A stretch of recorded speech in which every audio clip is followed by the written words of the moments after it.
Pilot, we'll wait for your confirmation of thrusts before releasing the ROV. Pilot copies.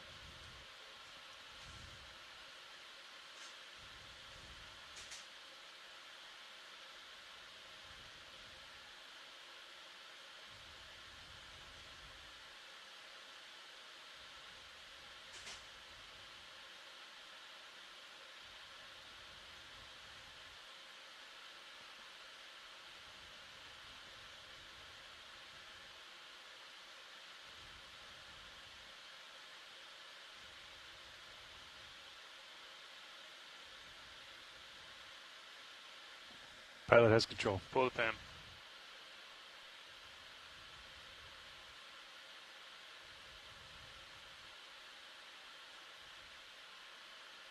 Pilot's pushing out. Line is clear. Yep, come ahead. Looking good, pilot. You're clear of the transom. Good copy. Let's make our way towards center line. That's a good heading there. Copy. Nice and easy.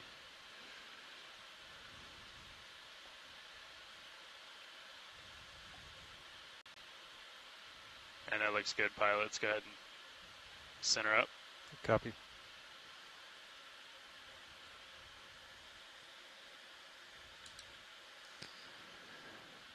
Pilot off stick. Auto heading engage inverse the ship. Roger, out, head in.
Okay, deck. Streaming looks good.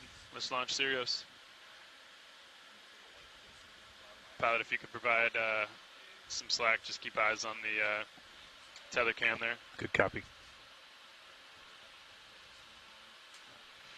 We came down on our forward speed as well to try to help out.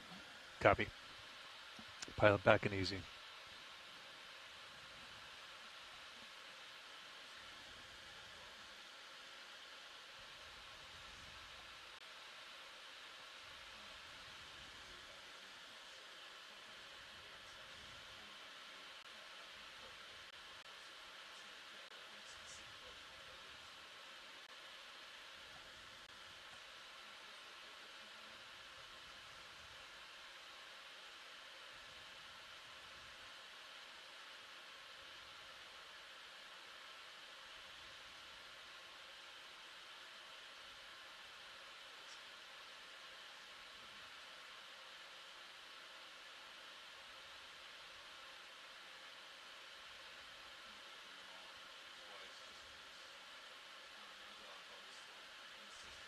Yeah, I think just maintain what you're doing, pilot. Good copy.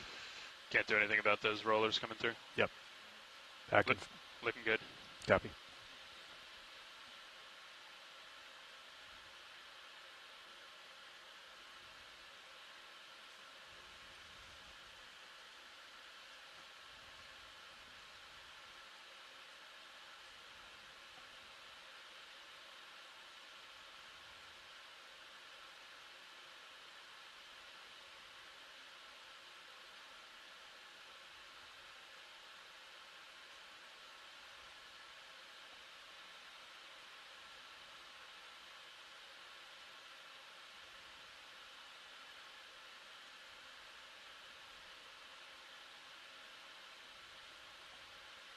Pilot off stick. Roger.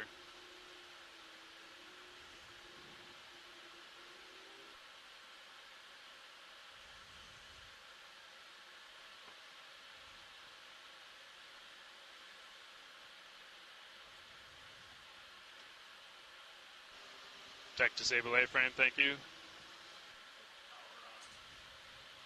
Pilot 0 the wraps. Wrap 0. Winch 0 the counter. 0. Stand by for lines.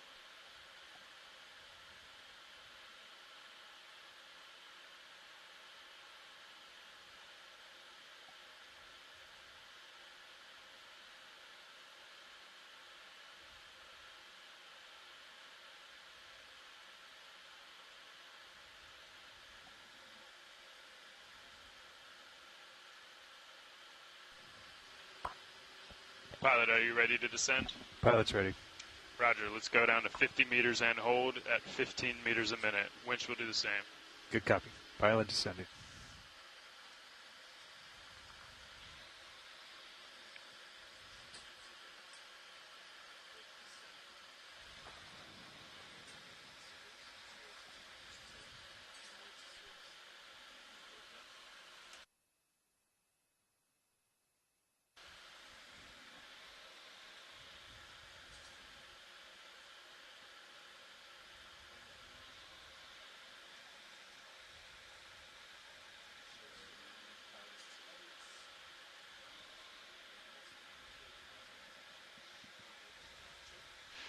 One 0 meters, wire out. D2, 1-3.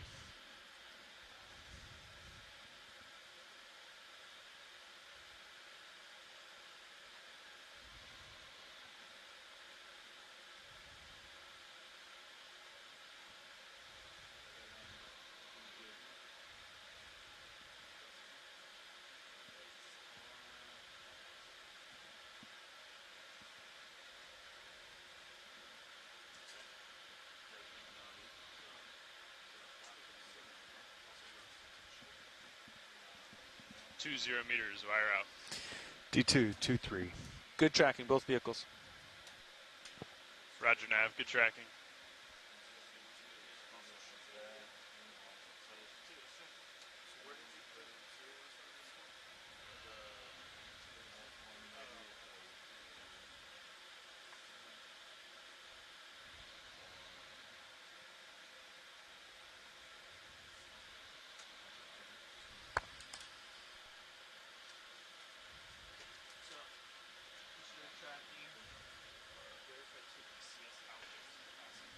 Three 0 meters, wire out. D2, 3-3.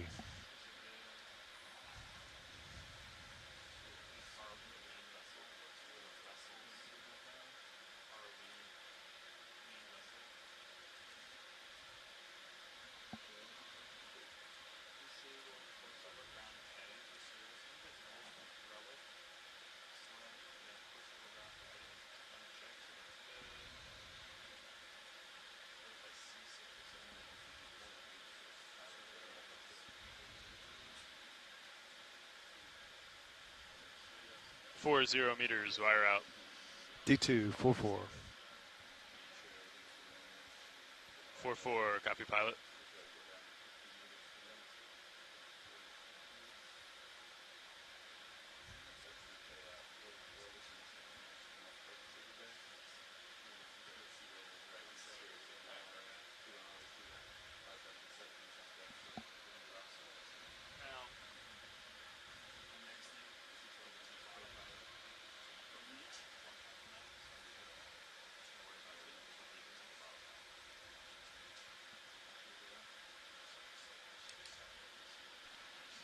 Winch all stop 50 meters. D2, all stop 53. Copy, pilot. Holding 53. Winch, dive super. Winch. Can we pass control to the control room, please? Done. Control room confirms control of the winch. Copy, co-pilot. Nav, dive super. Hey, dive suit. Hey, how's our approach to We're the bottom going target? directly for, we're still 300 meters away. After you pass up, I'll probably call for an auto position. Okay. Yeah, looks like our drift is good. Yeah, up to you. I'll drift it for a little bit, yeah. Yeah, exactly. Yep. Okay, great. We'll work on pass control now. Okay, thank you.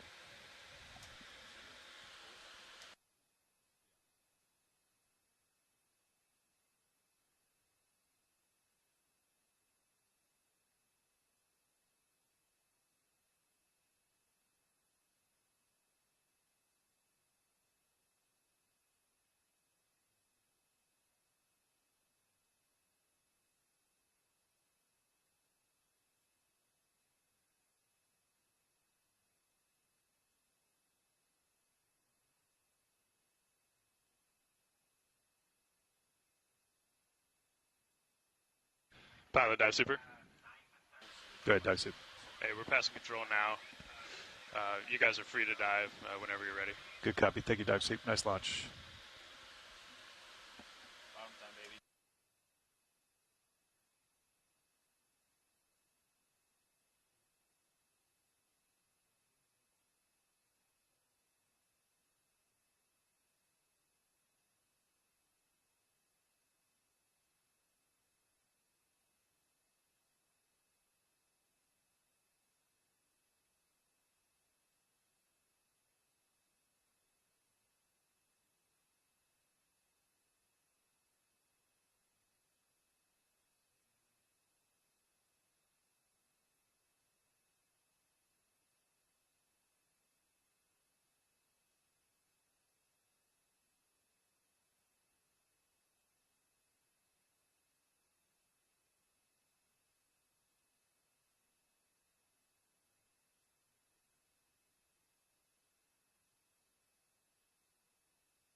Nav, dive super.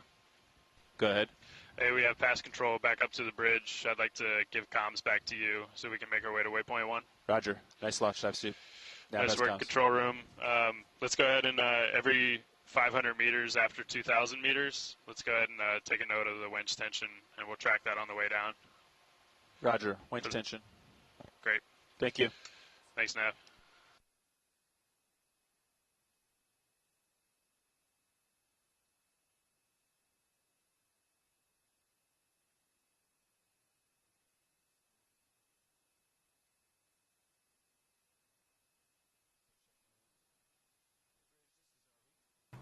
RV bridge. Hey, you guys okay with continuing the drift for just a little bit? Yeah, can I engage my port prop and port rudder? Absolutely.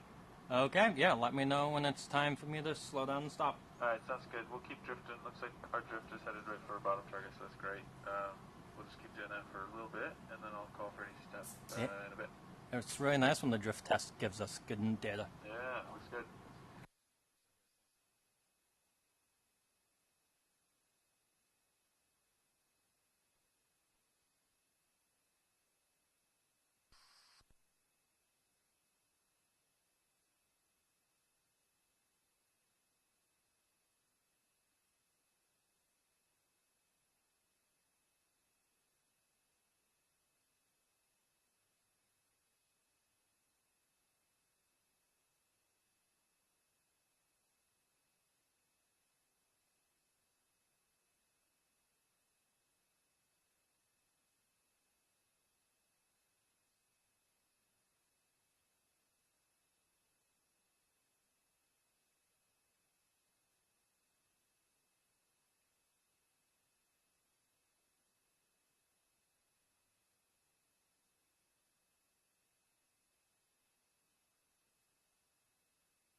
Nav, winch. Hey, winch. Yeah, everything's looking pretty good down here in the winch room. I'm going to go off comms. Roger. Thank you, Jim.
VNav bridge. Okay, we can come to an easy stop, punch it out of position, and you can give me a call when you're ready for a move. Copy. I'm going to do a gradual stop. Roger. Thanks. All right, pilots. I'm bringing the ship to an easy stop here, so keep an eye on streaming. Copy. Thanks, Dan. Will do.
All right, finally start making a little progress on you.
Co-pilot basically just driving the winch right now and watching tension.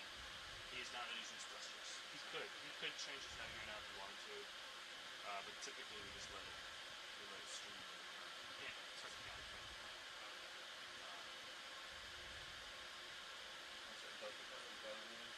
Yeah.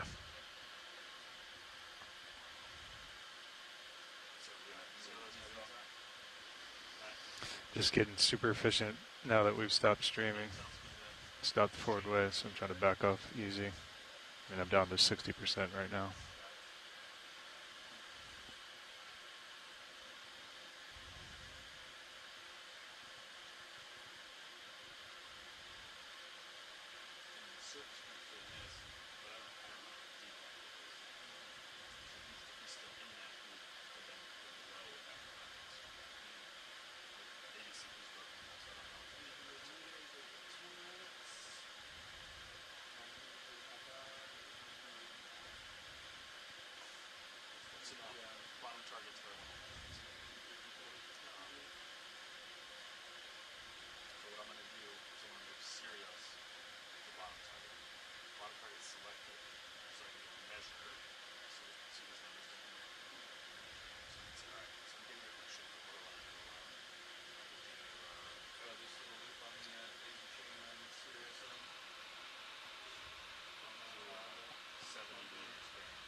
Yeah, it slipped down.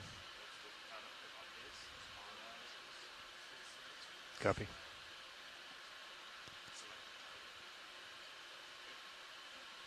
Hey, Bridge. Roger, autopause. You ready for a move?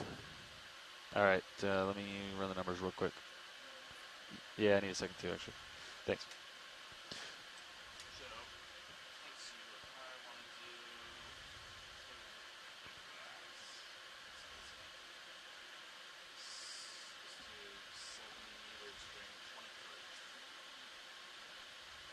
Okay, let's do 70 meters.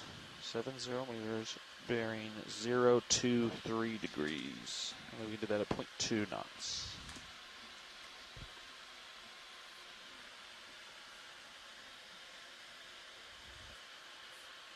That's a good copy, Bridge. Thanks. 1842. All right, I just called move into the northeast, which is nice because it pulls Cirrus away from D2. Copy. Headings are a little off. Yeah, I've got some forward way on. All right.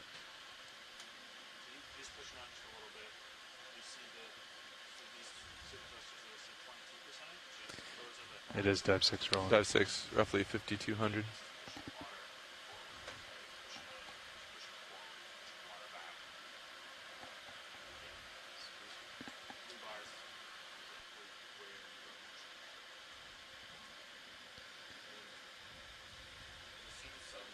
I think your fins crashed. Isn't it? Try to change your heading. Might have to switch over to compass. Twist your heading. Yep. All right. Turn on your compass. Let's run your compass. I think it is on. It is on. It should just run, man. See if we can get it to change. So that's your real heading. Yep. Use that. Let me try to bounce it. Yeah. Please. All right. Let's see what I can do. See if I have comms to it.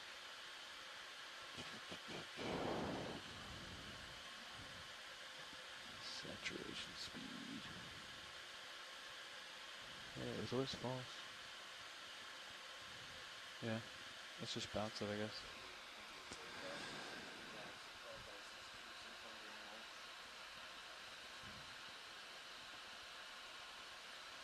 I'm not sure which heading is piped into high back. Can we secure a compass while we're waiting? No, keep compass on. Yep. I would keep flying by that right there. Yep. Don't fly by this. Yep. Fly by that. He's at. Yeah, we're about 180. All right, good. Is this relative off of the fence? It's relative to this. Yep. All right, might mess up your turns, but hopefully not. Oh, come on, Fins. You got this. Oof. Turns still look good. Roger. We'll note it in the engineering log that the fins crashed. Yep. You want us to make note of that? Yeah. Did you guys get it back? We bounced it. It's booting now. Okay. Make a note that fins crashed at roughly 1842 or 3, something like that. It crashed, and the compass did Say not 42. publish to the estimator.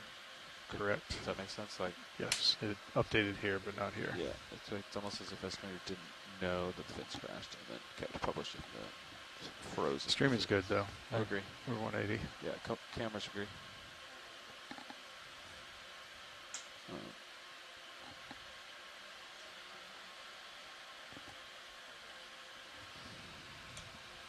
I wonder how long it takes if I can even get final on that on the way down. Probably not, right? I don't think so. That says final alignment, but this Yeah, doesn't. this is, I think that's garbage. Right. What was your indication of fins crashing? So my heading wasn't updating. Yeah, normally, like, see how the heading is constantly like moving a little bit. It was just locked. Yeah. It wasn't moving, and I had red text over here. To be honest, it was the first thing was the red text over here. In your final line window? Well, in this window, Subsea, I saw yeah. red text. I was like, that made me click it, and it didn't look good.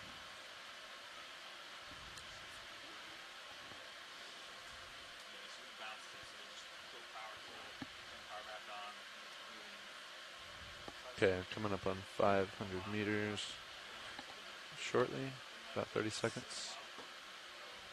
We'll use Sirius depth or actual wire out over here.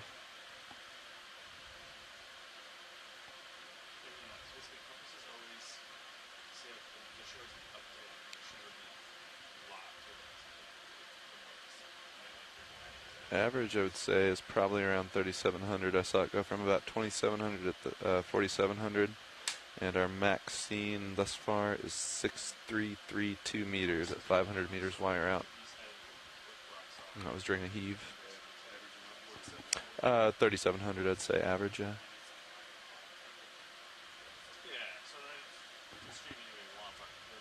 Just the estimate.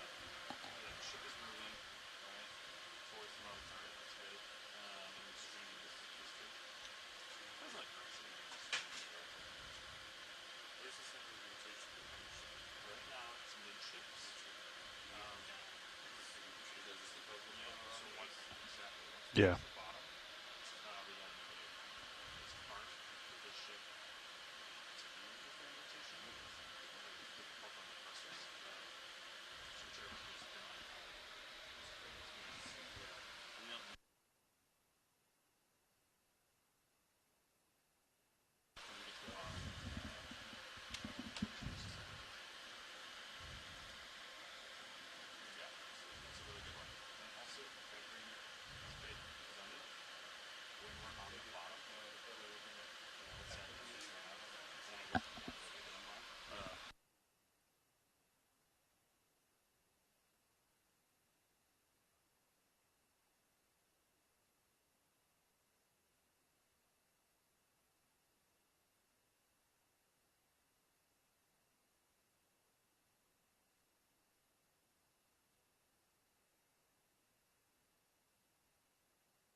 Go ahead, Bridge. Thank you, Bridge.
Do I need to let the pilots know? Okay. Bridge, ROV nav. I'd like to request a move. So can we do 20 meters, bearing 310 at 0.2 knot?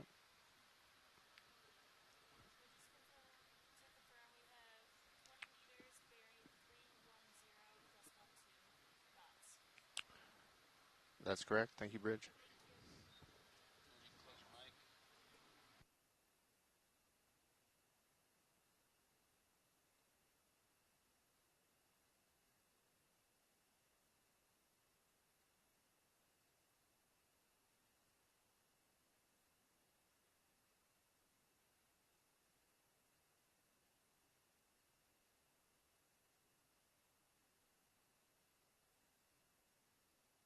Hey, pilots.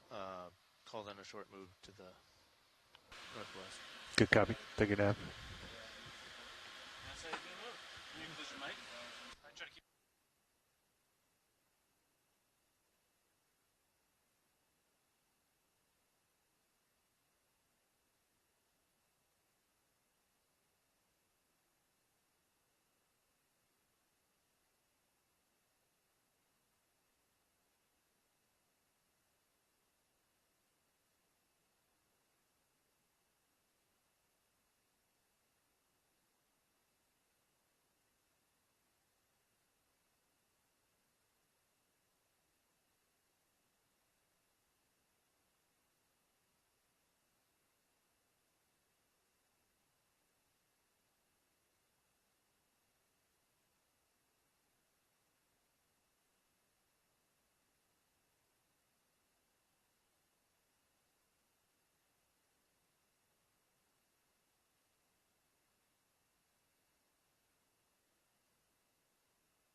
That, oh, no, never mind.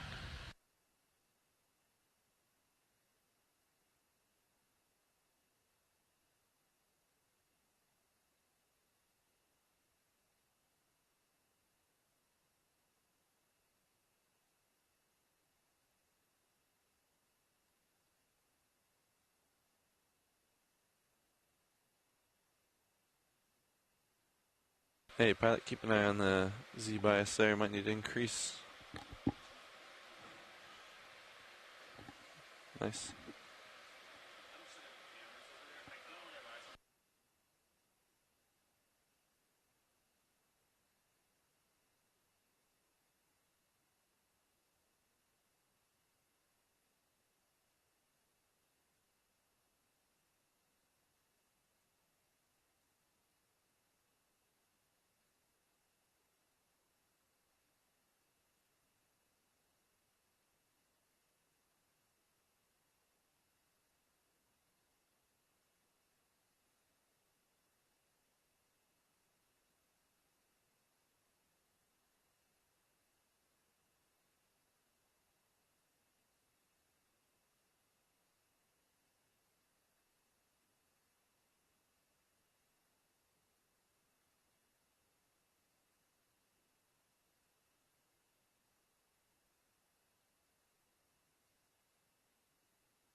Go ahead, Bridge.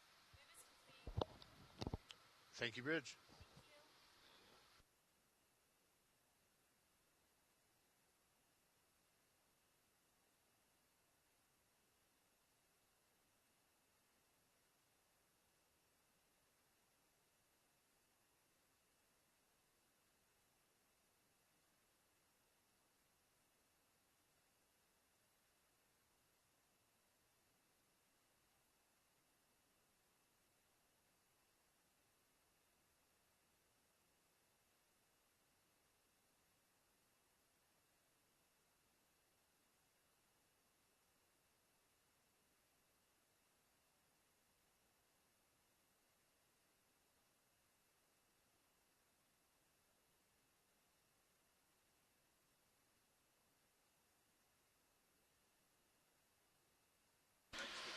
Photo time.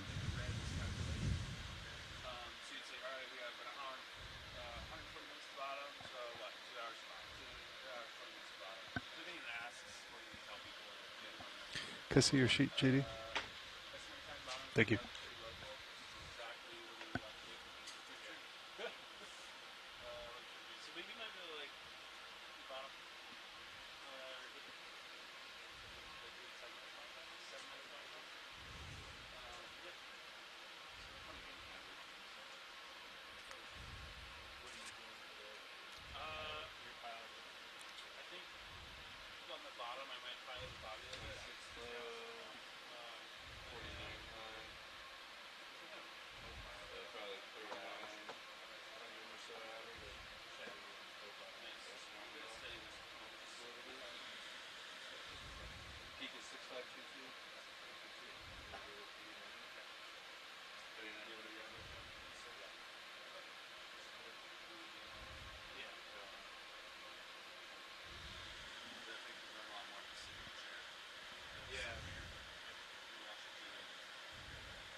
Where's Roman? Okay, so Roman's video. Okay. He's talking to you. So Yep. you want to talk to him, you just go like that. And subscribe video. Go ahead, Roman. Go ahead, video. I was just wondering if the menus are accessible on the port and starboard manip. For some reason, port manip looks very green today.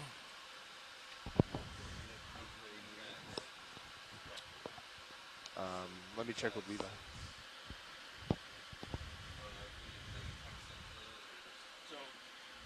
the pilot All right, Ron, you're going to have to walk me through the menu because I don't know what's what. So where do I need to go?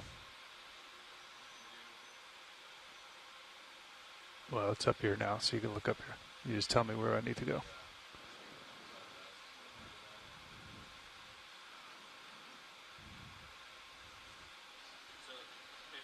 System. What happens is we all look at the thing that's happening, right? So I look elsewhere. Okay. So I'm going to let him deal with that. And I'm going to, what's he not looking at, right? He's not looking at his delta. He's not looking at thrusters. Okay. So I try to, like, whatever the thing is, I try to ignore the thing. He's dealing with it. Let him deal with that. He's working a problem. I'll look at tracking. I'll look at what I'm supposed to look at. We got fine alignment on fins. That's nice. Yeah, that's great.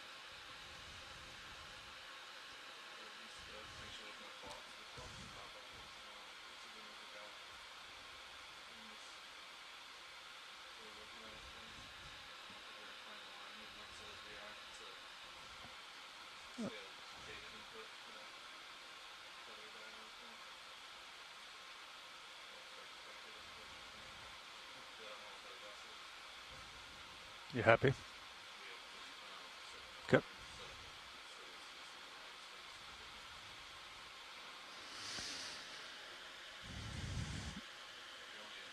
All right. Now I heard you say we have fine alignment. Okay. And heading's still showing off from our compass here. So there's our compass heading, 160, which we believe to be rock solid. And that's our actual fin fine alignment. So even though you guys are seeing it there, I'm still seeing an error over here. So they're still about 10 degrees off, which is what we saw before. We can live with that.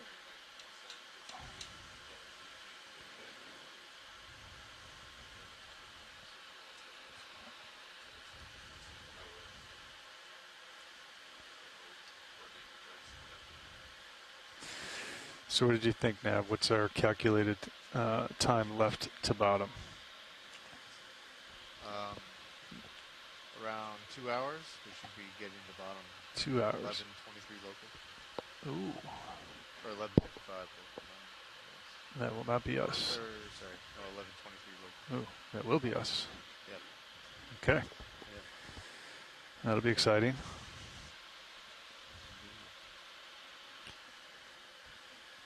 We're going to run without any of the bathy on the high pack.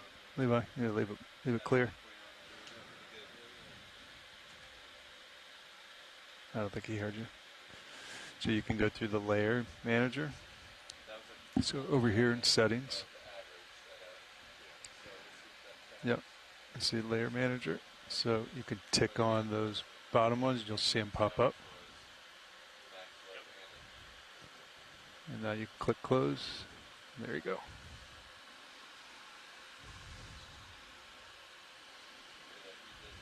A little easier on the eyes. You can also adjust the color tracking of D2. So if you go up to targets in the very top menu, or excuse me, vessels. Yeah, there you go.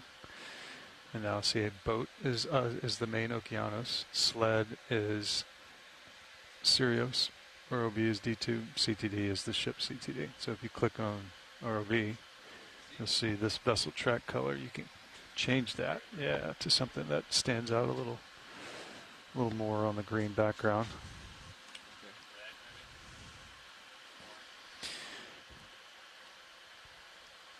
Greens and reds are tough for some of our guys. Orange, I think, would be good, yeah. And then you apply to all maps. Yeah. And you click OK. And so you can also, if that gets really messy, and you can clear those track lines so they start fresh from that same menu. Okay. You go to vessels. You click on one of the two. And if you see where it's right next to the orange to the left, it says vessel track 99 seconds. So if you just change that number to whatever it is, so typically we just increment it one higher, so make it 100. And then apply to all maps, it'll clear that track line and start counting it fresh. You can see D2's is gone, so you can do the same thing with Sirius as well, if you want.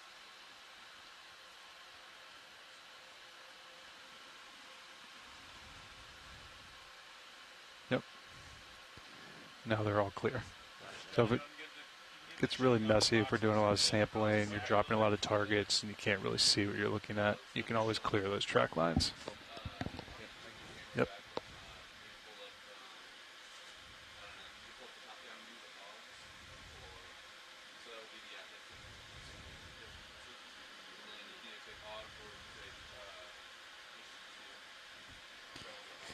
Yeah, so you can do what David is doing. If you want to mess around with your router panel, bring up different camera views. So you're going to cycle through the jar cam, which is going to be monitor 12. So you can cycle through aux1 and aux2. Those are the other two views you typically are going to view. So that's the selfie cam, shilling cam, and then you can, since you already have monitor 12 selected, you can just punch through different cameras. Yep. So, but you can pull up anything you want there. So you can, any of those buttons you can pull up on that camera. So if you wanted to see the outside starboard RoboCam in the top right, you can punch that up and you can see the overboard shiv and the angle of the wire. Looks perfect. So just knowing what the monitor numbers are is probably the biggest thing. If you're unsure, you can always press a monitor number. Like you can press 3 right now, and it'll light up starboard main, right? Starboard manip. So you know that that's monitor 3. You can sort of work your way backwards if you're unsure which monitor number these are. Yeah. It's confusing. You would think it would start over there, but it doesn't. So monitor 8 is the far left top one. All right, so if you press monitor 8, that should be ROV pilot. That's the pan and tilt and zoom, the PTZ. Yeah.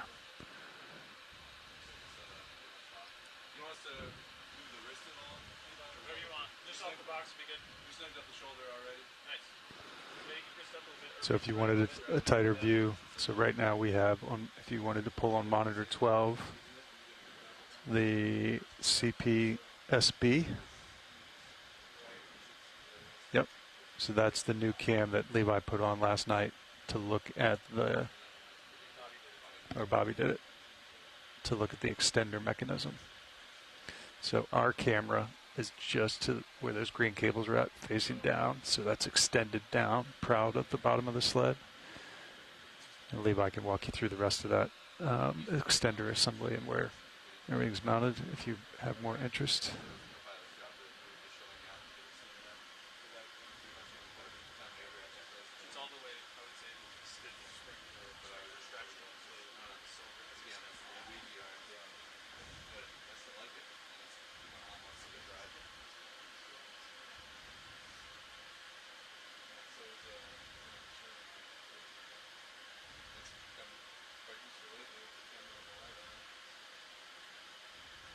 What do you think? Questions?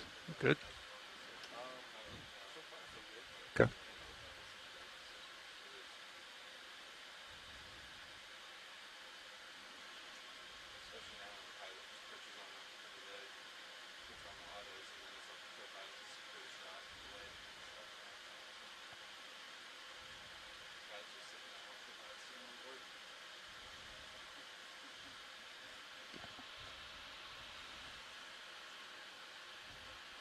So David, you can drive your PTZ, so you can look at that shilling cam as well if you wanted to get that engaged. Oh, sure. So that's that control box over in front of John. That guy there. Yep. We've got him. Do we have him up already? It's your top left. Okay. So to double check, make sure you're controlling it. We used to have multiple ones. You're going to press 1 on the number pad on that control. Oh. Top left, and then enter. Bottom. Yeah, there you go. And that confirms that you're on number 1. And then you can drive that around and get it lined up to whatever you want. Copy. Twist is zoom. Oh, okay. The rest of it is orientation.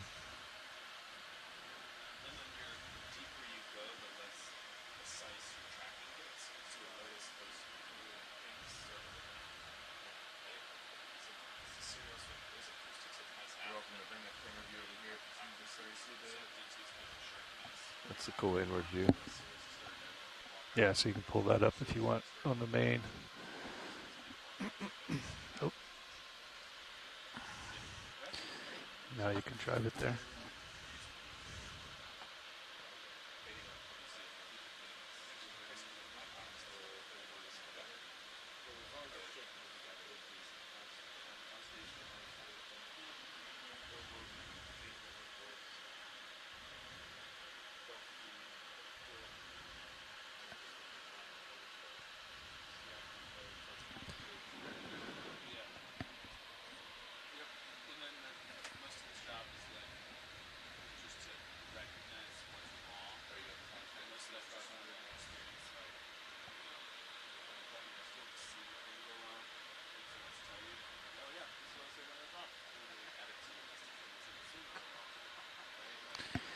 If you want to, we can get hydraulics up and you can elbow up and pull that off the box a little bit. Yeah, you want more elbow up? Yeah, you feel comfortable with that? Yeah, we could do that. Okay, so first thing you're going to do is confirm your valve packs are on. And pull up the page, make sure there's no erroneous commands. Yep. So everything looks good there. Yep. Perfect. Everything's null. That's perfect. All right, so then you're going to go ahead and confirm hydraulics are on. Okay. Yep. And go back to your hydraulics page. You want to give it a little bit more juice. Yeah, top left. There you go. Oh, okay. Yep. You want a little more than 400? You could run it that way. It's just going to move slower. That way. Yep. Yeah. And so what we're looking for is your elbow. Right. Right, to come. Right first, though, right? You want wrist right first? I was just going to bring him up, John. You want the whole elbow up then? Yeah, just to get it off the box a little bit. Okay. So. Good with that? Yeah. Yeah. Yep. Either wrist right or elbow up. Yep. Okay. You can do both. There. Elbow coming up. Yep. You can see the shadow from the claws. There you go. Okay. How we look there? Yep. Now, if you want to wrist right. Wrist coming right. Yep.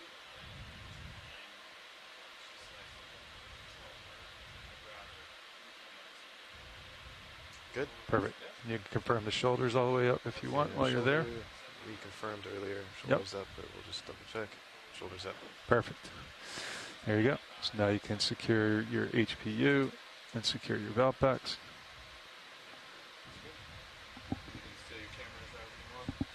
Yeah, let's change that guy back to Perfect.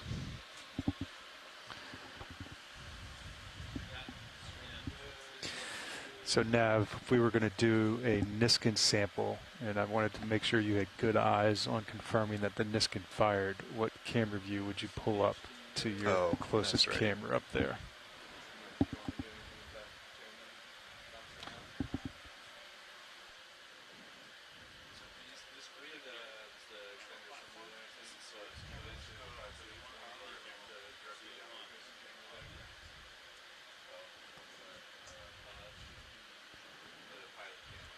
Bingo. Now you got good visual on that. Sometimes it's a little tough to see my old man eyes up there on the top right, so I just bring it down closer. Yeah. And if we're going to do a suction sample, you want to have good eyes on the jar.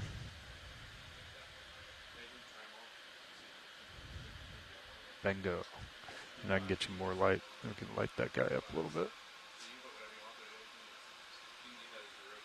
There's your flare for there. Gives you good color. Cool.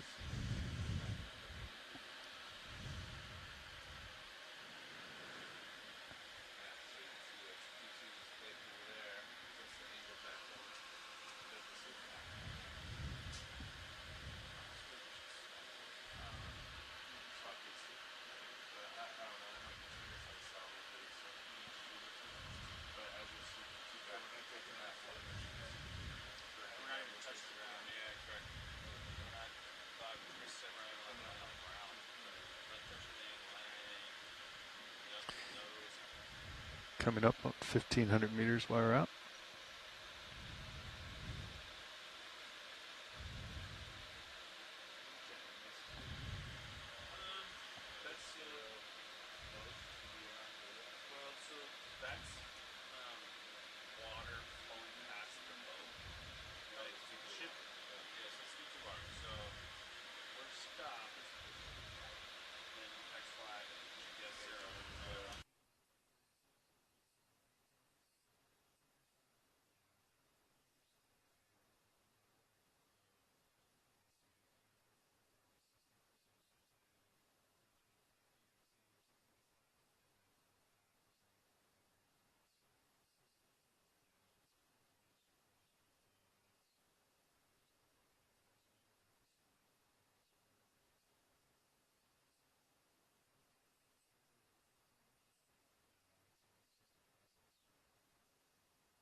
Yeah. Max tension 8149. Copy.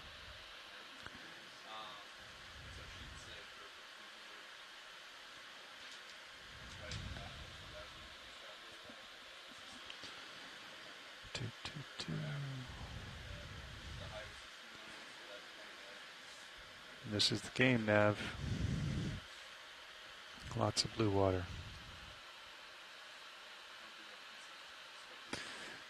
It's nice we have slider for the shilling cam. It looks good, man. There's a shilling light. Look at that. Get that out there. Flashlight. It's going to be great.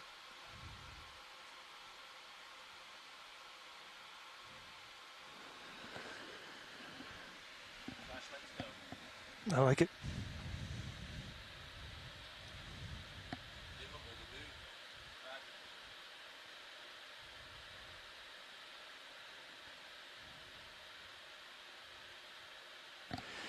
You want to, you comfortable with them getting it out and getting in front of the vehicle, JD?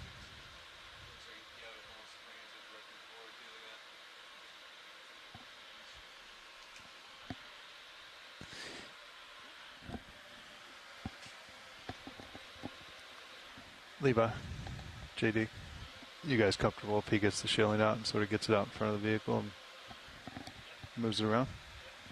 What do you think, David? Yeah, give it a try.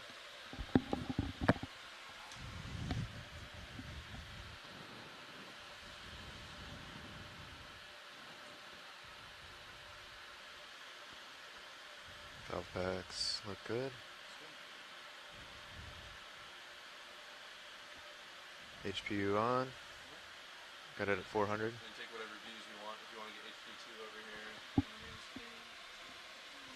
I got you. Yeah, thanks. I'll bring it over. Yeah, so what are we thinking? Pilot. What do you want, pilot? Pilot? Yeah, just, I mean, if you want to get it up, out in front of the vehicle. Elbow up a little bit. Elbow up. Yep. Start. And you can shoulder down a little bit if you want to stretch out the arm a little bit. Okay, elbow coming up. Perfect. You can keep coming up with it because you're going to get it up, shoulder down, get it up, shoulder down, you know, sort of that back and forth to get it out in front there. Yeah. Okay. Just go slow with everything. Sure. You'll be fine. Yeah, you can wrist right, wrist left actually. Wrist left. Straighten out the arm.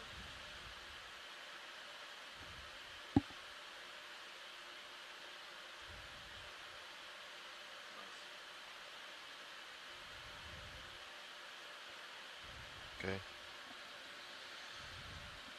Let's see, what do we want? Shoulder down now? No. Yeah, you can shoulder.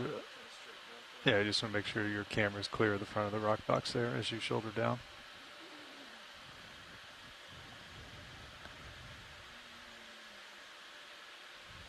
Okay, shoulder coming down.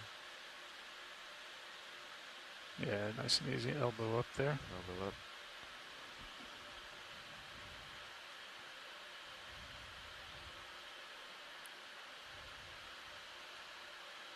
We may actually put a little wrist in there just to kind of get the light facing forward. Yeah. Okay. But do what you feel right now.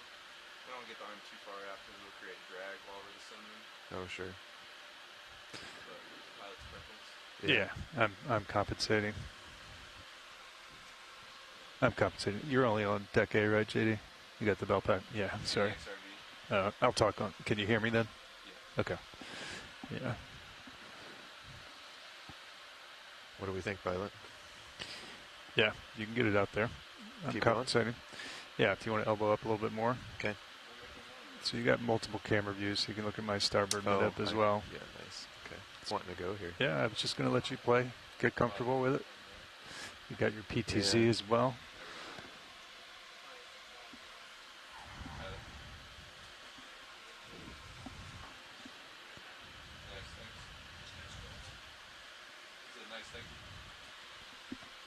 And you can shoulder left or right as you want. Work on that plane.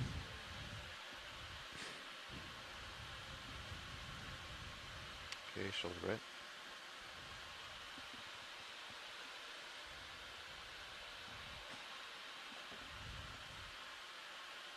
Yeah.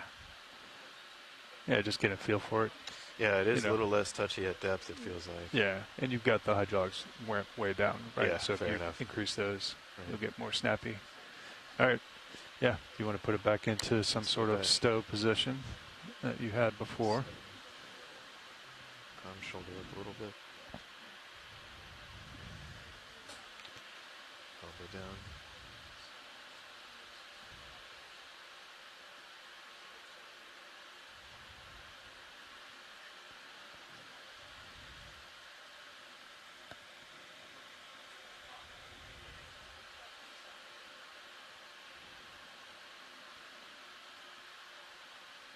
Yep, just keep working that shoulder, elbow, wrist.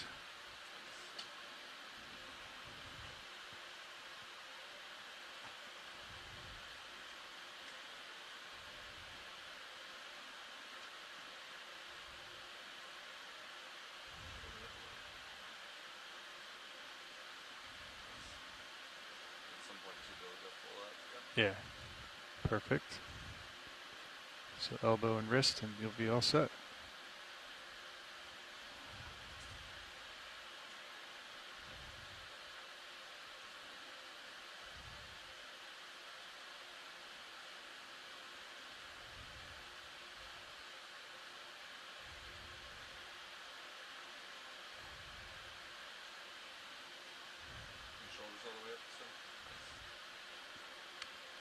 Shoulder up.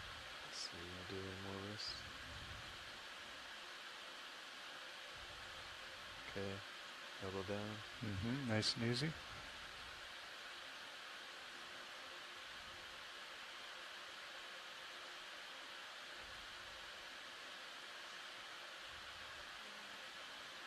Bingo. Still got good clearance there. Love it. It looks great. Okay, you like it there? Yeah. Cool. Nice job.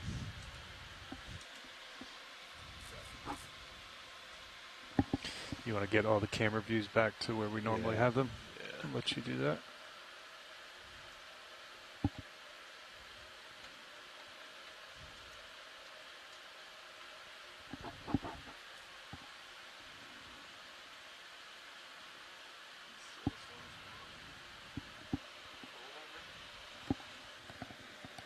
Where we're going to have them so they can both do both.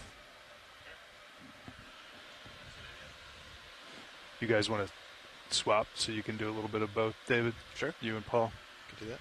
You can go through that same exercise that you just did.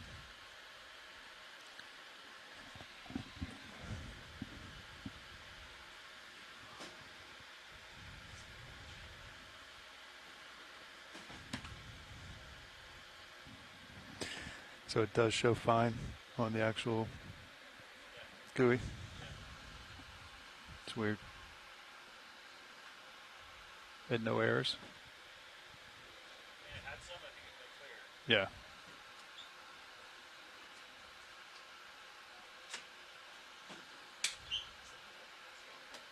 Correct. Yeah, but we'll get 11:23. Get the bottom. We're on.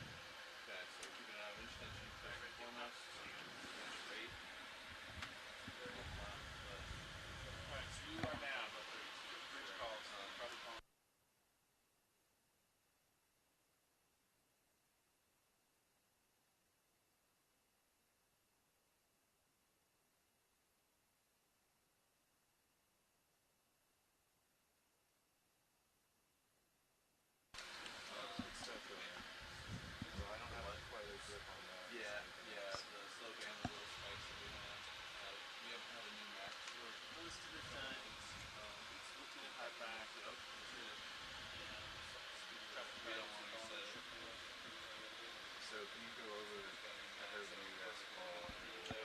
the 9800. New max tension.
Yeah, sounds great.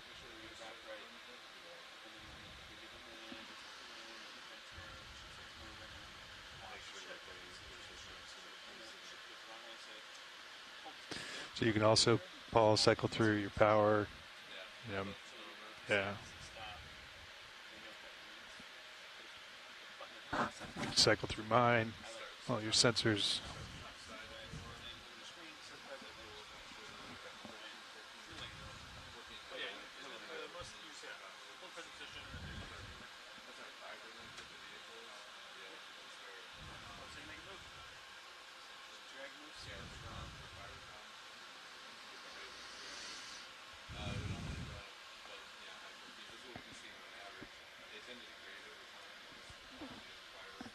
Roland, we got plenty of time, but if you wanted to do white balance now.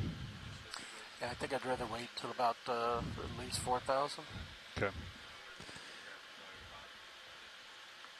23 on the bottle temp right now. Pretty chilly. I'm estimating it'll get to 14 by the bottom. Ooh, 14? Yep. All right. I'll take the over.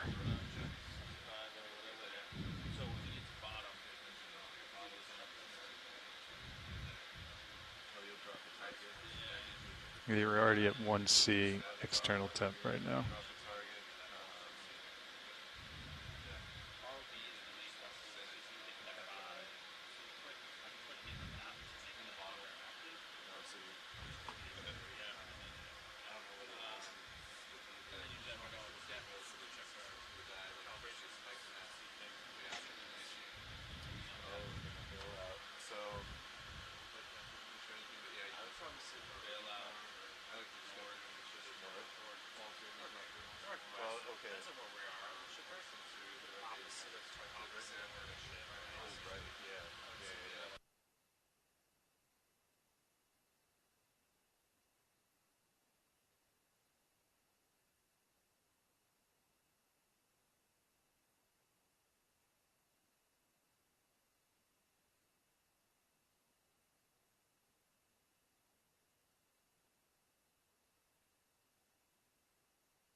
All right, approaching 2,000 meters wire out.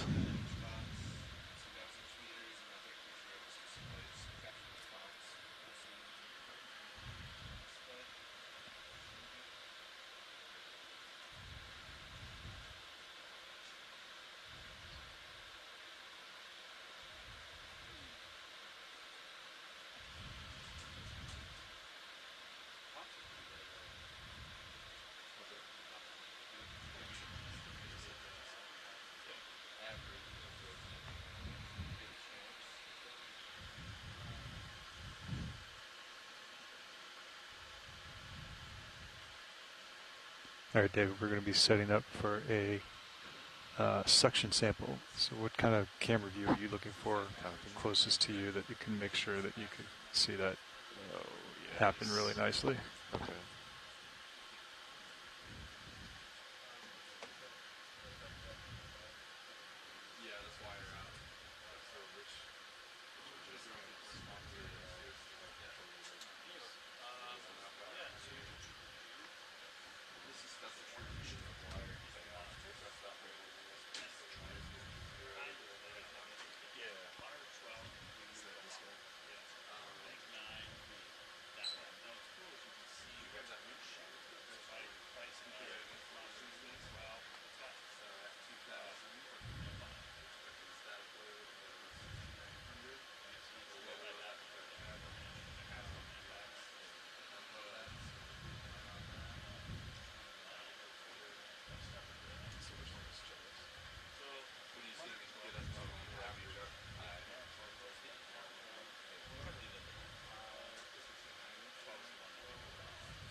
Bingo. And then you can cycle through all of them. I mean, you can't mess anything up, right? If you hit the wrong button, hit the wrong camera, it's no big deal, and get it straight back. So same thing, you can pull up. So if we're going to do a water sample, which camera view do you want to pull up there to be able to see? ROV aft. Yep. Bingo. Yeah, I wasn't sure which monitor was the nav rotator, basically. Yeah, I mean, I sometimes have to remember as well, so I usually just press the button and then see what illuminates on the router panel. And then I try to go, oh, okay, that makes sense. That's an RV app, so that's monitor 8, or, whatever it is. So, cool.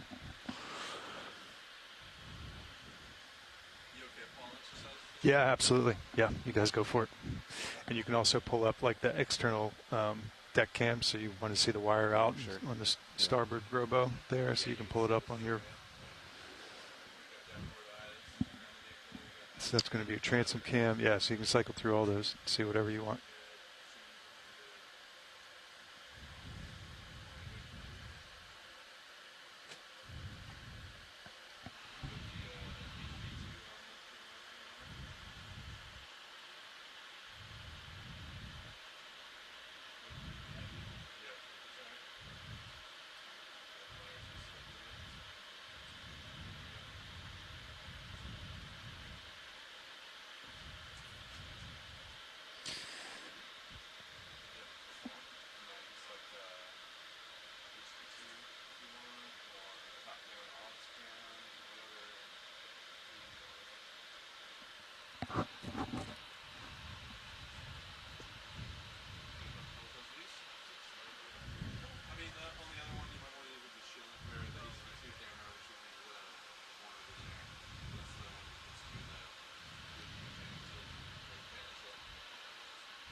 I would leave those three as well, because even while we're doing iron,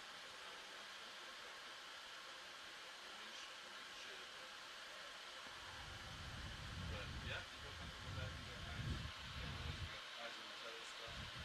So, go and check your job packs when you're ready. Before powering. You can either use the button on the tray box, or you can use the display on the left of the starboard.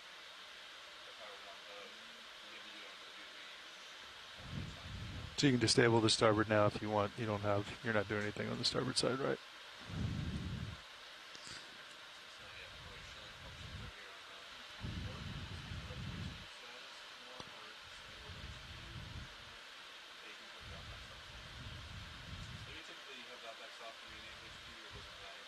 I turn the valve packs on first just to make sure there's no erroneous commands.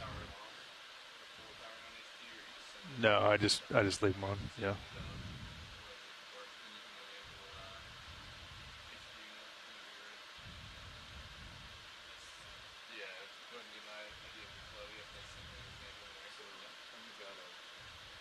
And you're just checking the power unit numbers, make sure there's no faults, the voltage looks good, all that stuff.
So what's our estimated time to bottom, David, based on our current depth right now?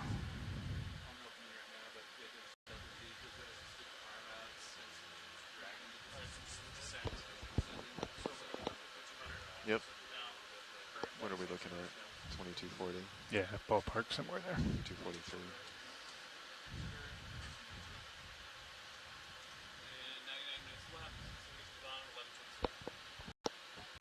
Bingo. Thank you. Roger.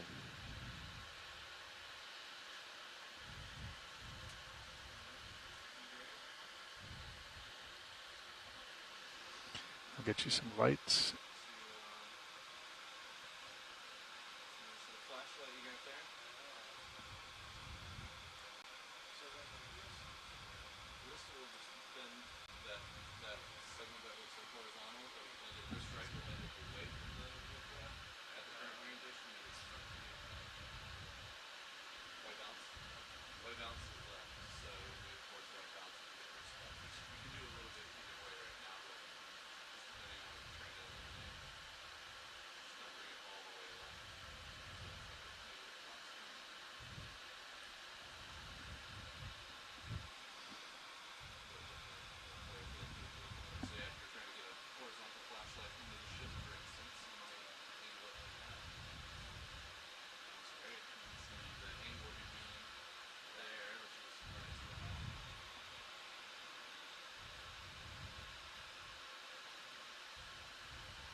Down camera, Levi showed a really good view of your light beam there. Oh, look at that. Orientation of it. Yeah, you can see the cone. Yep.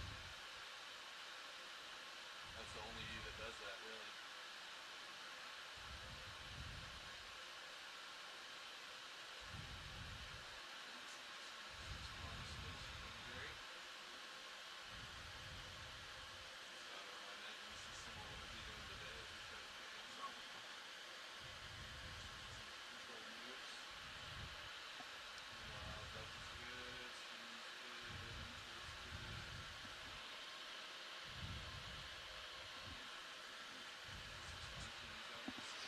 You're good.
Pilot, do you remember how wide the Yorktown was? 67 feet? It's 800 in length, and I think the deck was 67 feet wide. I can check my email. Stand by.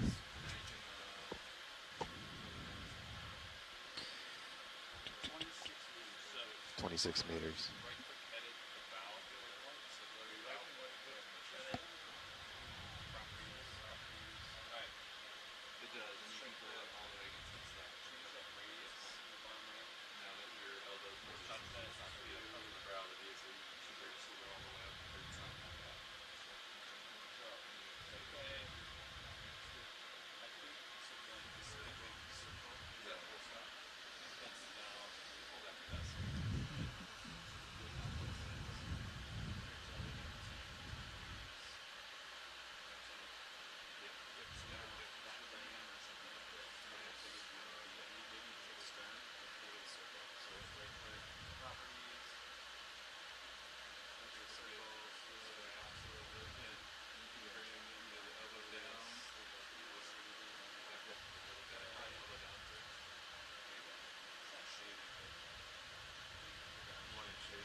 Yeah, let's see.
I just brought my Z-bias down a little bit. I was at Delta 12. Hopefully that improves. Back closer to 0.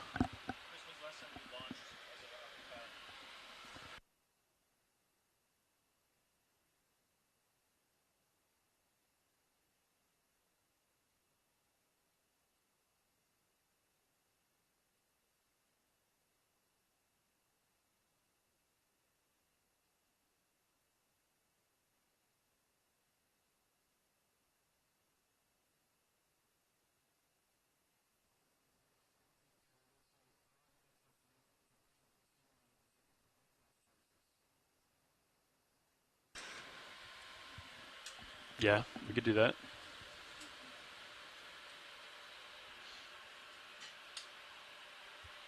See who gets voluntold.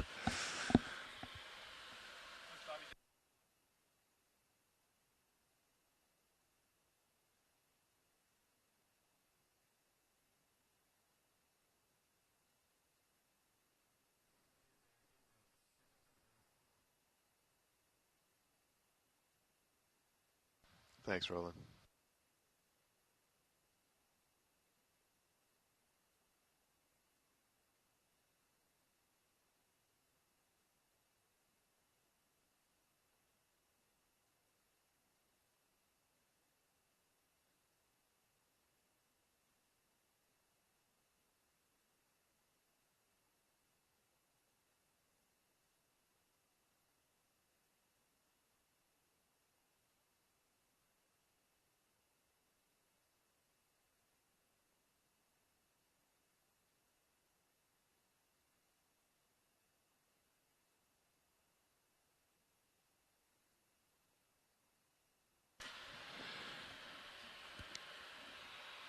Vehicle's just past 3,000 meters, 3045, and descending. Looks like we got about 72 minutes until bottom.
Chris, you seeing this Delta Z value?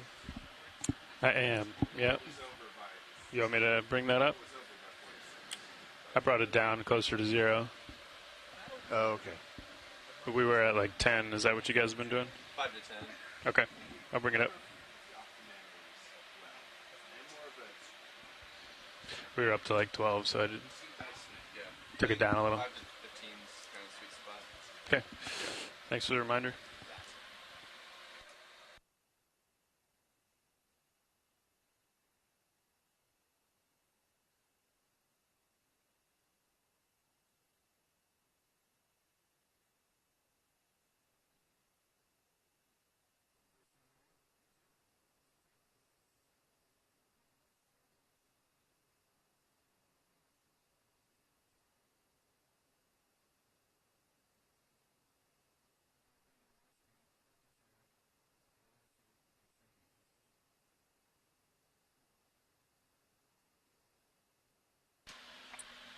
It'll take a minute, Copilot, but I did increase my Z-bias, so hopefully I get down out ahead of you.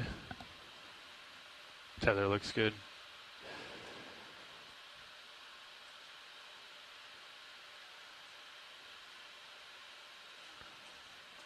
Copy that.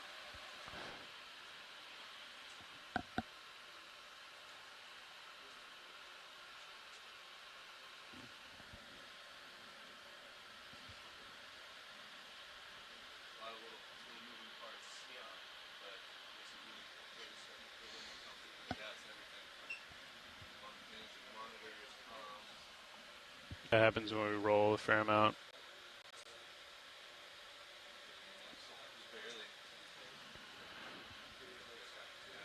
What's our interrogation rate today? 8.1. 8 seconds.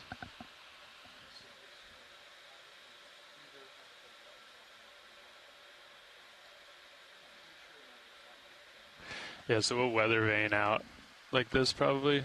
And I'm pushing ahead like 27. So we're out here.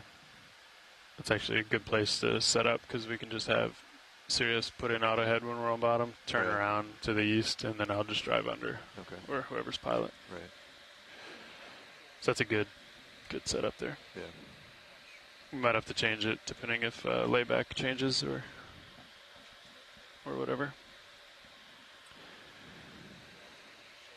What do you think of a bailout of just northwest? I think. Can you zoom out actually? Yeah.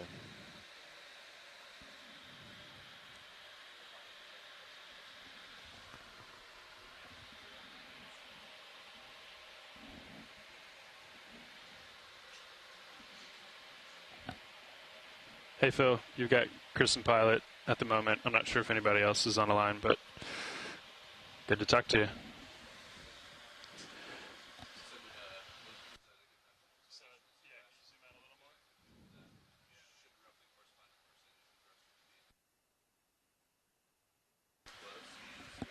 Keep zooming out. Keep zooming out. Yeah.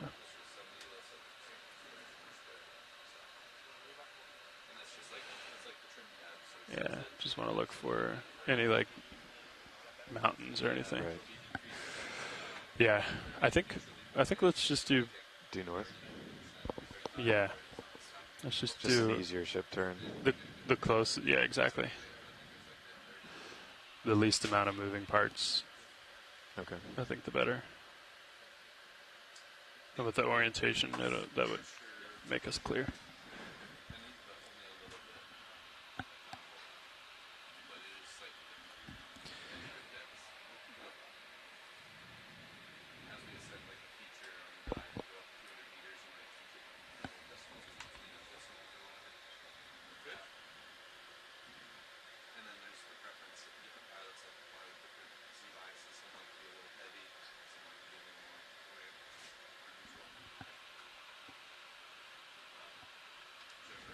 What's our layback right now? Not much, right? Like this distance from the A-frame to wherever the mean of Sirius is. Oh, mean of Sirius? Yeah. Like 52 meters. Okay.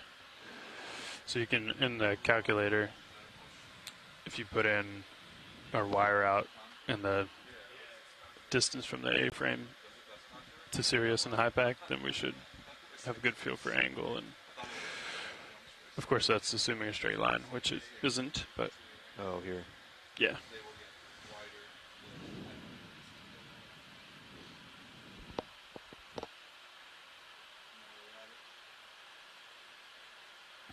That would be more of a big deal if we had a lot of current in the water column, which we don't.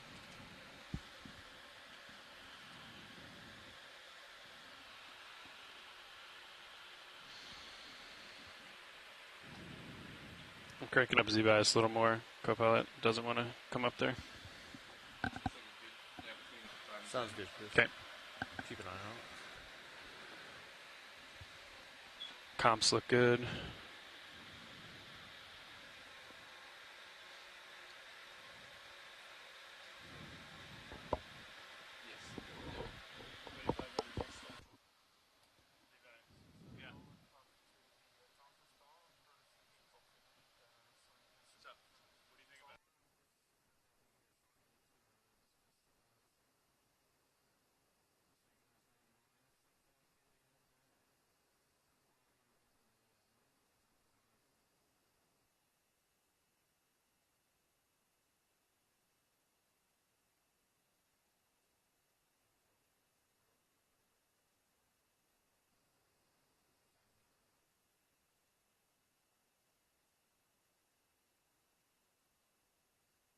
Gentlemen? Nav. Hello, Nav. Oh, I hear something on OKEX. Are they talking? They're about to have a call. Okay. Should we listen? Is it about the wreck? Okay. Be quiet. You're welcome to sit here as long as you like, Paul, but don't feel beholden to it either.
You want me to pull up YouTube and see what it is?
All right. Looks like we're approaching 3,500.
Just got this set up.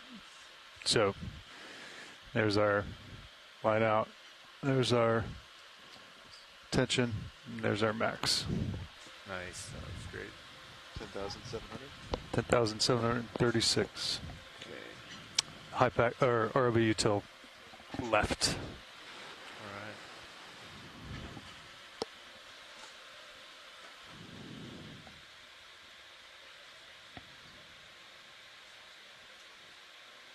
Absolutely.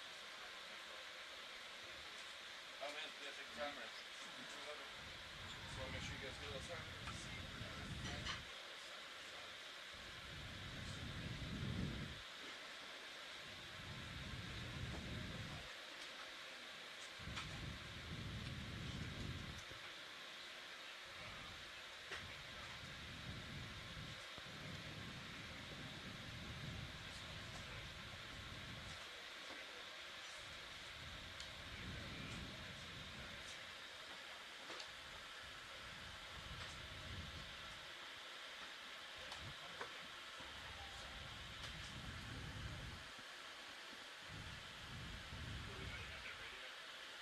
On the chart.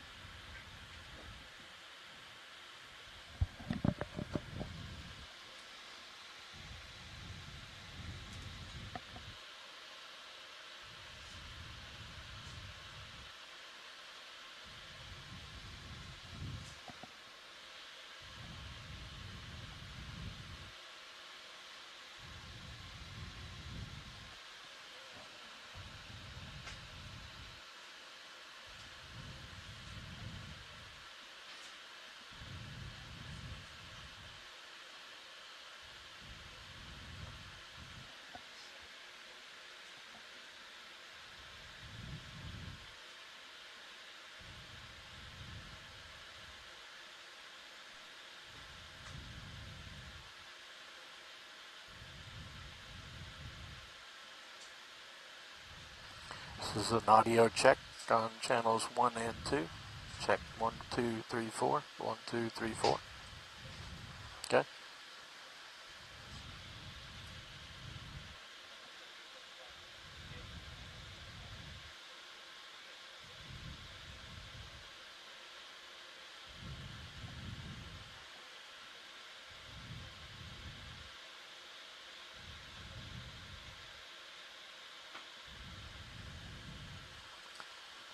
This is GFOE video engineer Roland Bryan, just bringing everybody up to speed. We are currently descending to the depths to what we anticipate to be the CV carrier York, and we're expecting to be there in about another 1,500 meters. Hope you guys enjoy our dive and give us some feedback on what you like about seeing these. This is a historical dive, so we are bringing this live to the world.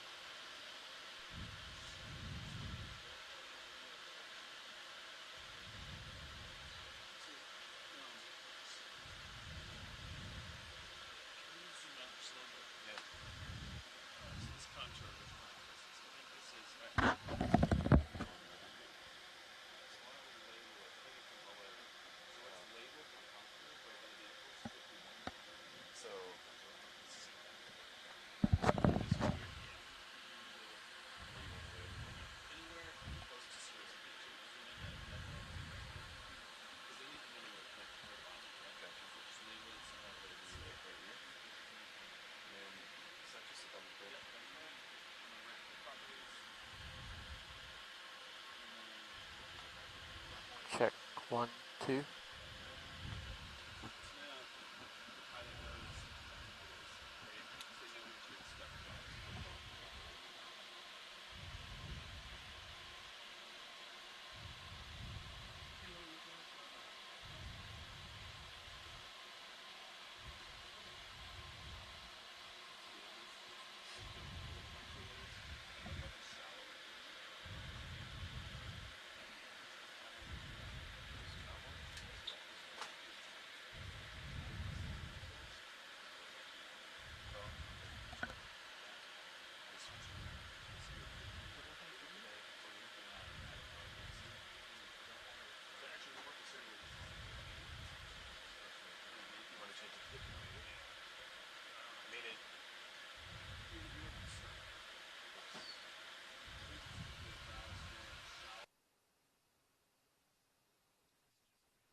Yeah, he's just really hot on even on OKX.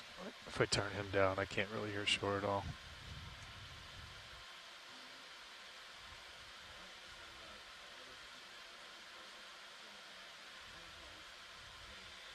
That's minus 30 right there. Yeah, I got it minus 30.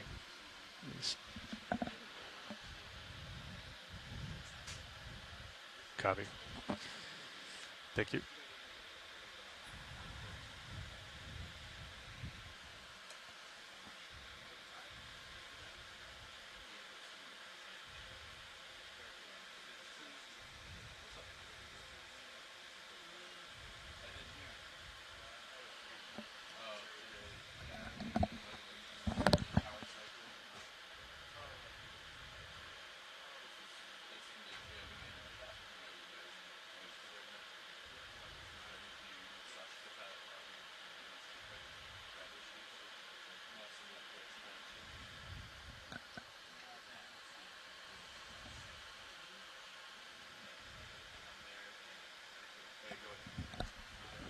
Hey, go ahead, workshop.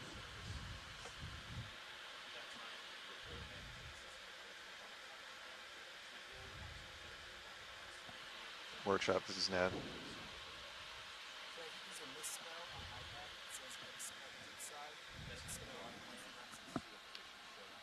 We'll take care of that right away. Thanks for letting us know.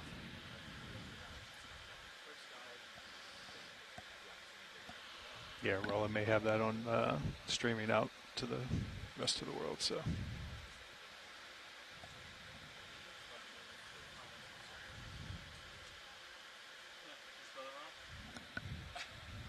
Sean got it. Embarrassing.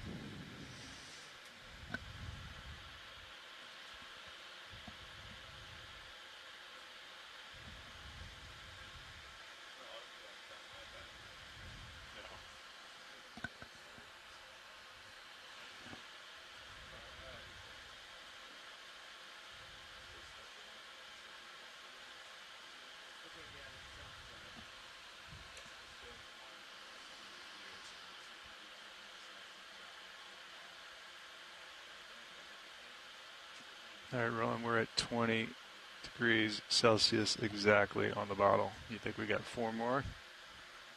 6 more. Oh, you said 14.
Yeah, roll. I think it's better. Thank you.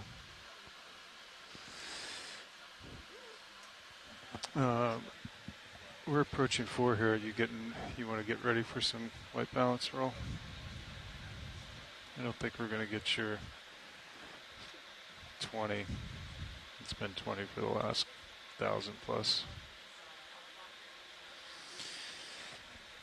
Okay, we'll let them snap all their photos at the 4,000, and then we'll get them to get hydraulics, and we'll go from there. How's that sound? Okay. Give Nav just a hot second.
All right, pilot, we're done with our 4,000 meter recordings here. Are you ready for hydraulics? I am ready for hydraulics. Valve packs look clear, enabling HPU and ramping up. You have 1,100 RPMs. Copy.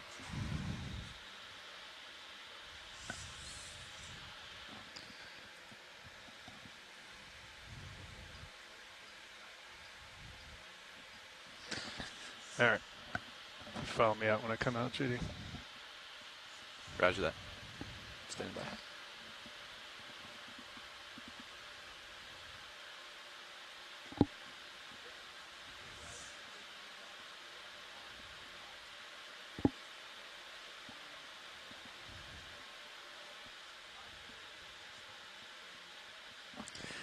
You would get some light for me. The lower starboard. Will do. Lower starboard. Coming inboard.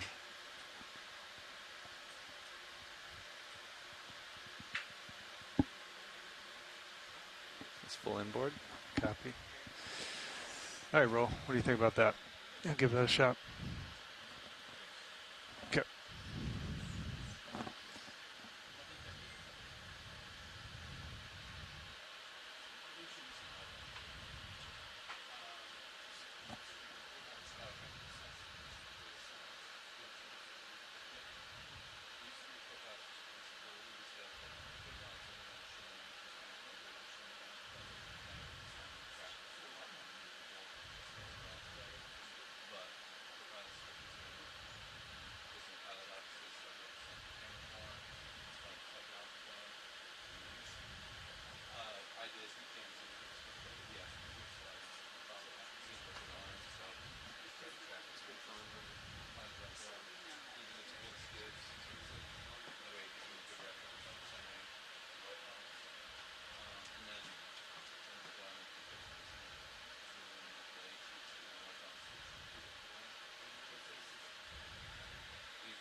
Zooming in. Copy. Coming in.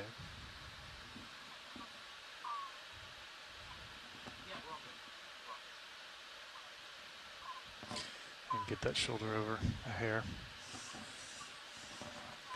Stand by one.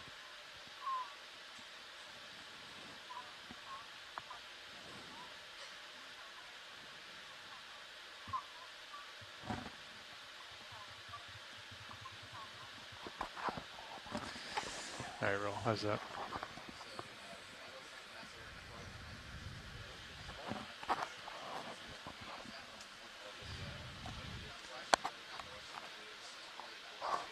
Just need to center up a little more.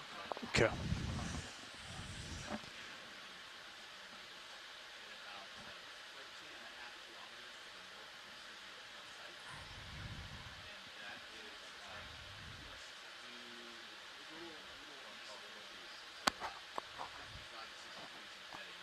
That looks good. Hang on. Ship's moving on me. And rocking around. A little bit further away.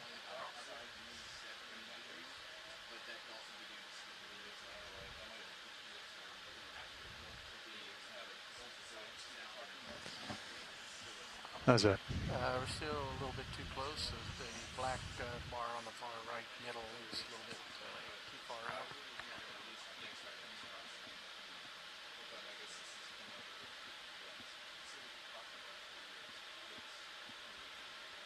Better? More? Yeah, but you can't hear them while they're not broadcasting. The scientists, they're not broadcasting right now. Better roll? That's pretty good. Okay.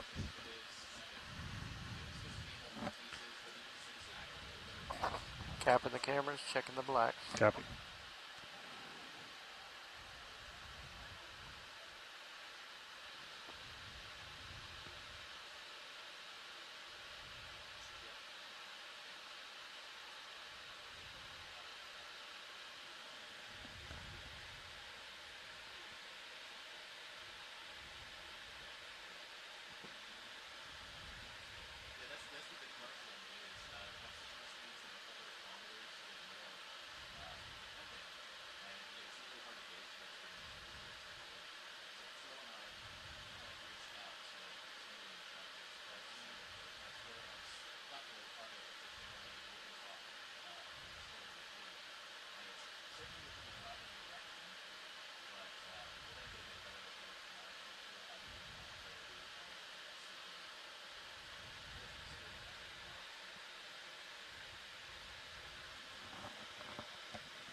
Looks like the recall was pretty accurate from previous dives, so we can rotate for HD2.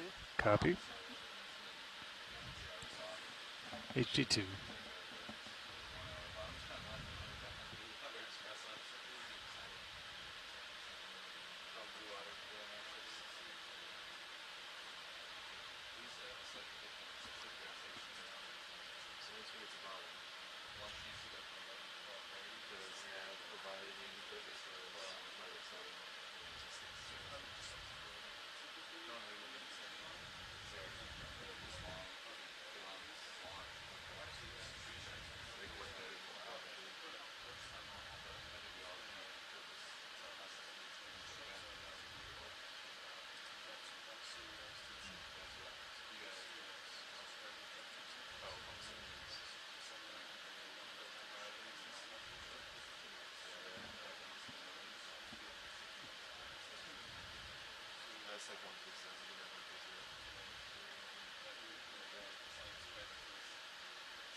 Video's happy. All cameras are clear. Copy. Thank you, video.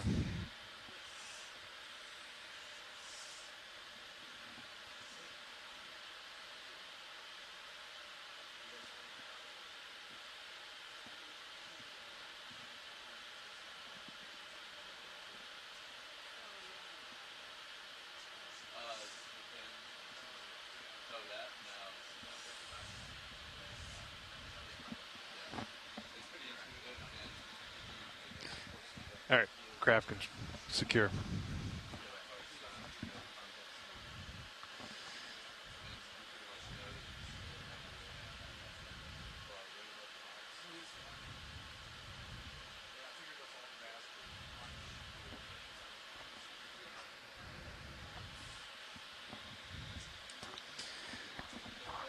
Yeah, hydraulic secure. Copy that. I'm gonna bring the arm in, so I'm gonna bring them up real quick. I think the light. Oh, yes, thank you. Yeah, I got you. Thanks. Yep. Should be outboard now. Didn't see an indication of that though. Yep. Okay, nice. Oh yeah, that's the view I was looking for. Sweet. Thanks. Hydraulic secure. Copy. Passing 4335 meters, wire out. All's well. Copy all.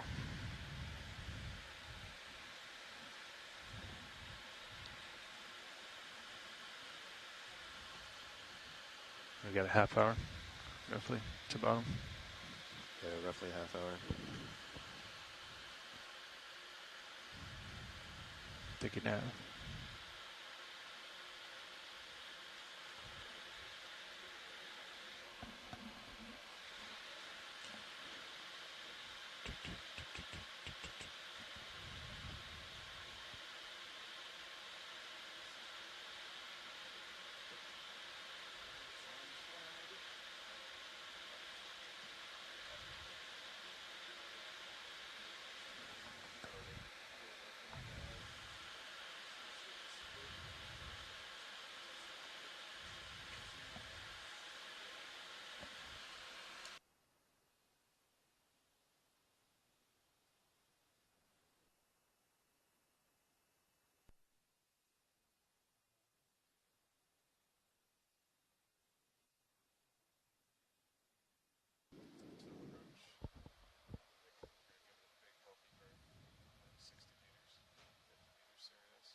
I think it's only like going to be like 100 feet off the ground.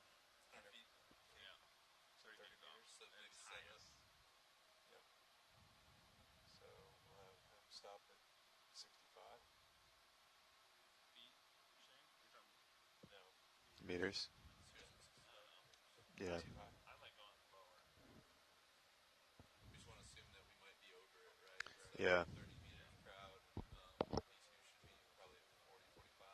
Okay. Serious at 60, 65. Yeah, that sounds good. And then just descend easy. Yeah. Alright. I like that. Just in case we don't see it. Top of it. Concur. Yep. That's good depth. All right. We'll have him stop at 65. Roger, 65. Okay.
Did we lose the down on the sled?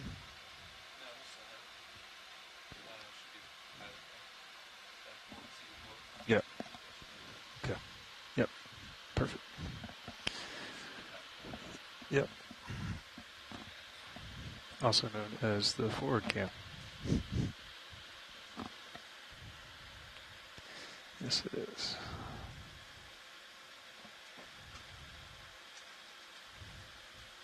Yeah. Yeah, just jump back on.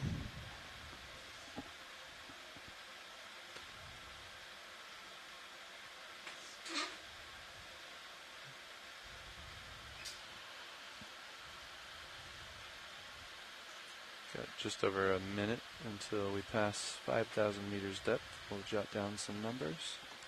4,500. All as well.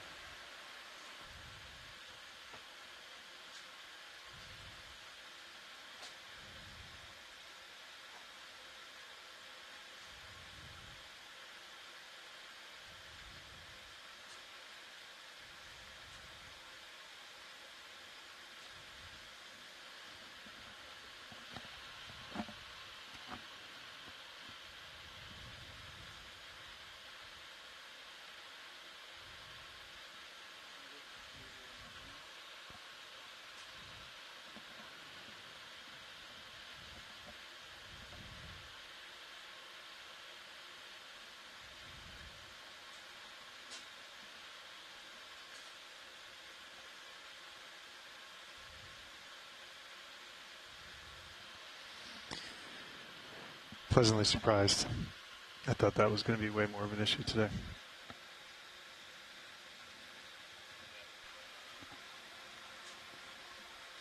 Knock wood.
Yeah, it feels better.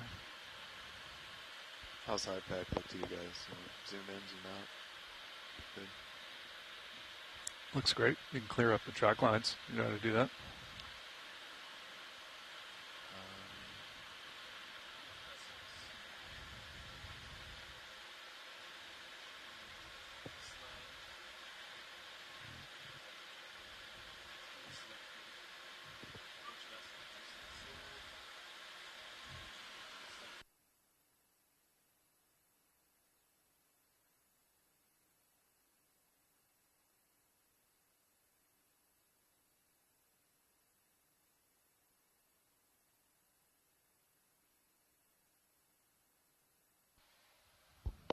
Perfect. Take it down.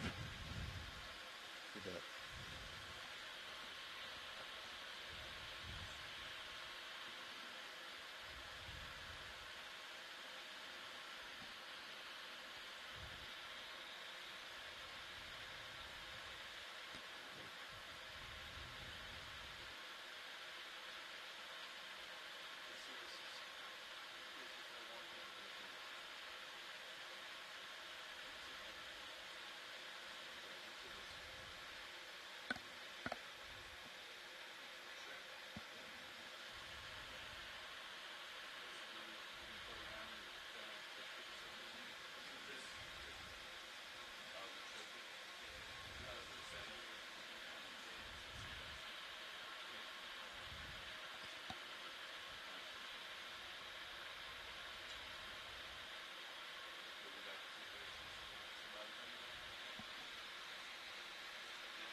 Levi, where is this at again? It's on the transformer.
Looks like your heading's going to be a little to starboard, JD.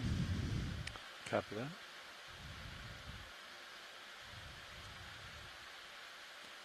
You can see which way your tether's blowing. Do you have a preference which way you're going to turn?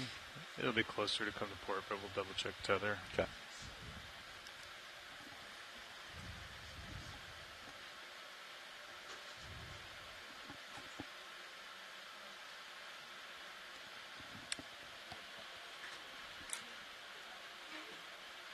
T2 passing 5,000 meters. Measure that. Coming up on 5,000 meters, wire out.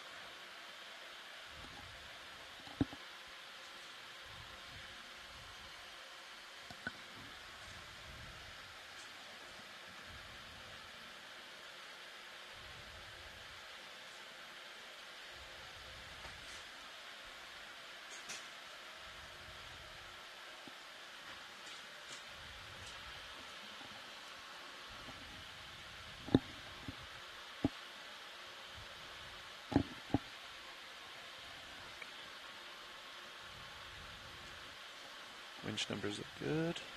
Copy.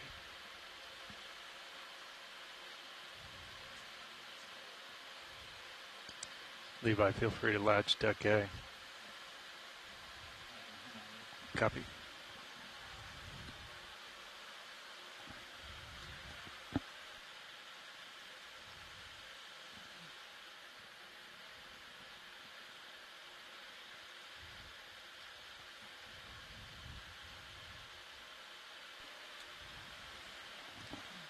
Let's target depth right at 5200.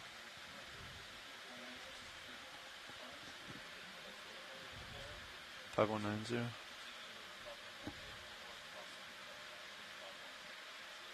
Okay. Understood. Thanks.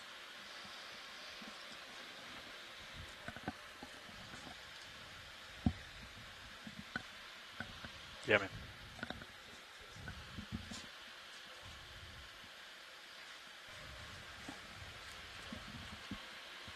So, yeah, we should expect some kind of feedback here after we cross 5100. Shortly thereafter.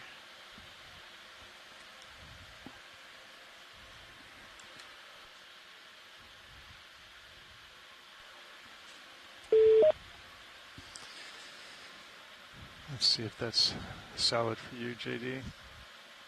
Copy. Eyes on.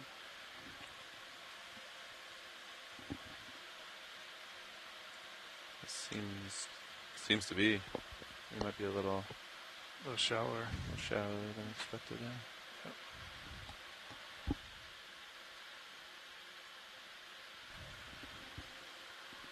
Nothing in blue beam yet? Nope.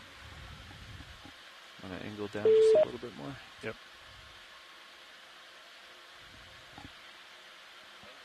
Yeah, it seems to be pretty solid, Chris. Serious reading. Yeah, I think we'll call that as legitimate. Still want me to set up at 65?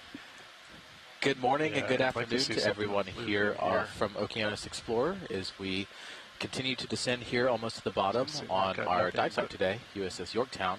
Appreciate many of you joining us from wherever you may be joining us today from shore. Your input is certainly going to be welcome here as we explore the site. My name is Sam Cuellar. I am the Expedition Coordinator for the NOAA's Office of Ocean Exploration here on the ship for EX2503. Next to me, I have two science leads. If you guys would like to introduce yourselves. 65 meters off the ground. Good morning, good afternoon. I'm Brian Kennedy. I'm the Chief Scientist of the Ocean Discovery League, and I'm a deep-sea benthic ecologist. Hello, my Kako. My name's Sada Kahanamoku-Meyer, and I'm an assistant researcher at the University of Hawaii at Manoa, and I'm a marine paleoecologist. Into my downward cam. Awesome. We also have several folks joining us from shore here. They are calling in on the different teleconference lines and in the chat room. Right. Those of you that are on the teleconference line, would you please introduce yourself and your affiliation? Auto heading engaged. You got yours? Auto heading engaged. Okay. All right. We'll start backing. Hey, Sam. This is Phil. Hey, good evening. This is Phil Meyer. I lead the marine archaeology portfolio for NOAA Ocean Exploration, and Our mission here, right, is to explore the ocean for national benefit. Currently, as these vehicles are coming to a slow stop, we're 3.5 miles of water are currently separating the program and partners aboard nose ship Okeanos Explorer from the wreck site of USS Yorktown. And certainly only through telepresence-enabled exploration we're able to bring you along with us to this very special place.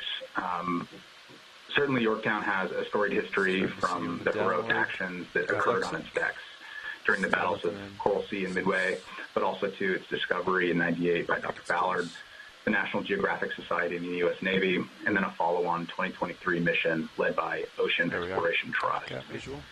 Certainly each of these missions helped answer questions about the USS Yorktown, but in turn generated multitudes more. It's a sacred place, certainly, that marks the watery graves of many American and Japanese sailors as well, paying the ultimate price for fighting for country and for comrades. Sam, echoing the importance of partners here and being able to only do this together. There's so many others on this line that I'm just so thrilled to be able to join us today. Thanks. Oh, yeah, you come starboard. I'll come port. Yeah. Yep. All right, I'll come to port. You come to Thanks, starboard. Phil. Who else? Hey, Sam. This is Jim Delgado with Search LLC. I'm in the Silver Spring Exploration Command Center of National Oceanic and Atmospheric Administration's Office of Ocean Exploration, with others on the team, once again participating in an amazing telepresence-enabled dive to examine sunken naval history and the legacy of service and sacrifice on both sides. Split the difference between the compass and the fins. Roger that. Thanks. Frank Thompson. I'm with Naval History and Heritage Command. Center up. Is obviously part of this process. on tether. All right, I'm going to start pushing out. Copy that. I'll bring my camera to follow. And joining from Silver Spring, this is Jeremy Wyrick, Director of NOAA Ocean Exploration. I want to thank everybody for tuning in and want to thank everybody on the Okeanos Explorer for helping us get down here today. Tell me when you got me at 4-5. Aloha, this is Russ Matthews, President of Heresy Heritage Foundation, and just privileged to be a part of the team once again with NOAA and our other partners in exploring this incredibly historic. You ready to come down? Ready to come down at your mark. All right, pilot coming down. Coming down. I'm Mike Brennan, also with Search. I was a lead scientist from for the expedition on Nautilus in 2023 that went to Yorktown and Kaga and Akagi, and I'm excited to get back on site and see some additional things. I'm coming down. Okay. Hi, everybody. This is Willie Huffman with NOAA's Office of National Marine Sanctuaries. Very excited to be here, and particularly with all the partners on the phone and all the expertise and knowledge about this site. So I'm excited to be taking a look with all of you. Good though.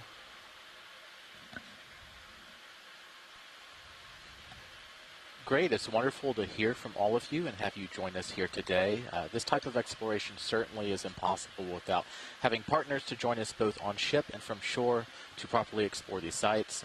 It's impossible to recreate the depth of knowledge that we have with this group here today.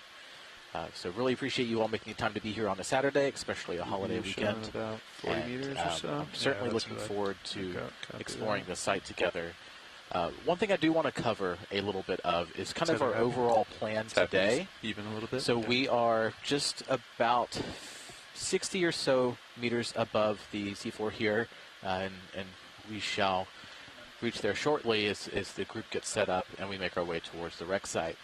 But through the kind of collaborative planning that we've done with this group and scientists and other archaeologists and researchers across many disciplines, we've come up with a rough investigative plan for today, starting on the port side of midships of Yorktown to analyze different scientific questions, both looking at different aspects of the wreck, and those will be explained a little more clearly as we get underway.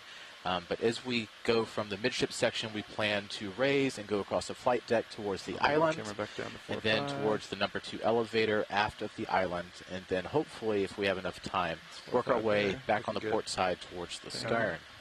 And that's kind of the general plan for today. We will certainly take time to explore anything we find interesting or record any information that we find that will be further useful to answer any of these questions.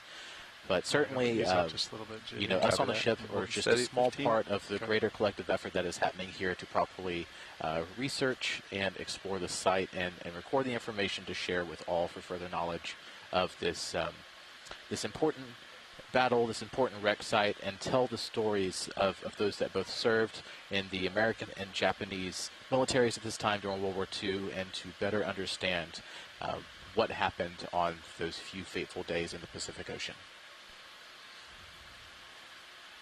It's 20 meters sediment. Copy.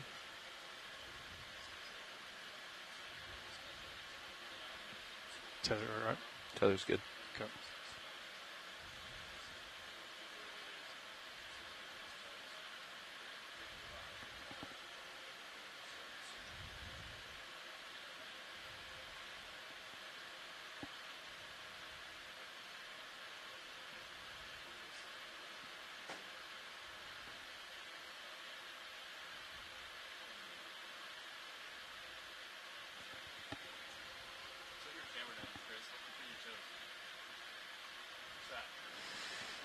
All right, we got visual. Copy, visual bottom.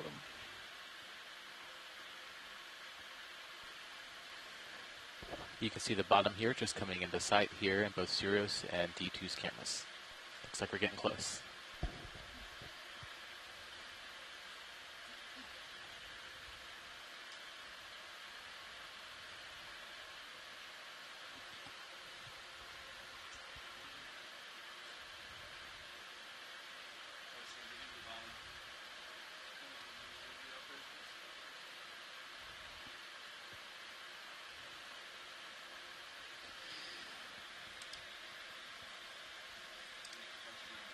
Nice job, pilot.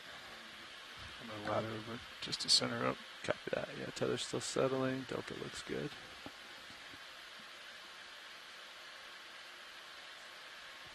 So it looks like the seafloor here is mainly sediment covered, which isn't surprising at this depth in this area. But these big blocks would be unusual if they were naturally occurring, so I assume this is probably ejecta from where the shipwreck came down with a heavy bow wake and probably made somewhat of an impact crater here.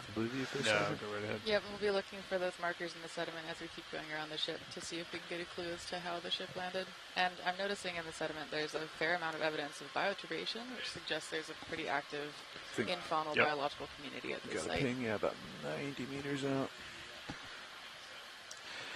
Yeah, so Brian, Asada, are there anything in terms, we've discussed the archaeology already to kind of start this dive here.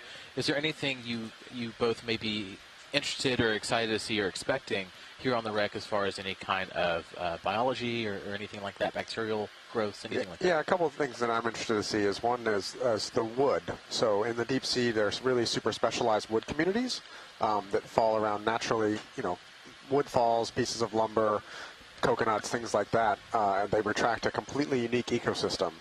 And so I'm really curious to see the wood components of the ship that would have been pressure treated and painted and whatnot, but whether we see kind of wood-boring organisms in those at this point. And then I'm also really interested to see what has colonized the wreck. So, in the deep sea biology, it's really hard to know how long something has lived in a specific spot. And here we know exactly, basically to the hour when this would have become, vessel would have become hard ground for things to settle on. So we have a really nice time point that nothing growing on this wreck can be older than when the ship settled here. So that's another really interesting kind of thing to give us an idea of kind of recruitment times and what organisms are potentially faster in terms of deep sea ecosystems to recruit to new substrate. Thanks, Bridge. Yeah, and it's also interesting to me as someone who studies things that live in sediment to think about how a large food source like this might be affecting the infaunal community that lives around the ship, as well as organisms that might be microscale that are living on potential accumulation on the vessel. And over here I'm noticing that in the camera from D2 we're seeing some potential evidence of pretty large impact. The large boulders that are strewn around, the manganese nodules seem to have been potentially pushed away by waves of water. So I think this will give us lots of clues as to the trajectory that the Yorktown took as she made her way to the bottom.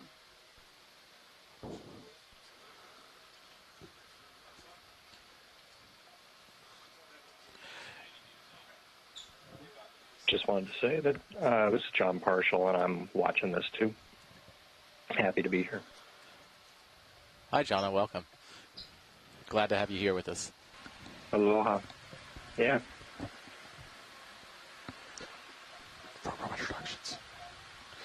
While we're getting set up here on the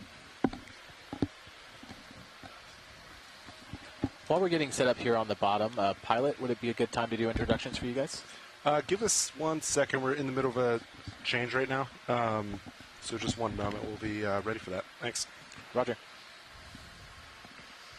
How you doing, pilot? Good.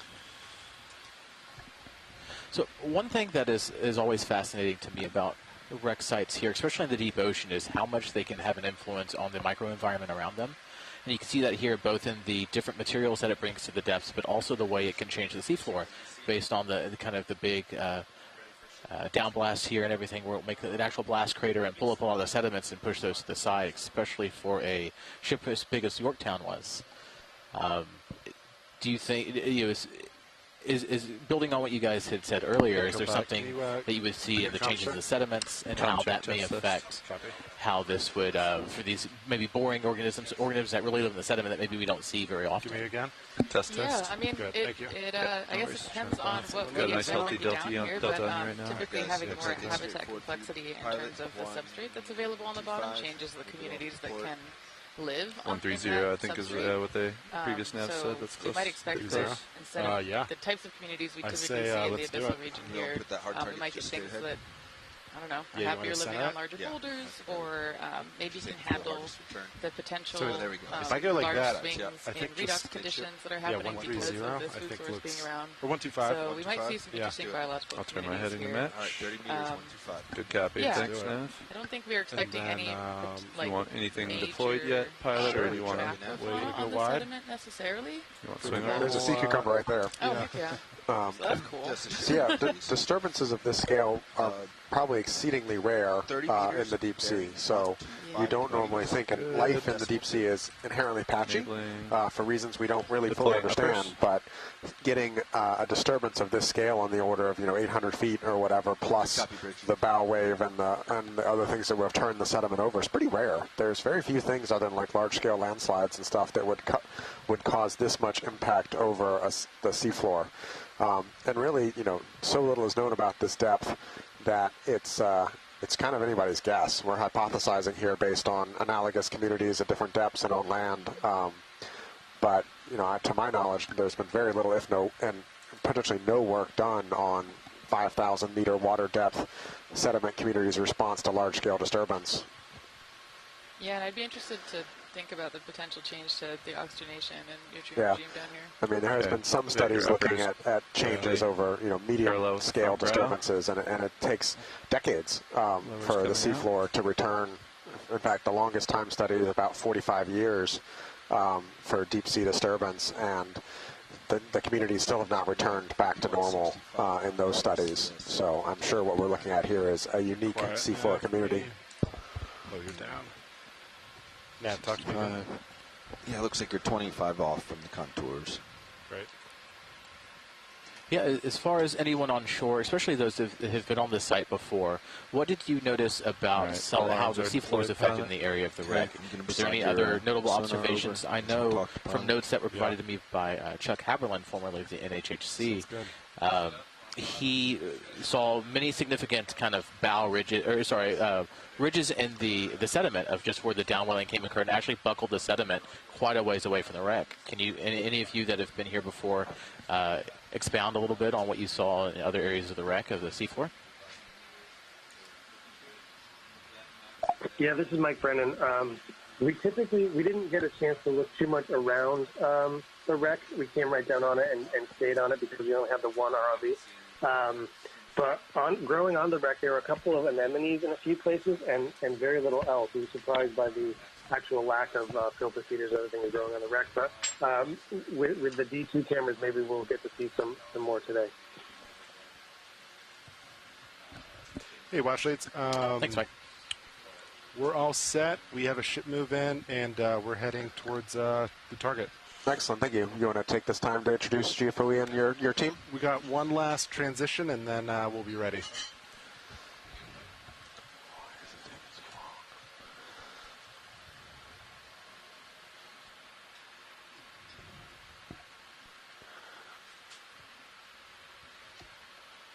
Pilot. Hey, co-pilot. All right. So I believe we're moving, correct, Navigator? Moving, 125. 30 meters at 125. Copy. All right, Watchleads, is this a good time to intros? Affirmative. Copy that. Hey, everyone. This is Sean Kennison, sitting pilot. I'm from the Global Foundation for Ocean Exploration. We're a group, a nonprofit of engineers and videographers. We built the D2 system, and we manage and operate it. And we're very excited to be here today to bring the images to everyone.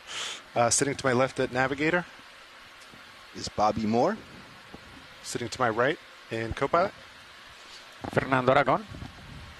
Then further right in the video chair. This is Roland Bryan, video engineer. And then in the back row, clipping. Olivia Andrews Drennan. And again, we're from GFOE, and we're ready to start. Thank you. Thanks, Sean. Dark object. Thank you. That clump. This really is different than what we've seen a lot of the other dives on this. Can we take a look at the sea cucumber center left? Yep. You know, it's interesting to see how different this is as far as we were used to being down at these depths. It's very flat and very plain, and you just see all the different ejecta and things from the actual wreck impact of how it's significantly changed the bottom layout here. Yeah, I totally said that, and now I'm realizing how far we still are from the wreck, and I'm second-guessing myself on that. I don't have another explanation for what would cause all of this shape in the seafloor, but we are a good little ways off still, it looks like. Yeah, Blue View puts it... Looks to be about 80 meters off still. You got it. Oh, that's fun. I don't know. These are really fine sediments, right? So I think that there's potential for a lot more mobility here than we might see in shallower waters. What is that, Brian? It's a holothurian, a sea cucumber. What kind of sea cucumber? I don't know. I have to go look that up. This depth, I've only worked in this depth 3 or 4 times ever, and so everything down here is kind of new to me. I'm very reliant on different guides of previous work and the literature here. This one is actually kind of different looking. I don't think I've ever seen one quite like this before. It's beautiful. Video's quick. Copy that. All right, that's probably good. Thank you, pilot. Great. Lasers one last time. I know that Chuck Haverly had at one point said something like they'd guess that Yorktown could have reached about 80 meters off. Somewhere between 20 and 30 knots before hitting the seabed, so I can see ejector going quite far. Thanks, Mike. That is impressive. A pretty big So if we do another one that's 60... Well, especially when you think that the ship itself is over 820, maybe almost 830 feet long. That's a lot of mass going very quickly down. I don't feel like I have moved. No, I don't think you've moved. I might have been seeing things in the mapping data, but I do think that we can potentially make out the scouring next to the ship of the sediment created by dunes forming around the Yorktown. Sounds good. Vida, you want to snap center?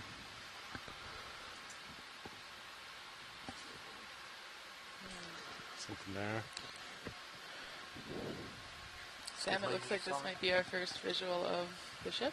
Yeah, absolutely. This is the first piece of man-made evidence that we're seeing so far on the bottom today. Put in a new move if you're ready. Can't quite make out what it is, but it's certainly metallic. 20 meters, 20, bearing 125 at decimal 2.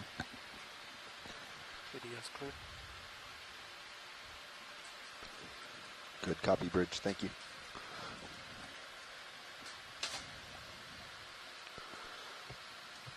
All right, I think we're good here. Thanks.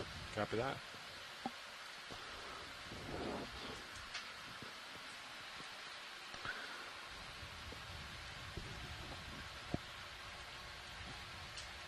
So for those of you that are joining us from shore, we will be approaching hopefully the midships port side of the ship here soon.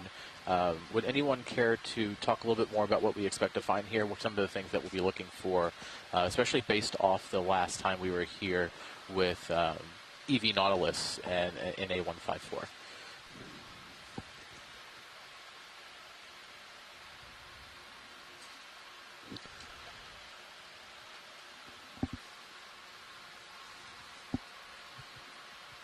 Hey, Sam, and all. This is Phil Hartmeyer from NOAA Ocean Exploration. Yeah, this is really exciting. A really exciting part of the vessel to be approaching from, especially from the outskirts, off the side. And there's a couple primary mission objectives that we're looking at here. One submitted by a great historian and colleague of John Parshall is Anthony Pelly.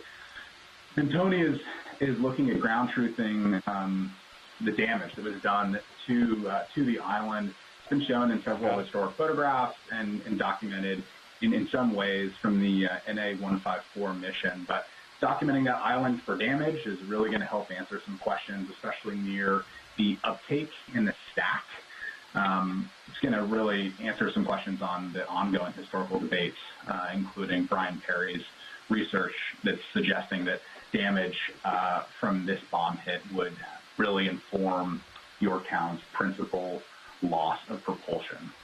Likewise, NOAA Ocean Exploration Explorer in Training Ray Phipps did an incredible job photo modeling the last mission, NA-154. And what a photo model comprises of is many, many, many, many thousands of images stitched together that are collected from the video.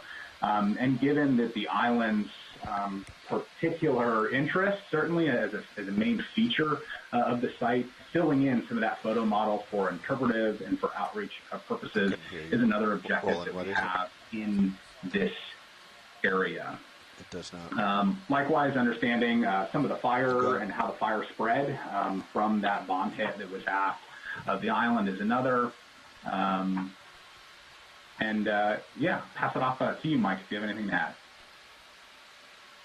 The bottom right quadrant. Awesome, thanks, Phil. Yeah, stream 3 is now the blue view sonar. This is John Parshall. I was just going to say I'm really glad that you brought up that article by Brian Perry. I was just blown away by that. I thought he did some really interesting and original research, and it added a lot to our understanding of the battle. So, yeah, good stuff.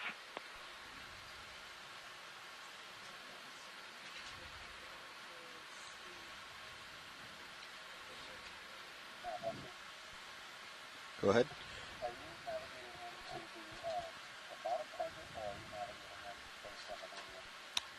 We are navigating based on blue view. Oh, on multibeam. We are navigating via multibeam sonar.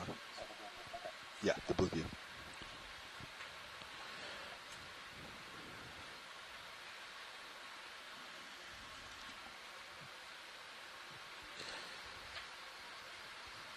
It's incredible the work that has occurred on this wreck site so far. Both is the history and then kind of the archaeology that has occurred between 1998 when the U.S. Navy, Bob Ballard of the National Geographic Society first discovered this wreck and put eyes on it, and then following what happened with Ocean Exploration Trust in 2023 and all the other partners involved with that. It feels very special to be back here to continue answering some of these questions and to continue shedding light on what was such a pivotal battle in the ships that were involved in it. And not only that, but to mention the soldiers and the shipmen and everyone who fought on this day and the days afterwards trying to save Yorktown. It's certainly a very humbling place to be this far, almost 3.5 miles, if not a little bit more, down underneath the ocean surface.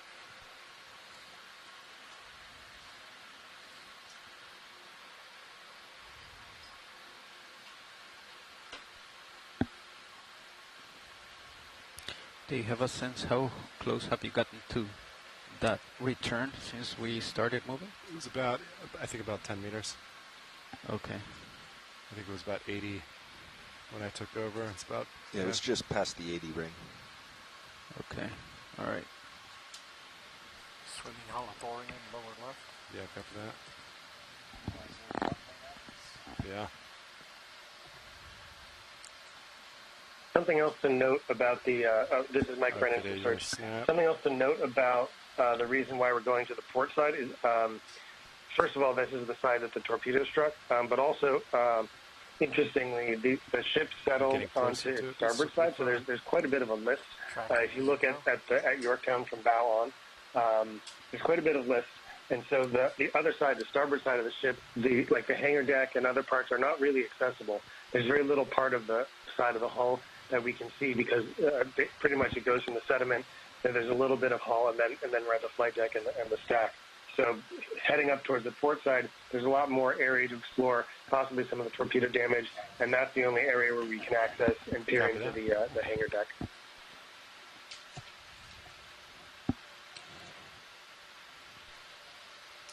So we are looking at what I think is, Brian, a holothurian, and Dougal Lindsay is saying that this is called Anapanastes. Hopefully I said that right. What do we know about? Altitude 1 meter. Oh, sorry. These are swimming sea cucumbers, so they spend some time on the sediment and collect their food, and then they'll, depending on how scared they are or comfortable they feel, sometimes they'll sit around in the sediment and digest, but often they pop back up and swim in that beautiful kind of dancer motion while they digest their sediment, or digest all the bacteria that lives in the sediment, and then they'll settle back to the seafloor and dump what they've digested and pick up another load and then swim away. So holothurians kind of come in obligate bottom benthic animals that spend their entire lives on the seafloor and can't swim. Ooh, that Some could be the, swim only when they're disturbed and they'll pop up on the seafloor, and others like Bathypelagia spend their entire lives up in the water column and just eat purely marine snow. So there's a whole host of different types of life history stages for different types of deep sea holothurians. All right, apparently, Dougal Lindsay just let me know that the common name of this holothurian is the headless chicken monster. And wow. Yeah, it was. My understanding of the history of that was it was named by some of the oil and gas ROV pilots in the Gulf of Mexico. Is where that name came from. Wow. Well, I love it. Just keep it back to zero. Beautiful. Yeah, whatever brings that out. Yeah, we're starting to see a little more, but yeah, 60 meters out, looking good. All right, come back down. So we're just popping up off the seafloor to get a better look with the sonars to see what's ahead. It's amazing looking here at the Blue View sonar. You can actually see a piece sticking out from the wreck, because we're in the vicinity of where the torpedoes would have hit. 20 meter and from reading some of the literature on it, conducted by many of the folks that are here on this call, it seems like that there's a piece of actual framing or a piece of the steel belt itself actually sticking out kind of towards us here. You can see it in the Blue View. I think that's over on Stream 3 for folks that are watching at home. Do it one more short one if you guys feel comfortable. Yeah, and so one of the limitations at working at this depth is how long it takes the ship's motions to translate down the cable. So we're at a little around 5,000 meters below the ship, and in order to move Sirius, we have to move the entire vessel. And it can take 20 minutes sometimes or more for the ship's motion to translate all the way down 5 kilometers of cable to move Sirius. So it's a little bit of a slow process here, because if you develop too much swing, we won't be able to stop when we get to the ship. So it's going to take us a little while to close. We've closed in about 20 meters since here we've been on the bottom. A little bit shorter this time. And we'll keep stepping our way, approaching the vessel. And we'll look at some of the life here in the sediment and on the seafloor as we approach Yorktown. Good copy. Thank you, Bridge. Yeah, and I'm already kind of amazed by how it seems like this part of the seafloor at least shows lots of signs of being really active, though the last vessel dive that we did kind of gave us the same sort of view, where we showed up and it was a lot more biologically diverse and abundant than I expected. I'm seeing potential evidence of some larger either shelly remains or shelly organisms in the sediment too. Lots of evidence of bioturbation, so suggesting that things here are likely relatively large and consuming oxygen and moving up and down. And yeah, there's lots of reasons why that might be. It could be that the seafloor was already relatively active before Yorktown came and landed here. Could be that Yorktown provided the right sort of chemical conditions that created more oxygen and nutrients that are now available to the benthic community. Well, I suspect a lot of it is in, this type of sediment often is anoxic very quickly below the seafloor. And so anytime you get this much overturn and mixing, you reveal a lot of nutrients, fixed carbon and stuff that was buried in the sediment that was being digested either very slowly or not being digested at all, to creatures that are oxygen breathing and more likely to digest it. So yeah, I mean, these kinds of disasters can be really big boons for benthic communities. There's some studies that have been done in other places on turbidites and how those mix up buried nutrients and create lots more available food for the organisms that live in that part of the seafloor. Yep. Yep. Yeah, it's just, I know there's a kind of a prevailing theory amongst some scientists too that a lot of these shipwrecks all throughout the deep ocean serve as these kind of ecological hotspots because they do provide a little bit different material and allow different organisms to thrive that may not otherwise thrive in a particular area given the lack of nutrients or given the lack of a specific type of compound or nutrient. Yeah, certainly. They do have their own ecosystems, and depending on the composition of the wreck, the water depth and all that, and it's something we're really beginning to just kind of begin to think about how the ecological succession and how cosmopolitan the individual species are if each area has their kind of own wood specialist. You know, some of the best work on that has been done by Craig McLean in the Gulf of Mexico, putting down different types of wood and watching it over the years and seeing how those communities change over time. Copy that. Thanks.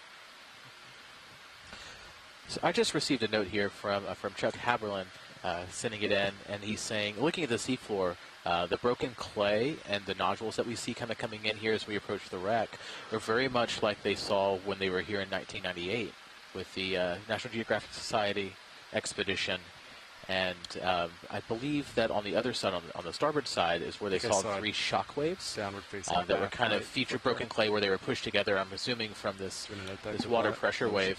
Pulled down our oxalate. Yeah, I would. I think I put it down. This is generally a pretty still environment, so I would expect these kind of seafloor sediment shapes, these blocks, to last centuries probably before they eventually settle back down to flat. Yeah, almost certainly, maybe even longer. The sedimentation rate here is really low, and it's very, like Brian said, it's a very calm environment. So this is a very anomalous event to have happen at this depth. So we'll probably, I have a feeling that the evidence of this impact will stick around for quite a long time. And, in the geologic record. Absolutely. And you can see how it just kind of falls off here as we're looking back towards the wreck itself here. So looking towards where we're approaching Yorktown.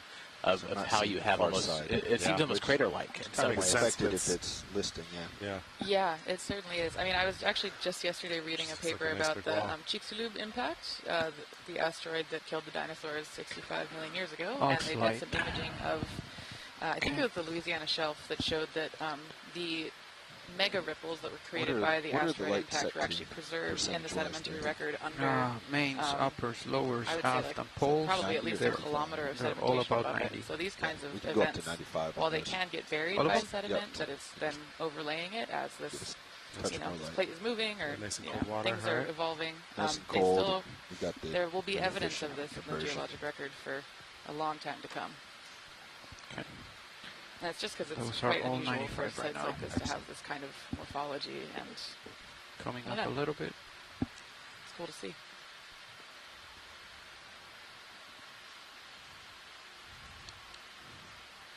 $45 meters out. Good copy.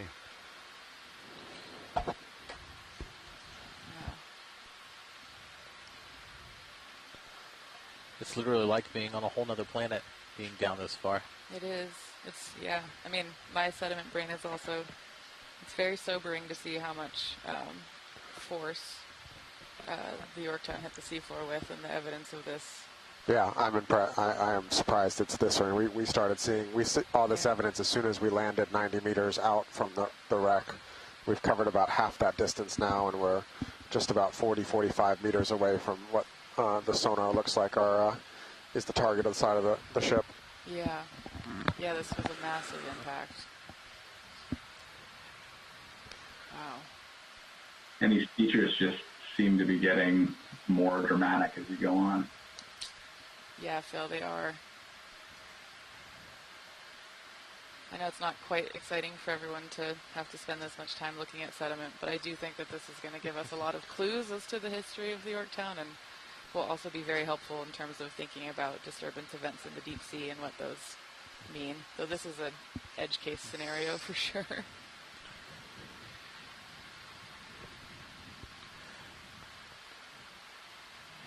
I think one thing that's interesting that it really brings to mind, at least in my mind, is you look at these deep wrecks, and whether it's Yorktown or other wrecks that have been found all throughout the Pacific, is just how these kind of site formation processes take place, and depending on the size of the wreck and the depths that it sank in and everything else, of how they can be very similar, they can be very different depending on the circumstances of their loss. Yep. All right.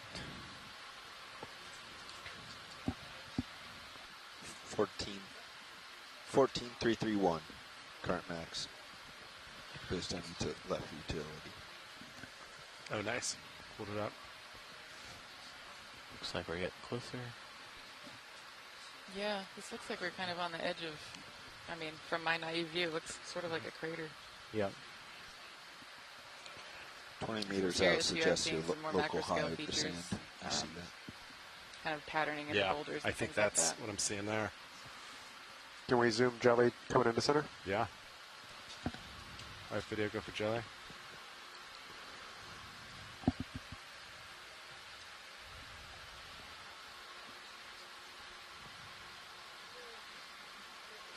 Wow.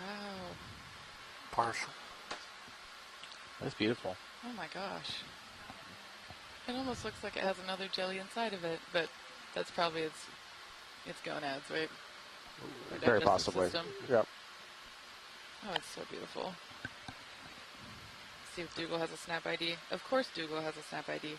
It's Crosota Sure, let's do one last one. No, Milse. Crosota Milse. Okay. Oh, that's so gorgeous. It's a species of deep-sea hydrozoan, and they're bioluminescent. All right, video, we'll let it swim out. Wow. It's getting close and high. Beautiful.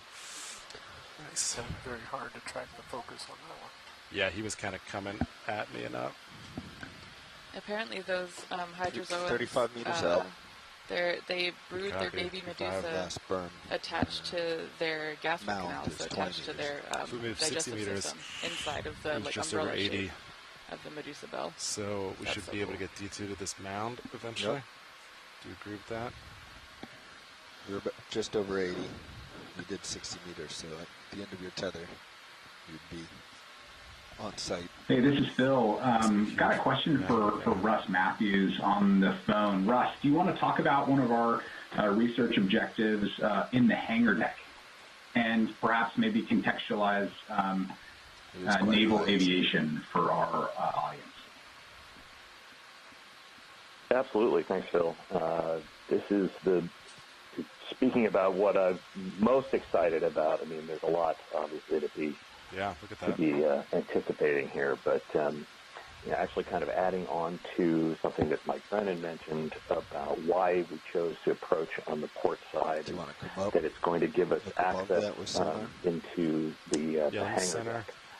And there was an observation that was made in the last visit to the Yorktown site in September 2023, where the team there caught sight of something that they thought might be aircraft wreckage. Right. And subsequently we've studied its screen captures and caught Move out again. an airplane wing. And of course, for an aircraft carrier like Yorktown, its striking power is in its aircraft.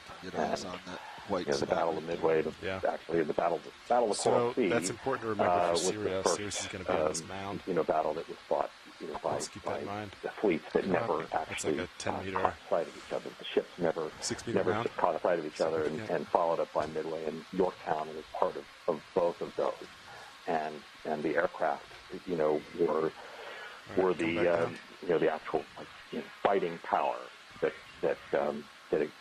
expressed those battles, and there's a chance, that we might get a glimpse of some trace of one of those airplanes. Now, we studied through the historical record. There was actually a photograph that was taken during the battle of the damage control efforts on the hangar deck, and you could actually see that in the ship's overhead there was an airplane stowed up there, and that we believe is a Douglas TBD-1 Devastator, a torpedo bomber.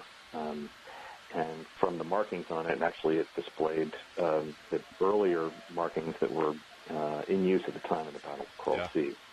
The national insignia had a blue circle with a white star and a red ball in the center, and by the time of Battle of Midway, they had moved on from that. They had eliminated the red ball because that was, of course, the same symbol used by the Imperial Japanese forces. So, but the image, of what we could see in this green cap, it looked for all the world like a wing with this star and ball insignia present. Yeah. And the fact that there had been an airplane stowed in that area that had that same insignia is really intriguing. But the frustrating thing is that at the time, they were forced to execute the 2023 mission with only a single body system. So the vehicle was attached directly to the like Sirius was attached directly to the ship by a exploration ship by a tether, and so it was bobbing at the end, flying like a yo-yo, and so it was very, very difficult to get any kind of fine detail in exploration. So right now, what do you think? You said getting about 10 meters on this ridge. Second bite at the apple. Well, actually, kind of third, but for the third time in 10 more meters supposed to be dead center. The height of this ridge was about 10 meters. It's pretty remarkable. I thought it was about 6. Historians have been dying for the chance to do it. We just would want to stick our heads back in that space. To be conservative, you could call it. Can we get a glimpse of your high mud ridge? 8 meters, potential piece of aircraft?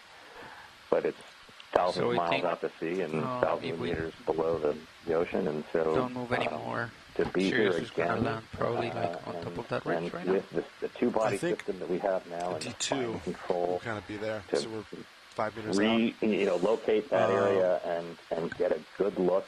So and we could do at what's there, and I have to say, bravo Zulu to the GFOE folks, because the images that we're seeing now are just stunning. I mean, the way we've been able to zoom in on the sea life and the fine resolution. Yeah, so I should stop like right around here, right? So if we do lighting, I mean, it just makes me giddy now thinking about what we might see when we get up to those roll-up doors on the side of the ship and finally get to peer into the darkness again and see if we can identify, potentially some part of the Yorktown right now. That's Bring it out just as we approach this crucial early battle. Ridge, 4 meters off bottom.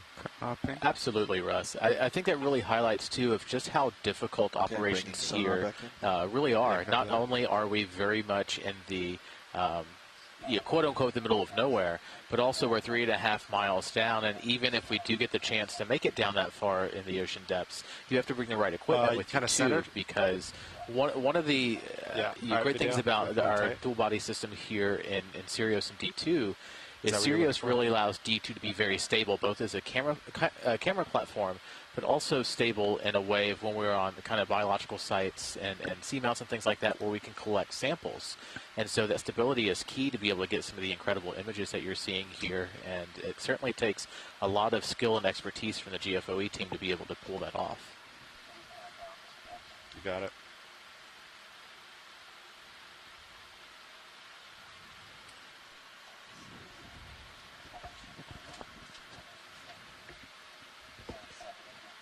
Got that? Okay. Roland, I think I copied. You can come wide. Thank you. So, Russ, just to give a little bit more context here, we were talking. Ooh, it looks like we're just getting our first glimpses of the wreck here. So, but that's as far as I go for now. Russ, as far as the planes that were here on Yorktown, have there been any that have been found before, any that have been imaged or recorded in any kind of way that took place in the battle that didn't survive the battle? At this point, no. We've not seen any trace of aircraft that participated in the Battle of Midway.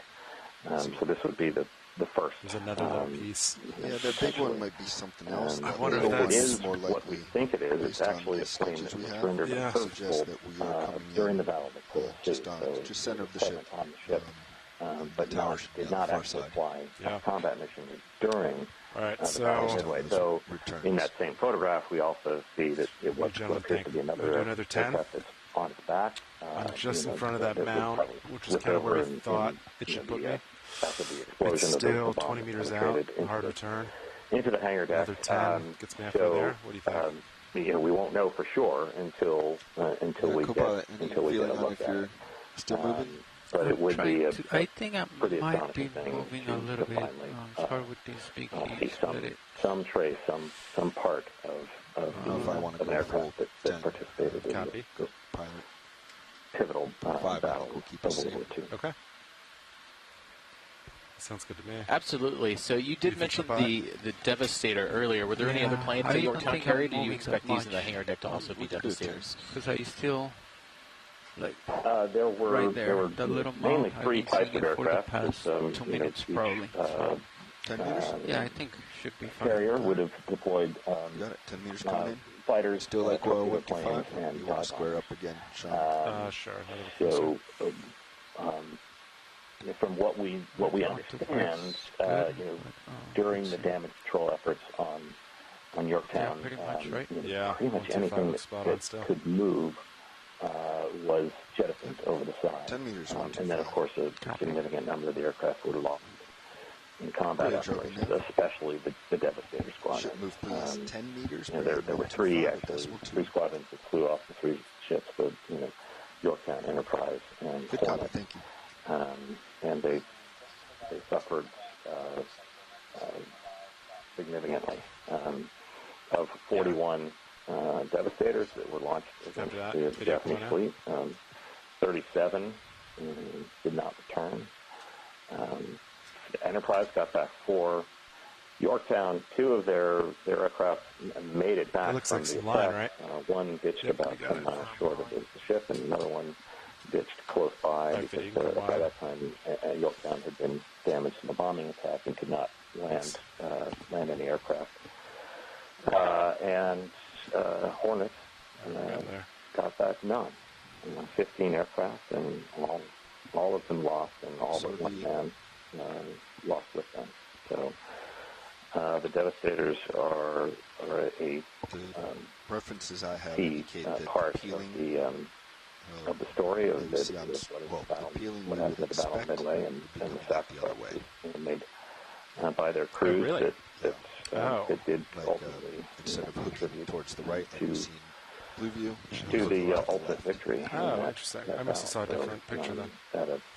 Just that's based on these images. Yeah. I also saw that so video. this plane, again, if it is what we think it is, it could be Bureau number 1513, which was assigned to Torpedo Squadron 5 at the Battle of the Coral Sea, and was rendered unserviceable before Battle of Midway. And in fact, they had to swap out the whole air group practically. It was Torpedo Squadron 3 that was operating off of Yorktown during the battle. But I really want to see what again, that is, it would still be pretty amazing.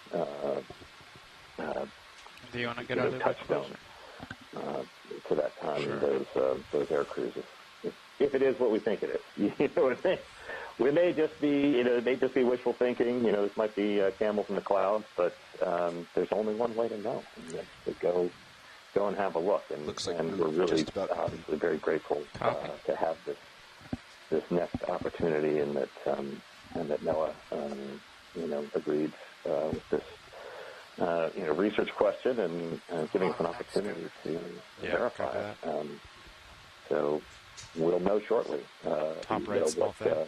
What's there and what's not. Okay, copy. Go ahead, Bridge. Thank you. Yeah, absolutely. And as we see, looks like what is the port side torpedo damage coming into view here just on the main camera. Russ, you made many great points there, and it's incredible what we can find out if you know where to look as far as the historical records and anything like that, and the possibility that we may already have a potential plane that this may be, or at least the possibility is pretty remarkable. Sure. Fernando, I'm going to center with you. Copy. And then, we'll do another bounce up. See if we can see the top with the blue view. So I think the windows are just at the top of your screen. So that might help locate Looks like us. a lot of the exterior plating is missing down here as you get towards the turn of the bilge. Yeah, copy that. Wow. All right, I'm going to come up a little, Fernando. Go ahead.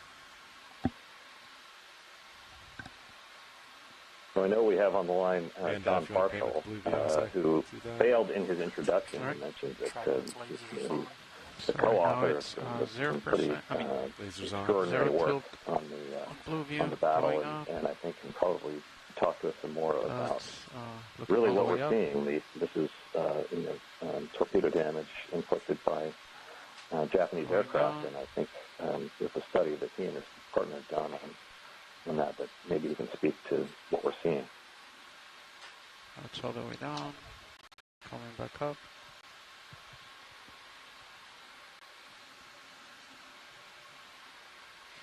So if you want to switch to Stream 3, we've just put the Blue View sonar up full screen on Stream 3, and it's going to give you can actually see some of the doors and the shapes of the side of the ship in that as well. That's just seeing the top, which makes sense on altitude, right? Right there, that's seeing the top. So, Russ, looking here, just kind of going to what we were talking about being able to peer inside the hangar deck here. No, I have I believe the door we were wanting to look in is just a little bit to the aft here, right? We're looking at the port side with the bow, the front of the ship, to our left, and the stern to our right, correct? Yeah, I think so. I'm actually trying to call up on my computer here the photograph that we were comparing, and might be the bridge. Have a sense of exactly where we are in just a moment. Let me zoom out for you. Sure, 10 meters, whatever that is. Yeah. Right? Yeah. Seems a likely candidate. So suggest we're just forward. Yeah. Of the tower. Yeah, so just looking at the sonar, it looks like we've come up and we're looking more or less on the port side, but we're more just on the forward edge of the island from what we're seeing in the sonar. All right, for that, I'm going to come back down and get another view of the side as we come down. Copy.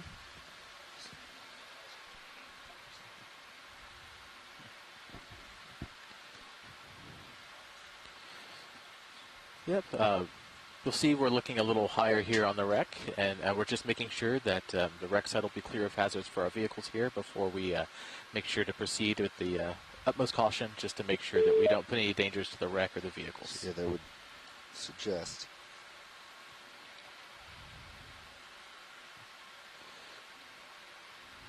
Yeah, a little bit off to starboard would be the torpedo damage. A little bit off to starboard, copy. If I'm reading this correctly.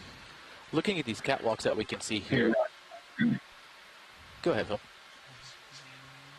Hey, Sam, I just wanted to mention, Russ, your shout out to John. Sadly, he had to peel away for a last minute obligation. He wishes you could stick around. I'm trying to get Tony on the line here right now, but Frank Thompson, I think, can speak to the torpedo damage and certainly what they saw. Fantastic. When they were here. I'm sorry, what was that, Phil?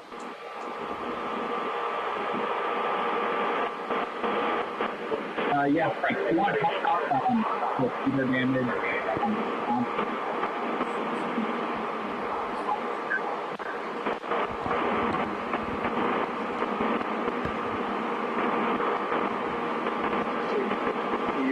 Your voice was unintelligible here.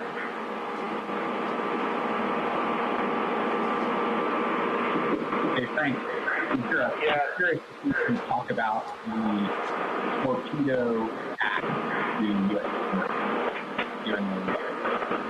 So they should have been able to identify the windows. Unless the windows are under the tower, though. This picture shows them right at the tower. to starboard a little bit. Yeah, copy that. Just off the starboard.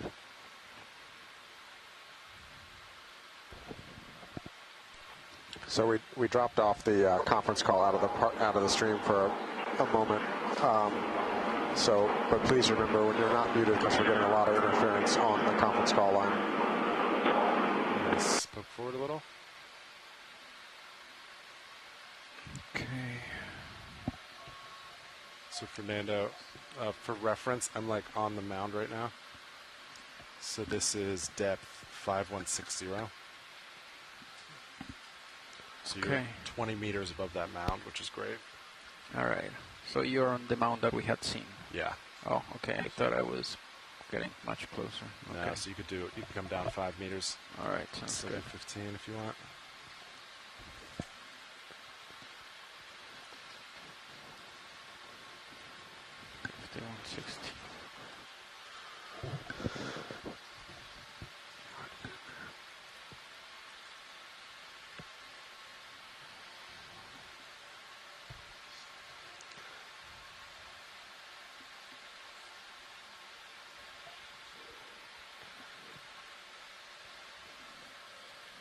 I was going to say if you wanted to mark this spot, but it might not be accurate. I'm not going to get anything on nav. Yeah.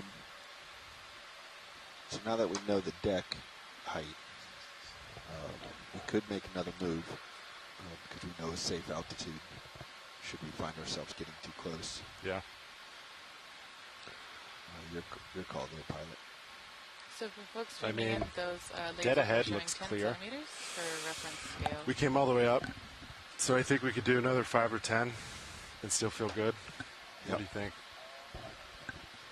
We're seeing a lot of evidence of damage. I don't see any hazards. Looks, which is actually kind of in our favor because it's tilted. We're keeping our eyes out for any evidence of torpedo blasts that took the Yorktown down to this depth. So, all right, shoreside, can you hear us again on the conference call line? More to starboard here, co-pilot? I think so. Yeah, if you point and face towards him right now, what's that bearing? Yes, we can hear you. All right, thank you. 140, 150. Yeah, probably 14. Yeah, right there, 150. 150, 10 meters? That sounds great. Okay, 10 meters, 150. So this should be, we should be looking at torpedo damage from the aerial torpedoes, correct here? Sounds good. Yes. I believe the submarine torpedoes hit the port side. Oh, sorry, Washley, was that for me? Side, excuse me. Starboard side. Yep. Here you hit the port side. What particularly of interest here to image? Are we looking at just the general area, or are there specific components of the damage that are most important to see?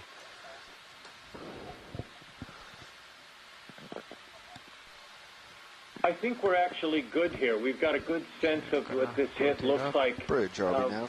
I think we can proceed on. Can I get ship move, please? Copy that. 10 meters, bearing 150 degrees at decimal 2. Good copy, thank you. Okay, sounds good. We're moving that way, so we can we'll skip going down and rise. Is that correct? You got it. We're moving that way.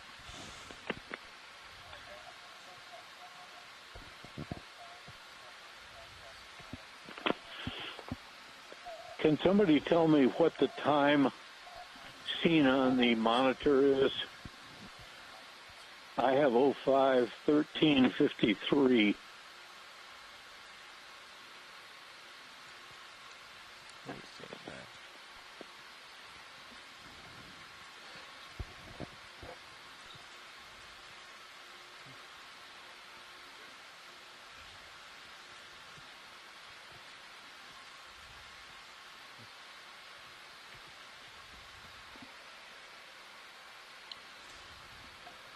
Looks like Chuck, where do you see 05? We don't see that. I think she's on the left.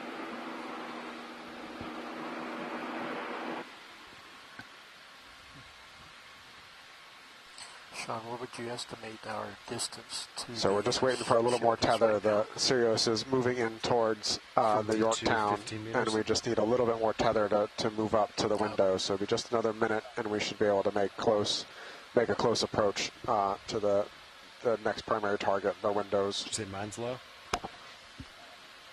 Copy. I can put a little closer. Roger that. This is Silver Spring. Are you getting any more garbling, or is it coming through clear now? You sound much better, Jim. Oh, thank goodness. I've been waiting to hear that all night. Are the lasers on? They are. So I have a question for the historians as we approach here, So looking 10 at meters out. the portholes. I'm come in a little, Bobby? surprised looking at the blueprints from the biologist point of view to see so many portholes on a military vessel. And now, as you can kind of see them coming into sight there at the top of the window, was that a design choice, or what was in the history of having an aircraft carrier with so many portholes along its sides? For the most part, they were sealed up before the war. Was Yorktown built up from the keel up as an aircraft carrier, or was she converted to a flat top from another vessel type? Yorktown was built from the up from the keel as a carrier. At that time, carrier design, carriers were kind of seen as in the same role as a cruiser. They were the eyes of the fleet, and those were traditional roles of the cruiser. But during World War II, of course, they supplanted the battleship. Move complete. Copy. Move complete. The American carriers had an interesting design, different from the British and the Japanese. The basic flight deck and island is a superstructure and not really part of the integrated hull structure. On the British carrier, with their armored decks and all, the flight deck was an integral part of the hull. Agreed.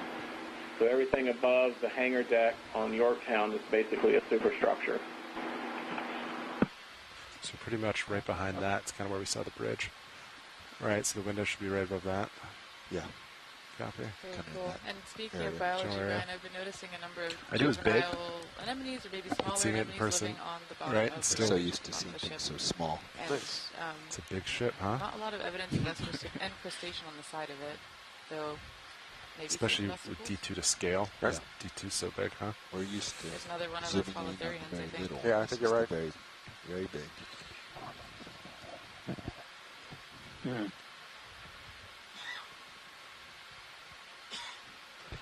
It seems like one thing here that really kind of paved the way for demise here of Yorktown and its ultimate sinking was just the close impacts of the torpedoes from the two Japanese dive bombers that struck it here on the port side, the damage that we're seeing right in front of us. Can anyone speak more to that as far as how maybe the closeness of two torpedo impacts in the same or similar location would have much more catastrophic chance of sinking than maybe if they were a little bit more spread out? Keep moving. That's cool, huh? And then, since they said we don't have to go down, so we could maintain this type of Sirius, which we know is good for that mound. Let's just start. This is Jim. Let's just start by noting the incredible power of a single torpedo hit. Does it feel like you're seeing it here? Consider the considerable amount of reinforcement that goes into making a military hull. Look at the thickness of these plates and see the close spacing of the rivets. And then consider what that explosion with the detonation has done with that gas bubble being formed and literally not just bending steel, but also shearing those rivets right off to open up this hull. So one hit is particularly catastrophic. And as we zoom in here, as you're doing...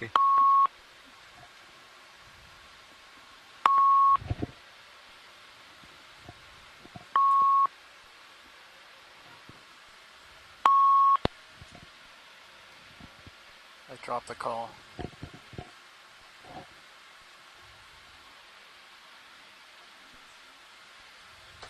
Pull them back out. We're getting some notes from our video team that it sounds like the call may have dropped, so bear with us as we deal with some technological issues from our side.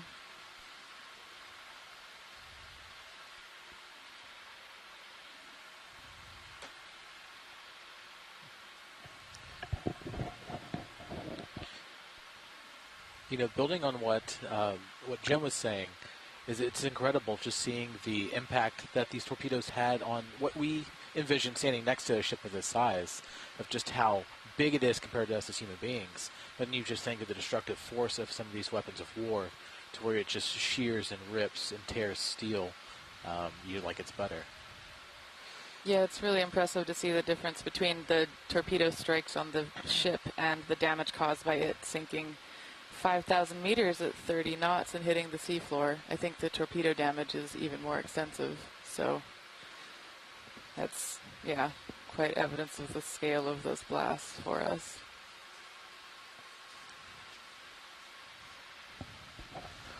We can see here what looks to be the hangar deck. These would be some of the roll-up doors that would be here on the port side.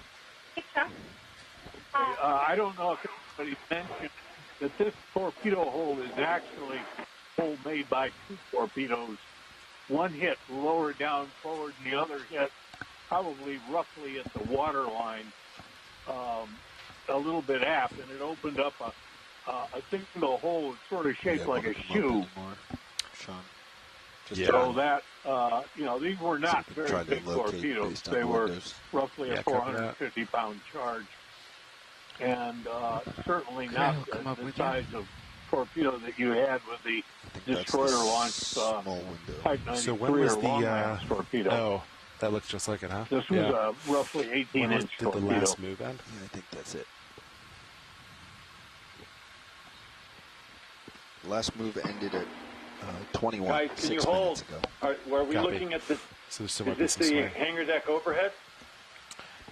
This would be it. It looks like heading starboard. That's your small window. It looks like. Yeah. Wow.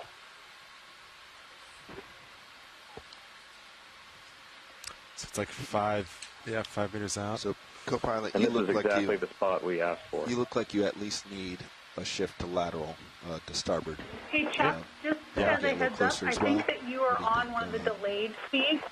So if you go to the email that Sam sent out with all the information overnight about joining the call, you should be able to get on the low latency video feed. Step ladder which right above should the catch small us window up. there. Right now you're running about 5 minutes behind. where he is? You should be able to catch up with that if you go to Sam's lateral email starboard about today's dive. perspective. So yeah, probably like 1. Okay, was that the email you sent out yesterday?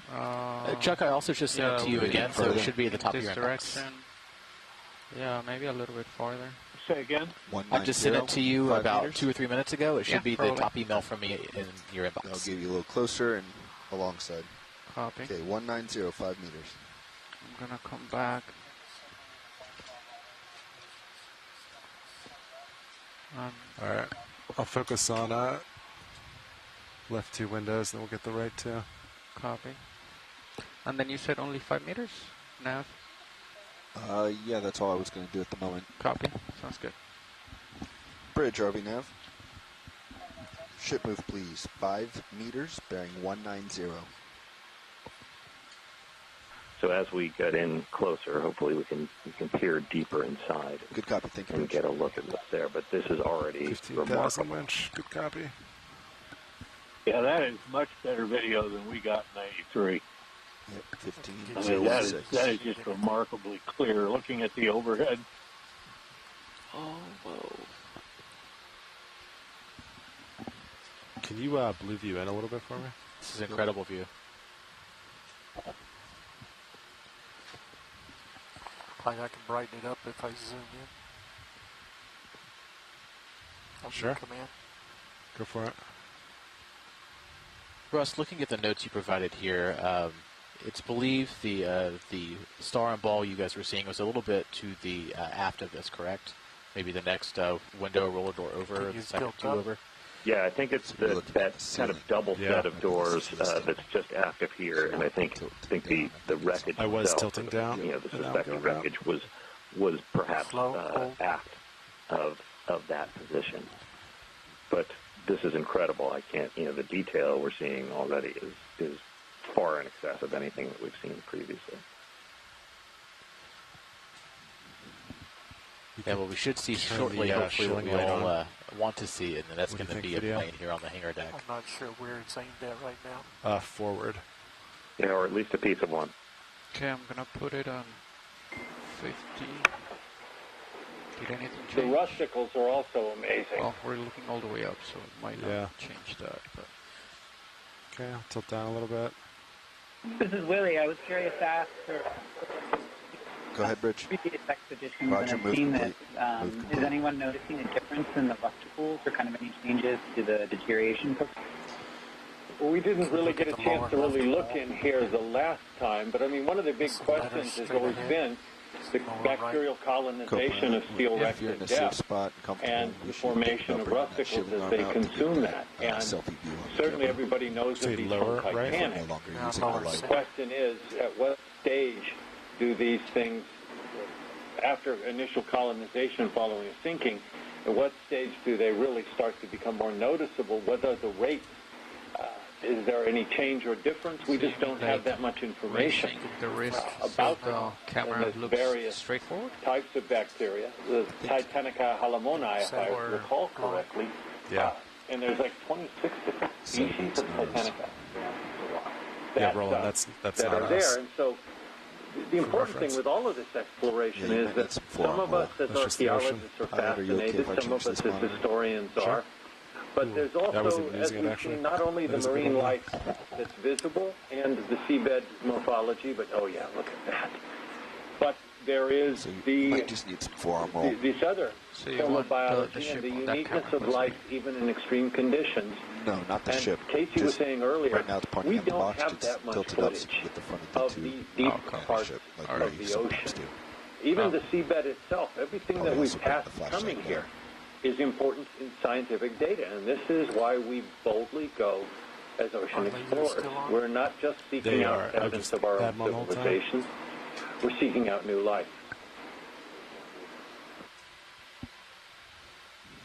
One thing that this could be considered as is sort of the marine forensics version of a body farm, where if you visit it at periodic intervals, you can see how the deterioration progressed in comparing the 1998 pictures with the 2023 ones that I just finished looking at. The amount of deterioration had not progressed very far. Things pretty much looked the same in 23 as they did in 98, although there were a few changes that I noted in my notes.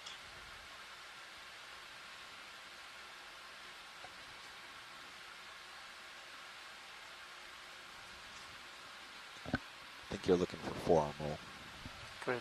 And I think that's a really interesting point about the rate at which these types of structures are deteriorating on the seafloor, because we're hearing that the rate of deterioration or overgrowth on the structure hasn't really changed, or doesn't seem to have been very fast since 1998, right? There's not been much progress since then. So to me, that begs the question of how quickly do these biological communities come in here? How quickly do they begin to set up a new sort of substrate, and is there a change in the rate of overgrowth that happens over the lifetime of these wrecks being on the seafloor? And I think we've all been saying that to different degrees during this call, but I think it's just something that's really interesting to consider and something that we don't have that much data on, because we don't often get to see into shipwrecks on the deep sea like this.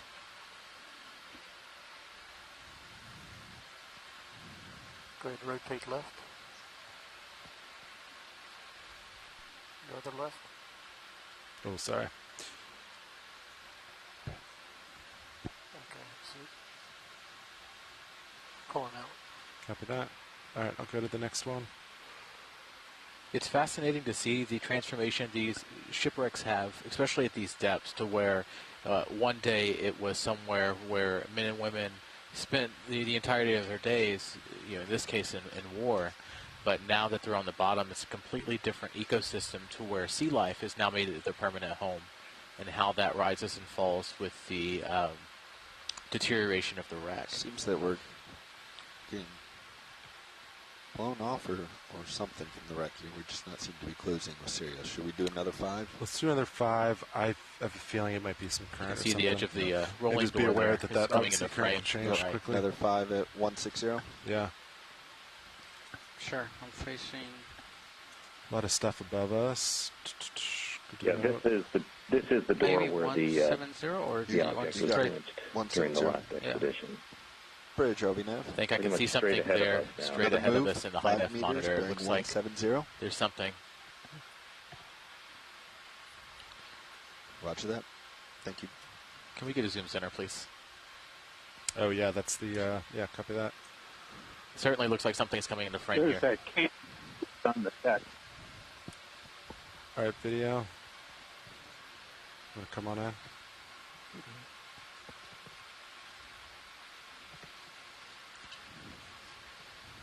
That looks familiar, it looks like a wing.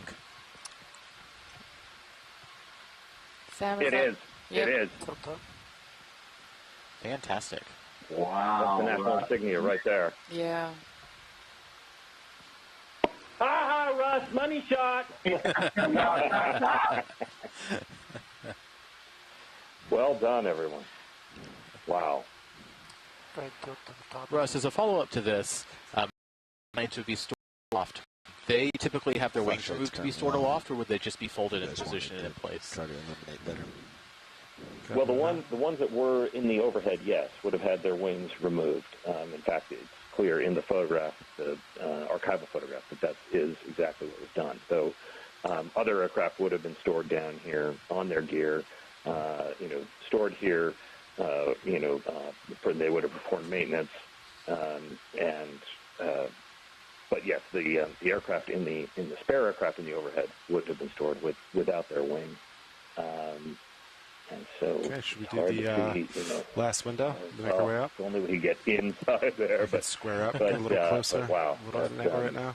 That's really something. Unless you can square up a little bit more, look further Sometimes down. they would stow the wings up against the bulkhead, so they'd be out of the way, but they'd be should be another window, yeah, to needed to starboard. get to them. One more. That Right, looks like this what is a you double got door, here. I think. Double door, copy. Yeah, that's probably why it actually survived the sinking, the ship capsizing and the trip to the bottom. It was actually stowed and secured on that bulkhead. And we do see from some of the historical images of the actual damage control going on during the Battle of Midway, it seems like there were planes actually on the hangar deck itself. And from what it sounds like during their salvage operations to try to get Yorktown uprighted and stop the list, they jettisoned a lot of those planes off the port side to try to lighten the load. Is that correct? Yeah, that is in the historical record, and there's a photograph as well where you see one of the airplanes that's now been lowered down onto its gear, and it looks like they're preparing to jettison it out the side, out the roll-up doors. But now it looks like they didn't remove all of it because we do have something back in there. If there are any airplanes still hung in the overhead, they will be aft of the midship's elevator. From the midship's elevator forward for a good distance, there was what was called a gallery deck that was suspended in the come up and see that plane in the structural members of the hangar, which were quite deep. I think if I come over, it'll give me the better view. And you're looking at the bottom of the gallery deck here, probably. But as you go further aft, before, I think I can right square now up. you're in roughly the middle of the smokestack. Looks clear on If you were to go aft about 3 or 4 sets of doors from here, you might be able to look up into the bare overhead where they were like a walkway or something above us. All right, Fernando, do I have room to make this? Or am I stretching my luck there? No, I think you can go in a little bit more. Yeah. Copy that. Let me know if I'm tuggy at all. No, I think you'll be fine. You could just even laterally parallel would help, right? I wonder if it's possible for us to zoom in from here as well and see how. Yeah, that's what we're working on. We've got our position serious to get a little more tether to get over here, but that is the plan. Fernando, what do you think about 20 meters? Yeah, roll, let's go for it. 10 meters at 225. 225, I feel like that would... So that should take you just alongside. So that's based on pilot's heading directly to his starboard would be 225. Yeah, let's do that. Don't you think, are you like straight up again, perpendicular to the hull right now? Pretty D2? much? Yeah. Pretty much, yeah. All right. Okay, yeah. Bridge over now. So just for everybody on shore, what we've been talking about here at the Exploration Center is that Russ Matthews had spotted this earlier, and there'd been some discussion as to what we were seeing, and coming back has really confirmed this, but this is the first trace of naval aircraft that has been found on the wreck to date. And Midway is a battle between not just ships, but aircraft. And so this is an important moment with this first glimpse, this first really solid glimpse and clear glimpse of aircraft. Russ, anything to add? Well, to be fair, I was not the one who spotted it. It was the crew on the last expedition and who had spotted it and then forwarded their findings to me. And we took some time analyzing the screen caps that they had obtained. But this was a team effort for sure. So let's see. We can kind of, yeah. So like 26 Can we degrees is zero pretty back spot in on. What's next to the wing, Compared please? to D2's rotator. On the left, to the left of the wing. 26 degrees. Sure, Zoom in and just completed that. As far as tilt, yeah. You may be delayed on your stream. All right, watch lead. Right. We got these 4 windows. Should we spend any more time in this area? Or should we make our way up?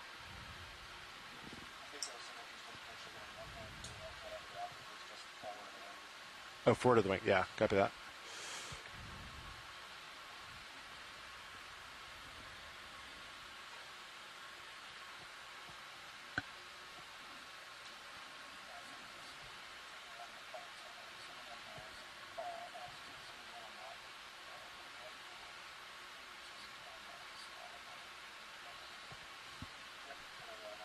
Okay. Can we try again on those 2 objects left of the wing? Yeah, I'm ready for you.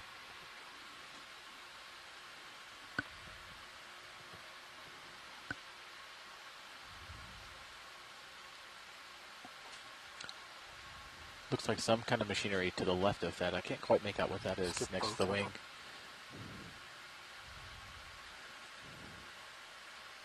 A little more left. All right, shoreside. So we after we get these last 2 images, trying to figure out what's next to the wing. Are we good for the 3 doors and ready to move on to the next objective? Yes. Go ahead, Bridge. Thank you for this. Roger, move complete. That camera's really nice to have right now. Downward facing.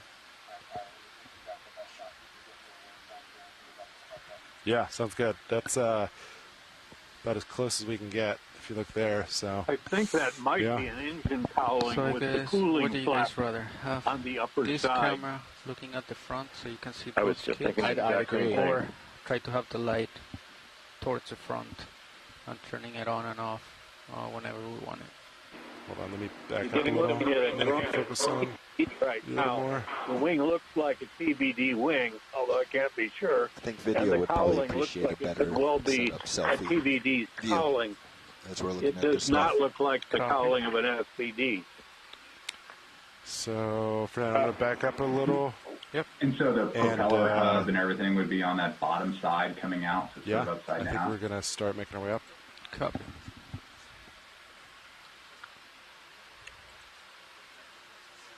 The cowling would be hanging with the nose down if Can you put I'm my right view about what all I the way think up? it is. Or I guess I'm looking for my Titan at this point, but Yeah, the other thing I'm thinking, though, is that might not be a TBD wing. I'm not seeing not seeing the characteristic corrugated metal garage, you can see structure the on tip that, of the garage door that at the wing. top. It's a little too smooth. I think potentially to be a devastator. It might. Looks like what we have. We're going to need to look. Oh, go ahead.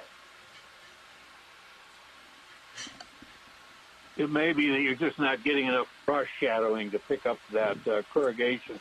The wing looks like a TBD wing. It's relatively longer and thinner than an FBD wing.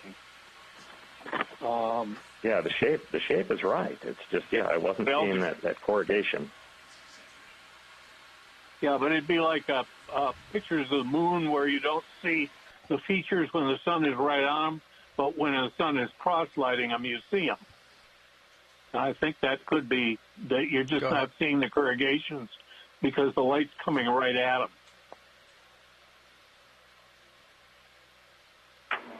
Were the TBDs the only ones that had retained the old insignia by the time they went out to Midway? Can't say that. It's only a matter of... Go ahead. Zoom into the hole from that angle. Yeah, let me get back to it. Someone who's watching this thing to think that... All right, you want to go for Zoom?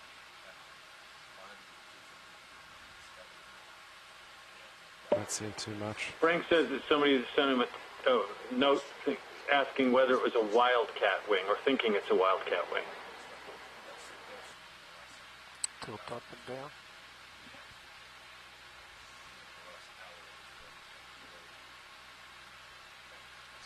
Chuck, I believe in some of the documentation you sent me here, this door here with the catwalk in this vicinity, are we looking towards kind of the flag office and the gallery deck level? Am I understanding that correctly? Are we outside the hall now? Yeah, got that. Yes, we've come up a little bit from the hangar deck. We're just above those doors now. We're just above those garages. Okay. If that door with the two tanks alongside of it, our Fanatum's going to rise right here at the catwalk levels, that might well be the commanding officer's shall we do cabin, but 10 or 15 meters? I'm not sure where we are. One or a little bit to port. Can you draw back a little more so I can see it more clearly? 15 meters forward. Yeah, that sounds great. Okay. Go can you center them up? Yeah, we're above the... By the way, that wing is definitely all not these cables and stuff, so... It's not square enough.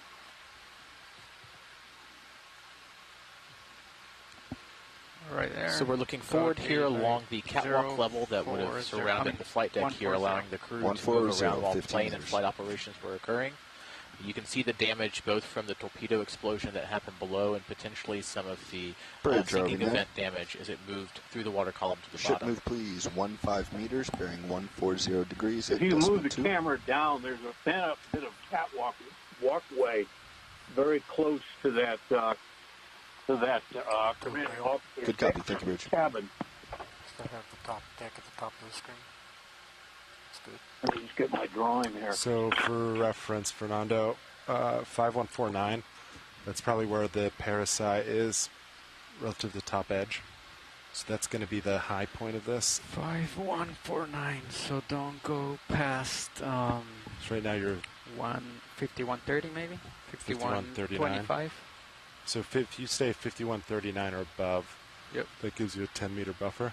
Copy. 5139. There are two portholes to the left of it and then another open door. And that might be the door to the Admiral's cabin. That's what my drawing is. We're just going to work on getting that arm out for views.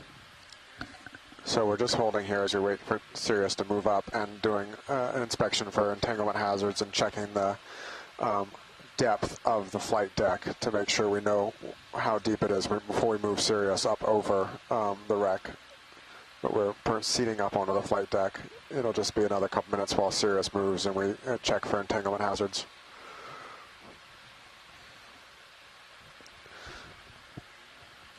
Chuck, is that a picket line that we're seeing later across the flight deck there? There's the tower. Readjust your blue view. Picket, you mean that bar that's sticking out? Yeah. I think it might be an aircraft parking extension. That's only 6 meters out? You know, when they parked planes I thought I saw it here. based on the flight deck, they would put these bars out and roll the tail wheel out over these bars and take up less space on the flight deck itself. I think that could be what it is. You'd have to tilt your blue view Cool. down. Copy.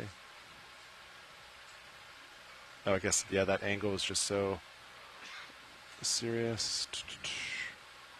Oh, yeah, there we go. Zoom out more. Yeah. You see that piece of catwalk that's hanging down in the, just to the right of center? Yeah, right about there. That catwalk, nice. that piece of catwalk is hanging down now, but before the ship sank, it was flipped up. So the water pressure, as she sank, straightened it out and made it bend down. Sure is.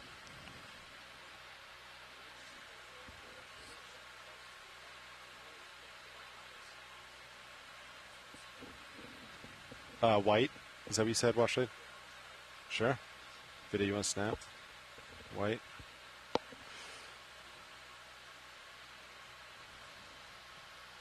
What is that? You see that mound? I think it's bacterial matter in the lower part of the picture? That'd be my guess. That probably covers an arresting gear wire or a barrier wire. That triangular shaped thing. The triangular shaped thing that was in the picture before you zoomed in, it was in the lower part, is a stanchion for a barrier wire or barrier wires. And if the planes missed the arresting gear, they would have the barriers to catch the landing gear and all right, so this next bit's going to be a little awkward. Whatever was parked forward. We'll make do. In '98, we noticed that most of the wires across the flight deck were covered with these mounds of silt.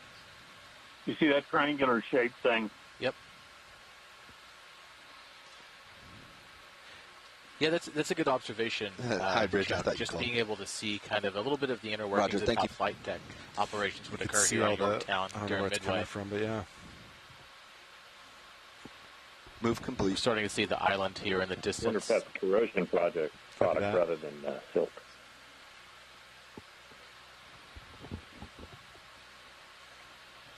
And Watchley, it's at this time, so we got the bridge in the distance, that's superstructure there, and then the elevator should be to the, from my perspective, the right. Next target will be the tower.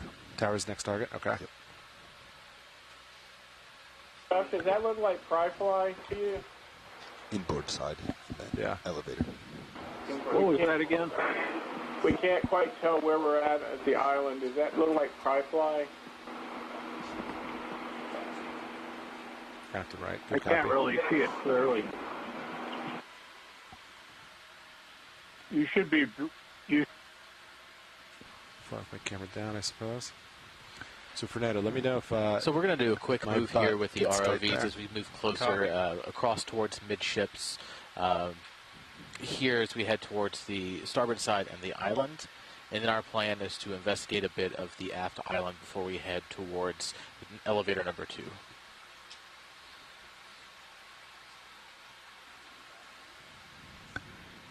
Kind of spooky as we pass through this silt to think about all the smoke blowing across this deck as that ship burned in June of '42.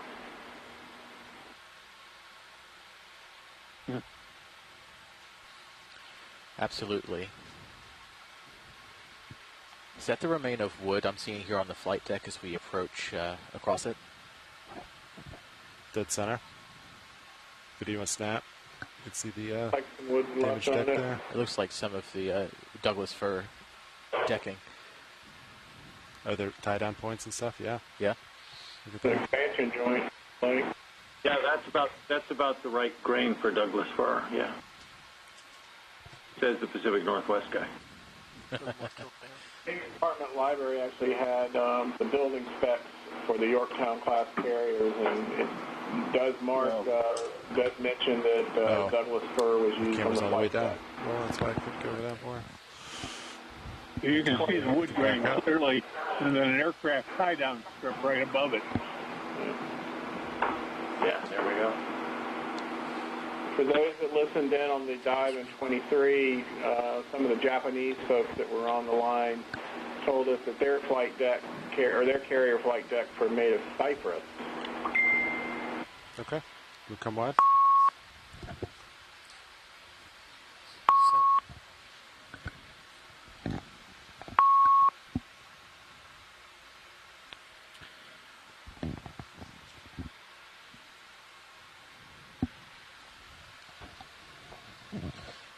I'm wondering what's causing you see that ridge that kind of runs across the ship from port to starboard towards the island. I wonder what's creating that. Is that maybe something collecting on the arresting wires? I wonder if it's like a cross members that are expanding from corrosion and just kind of pushing the wood out. But yeah, I actually don't know. Just comes to mind. Yeah, I think it's a great point. Maybe.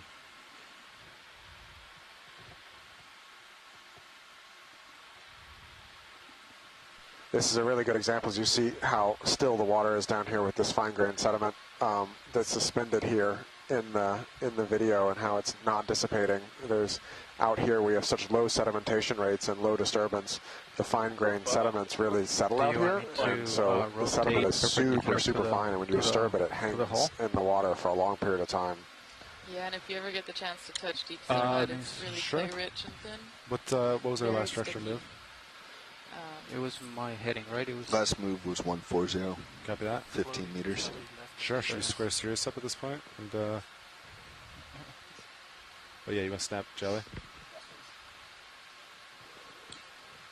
Similar to the one we saw earlier when we were approaching the wreck.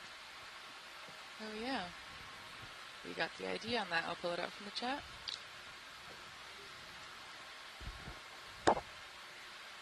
It is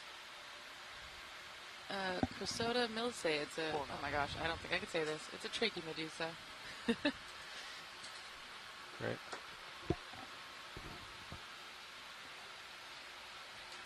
Yeah, watch it. It'll be a little awkward, the views as we go down this steep angle, but it'll obviously get a little better once we get the bridge in better view. To make sure I don't hit the rear of D2, I kind of have to keep some height up front, so that's why I'm kind of far as I head that way. I would say square up, serious now. All right. Yeah, let's do it. Now we can do another short move in toward it. Yeah. There you go. So right there. Hey, Chuck, can you see that structure now? 6 minutes ago. Copy. So you still got some way, probably. Oh, yeah, that's probably fine. All right. Windows. My bearing now, it's 125. Sean, while we're waiting, if you want to come up and get a height reading. Yeah, let me center. That could let us go a little quicker. Let me center up on this the tallest part. If we know there's no cables or obstructions. So in the best use of time here with the ROVs on the bottom and given the depths that we're operating, for this dive we are planning to stay here on the port side of the island, and that'll allow us to transit towards the aft and the stern section of the ship to be able to examine elevator number 2 without an additional move that would take more time away from the dive. But planning to get down here tomorrow, we will take a look at the starboard side of the island here up towards the stacks. Okay. Mini Zeus is level 0. So 10 meters up from my current position. Yep. Yeah. I'm not seeing any cables or higher towers, so we're saying the top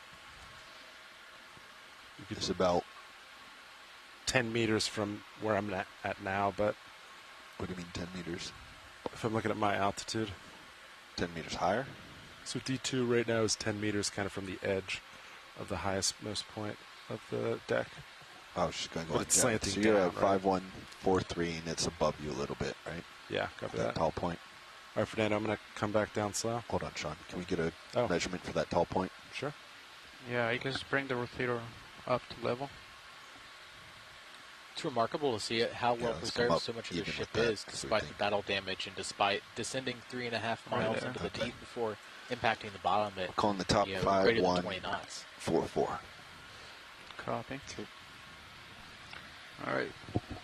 I'll go down with you. Sam, as a paleontologist, you'd be surprised how many things actually preserve quite well, in spite of going through a lot on their way down to reaching somewhere where they're buried.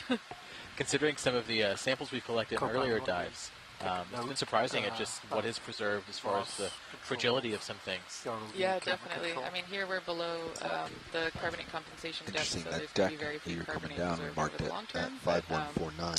You know, turns out some things can 6 fall meters. many So that's where I'm at now. I'm back there. Fine. And then, yeah.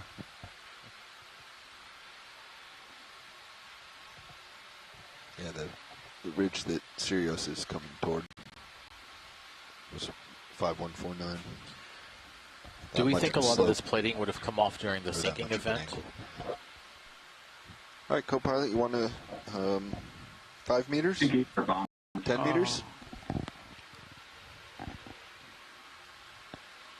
Yeah, if I'm not moving, 10 meters. Not sure if you're moving. The move completed.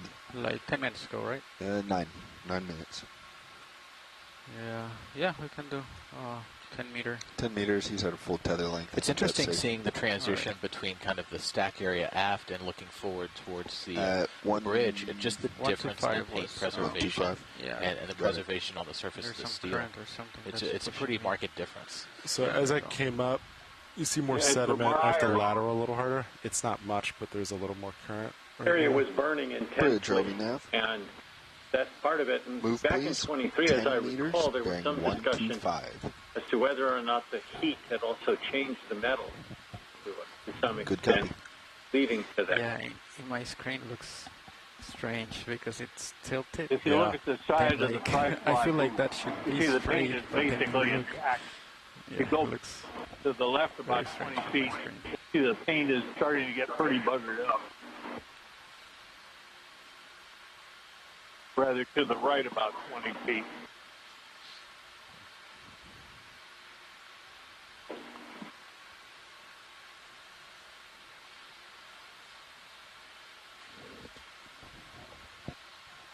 There's another ladder in the distance. From, yeah, that level up.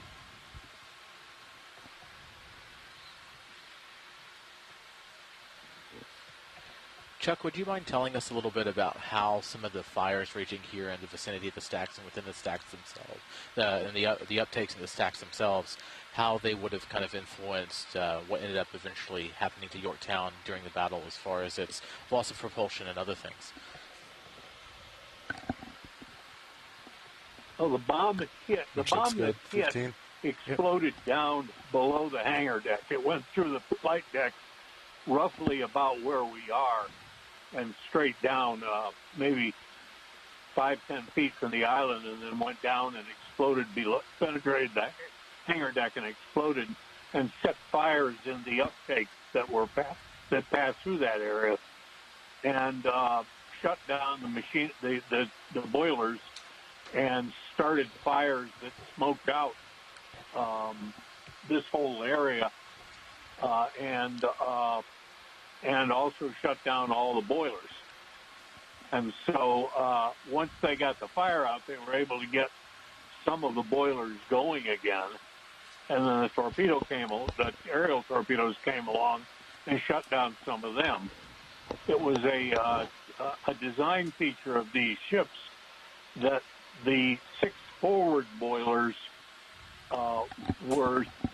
generated steam, and the 3 after boilers then superheated that steam to make it more efficient for running the engines. But you couldn't generate steam in the superheater boilers. The next class of carriers, the S class, they combined the functions, so every boiler was both a generating boiler and a superheater boiler. And had this happened to an Essex class carrier, the ship would have continued to have power. It would never have lost power. Great, Chuck. Thank you. And is that... See how buggered up the paint is. That's either fire damage or smoke damage. I'm not sure which. Thank you. Yes, so you say a lot of the famous photos you see of Yorktown, the historical photos where smoke is billowing out of the ship itself. Would most of that smoke been coming from this area, you think? Could you say the smoke coming from what? Would most of the smoke you see in some of the most iconic photographs you see of Yorktown during the Battle of Midway, and when it's actually on fire, it seems like most of that smoke does come from the stacks area of when they're actively on fire. Yeah, it's coming from the stacks area, but it's probably the equivalent of a creosote fire in a chimney. To make it less blue. That the fire probably was burning paint on the outside of the ship, and I think that's what you're seeing. But the major part of the fire was actually burning inside the uptake duct, and that's where most of the smoke was coming from. It was just soot being consumed, just like if you have a chimney for a wood-burning fireplace, and you have a creosote fire in it, you get all kinds of dense smoke, and it's very hard to put out.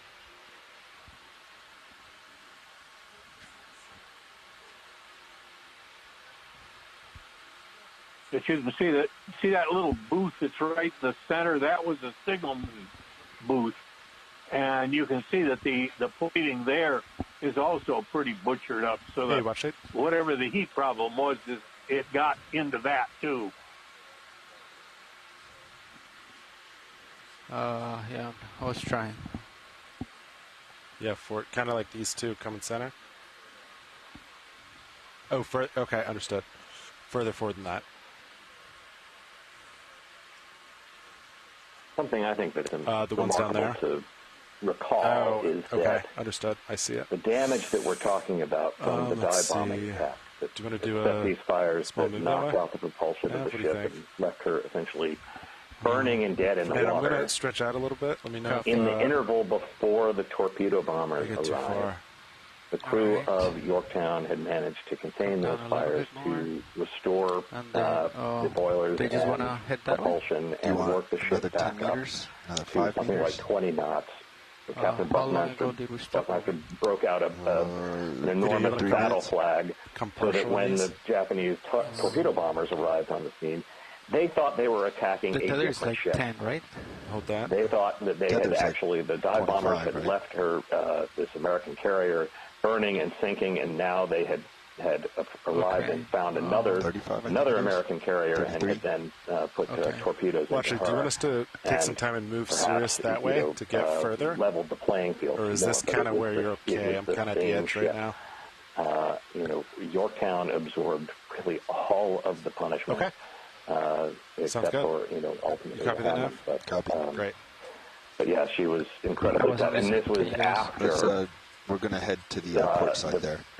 Of Sirius. The incredible damage that she had absorbed in Coral Sea. And somehow made it back to Pearl and been turned around by the yard there. What was estimated 100? Should have been a 3-month repair job. Yeah. Nimitz gave them 3 days. 085 or 090? Out. To be there at the crucial 15? moment. So it is a tribute to Yorktown, to the crew, to think of everything that they accomplished 15 meters, in their all too brief time.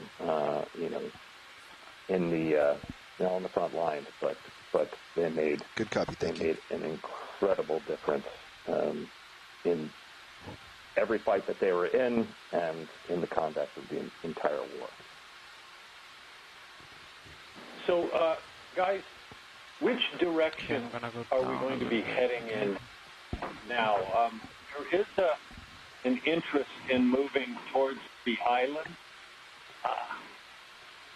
and the bridge. There's probably a nice surprise there and a really great thing to see. So I believe now we're reaching as far as we can forward here on the island before we start moving aft towards the elevator number 2 to take a look inside the elevator itself. So watch it. We're gonna do one more move, which is happening right now. Forward. Look at the bridge a little more, and then we'll start making our way back to the elevator. The ship's bell is hanging in front of the bridge in the Ballard footage, but not a clear shot. Traditionalist me, I love ship's bell. The Navy curator in me also likes the ship bell. Well, for you bell freaks, the bell was still there in 23. Now, that wasn't the main bell. That was the little bell. The main bell up on the mast. Should we Oh, I know, Chuck. I love the bells. You may recall you showing me the bell of the Prinz Eugen. Copy that. Yeah, well, you guys need to have your legs pulled from time to time. Yes, we do. Well, it sounds like there might be an opportunity to get a look at it tomorrow. You also have a mural just waiting for you and some dedicated servitor to come and fix it up. Okay, you got me. Okay, we don't need to go any further. Let's go drop down that elevator. We're good. We're good.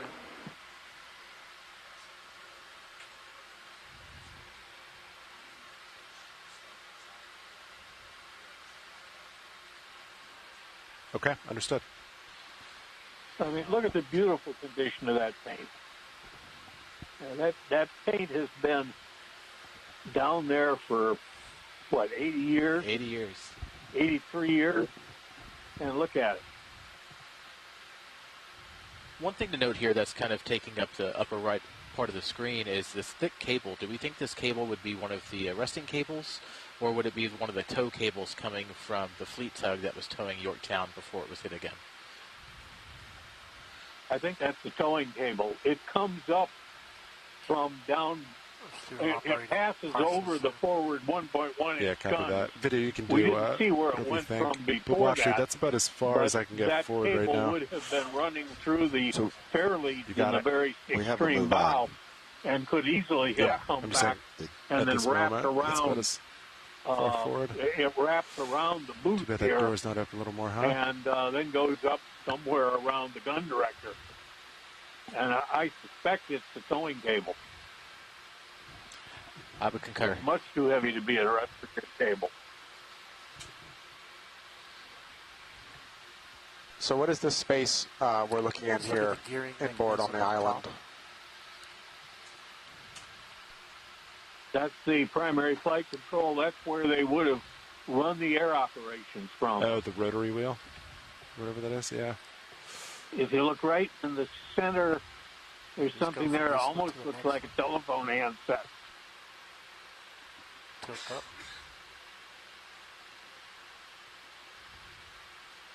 Tilt up more. They would have run the ship from up on the pilot house. They would have run the air operations from this booth.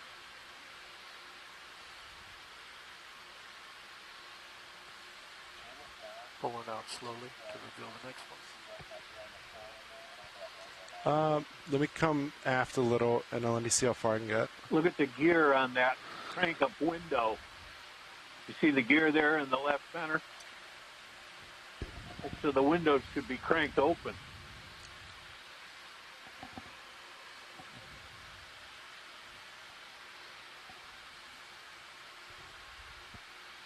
All right, Roland, do you want to come wide for a moment when you're set? And there's a 50 caliber machine gun with a Sandine sitting on top of it. See the bar on the left? Can you shoot the front of that bar? Could be a gun turret. Yeah, they called that the 50 cal center.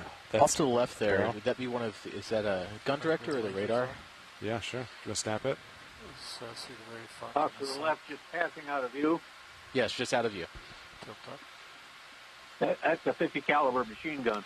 I think it was it would be further behind there. Another one right in the middle, but another one on the right.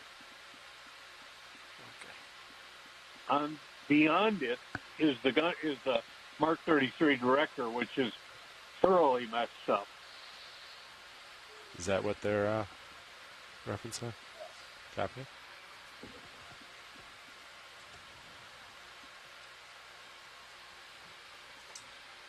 Partial. Can someone shoreside tell us a little bit about what the gun director does?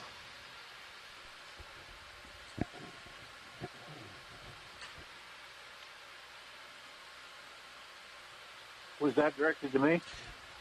Anyone who wants to answer. All right, Roland, you want to reset here? Should I try to peek down one of these windows? I'd like to see the front of that barrel that we started at. Copy that. Kind of right in the center of the base, that kind of rectangular object almost looks like it could be a data plate. Well, these would have been mechanical computers. But that Mark 33 director would have controlled the 5-inch guns. I've always been fascinated when I've toured vessels like the Missouri and of this age that the mechanical computers that were used were just amazing pieces of engineering. Go ahead. Thank you. Yeah, they sure were. Norman Friedman has a book out called Naval Firepower, where he really gets into the nitty-gritty of the development of fire control equipment for going back to the 1890s. It's really quite a fascinating tale. As a matter of fact, I think John is a member of a naval fire control group online. These are people who know infinitely more about this stuff than I ever will.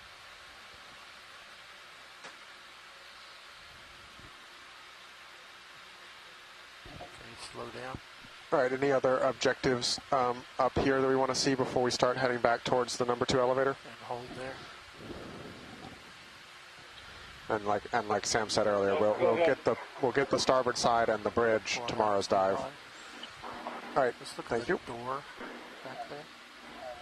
Either one, the lower one or the upper one in that shot. Notice all the corrosion on the watch the nav. On the mount for this 50 caliber. We're still settling out a couple of moves from Sirius. So we're going to be here just a few more minutes.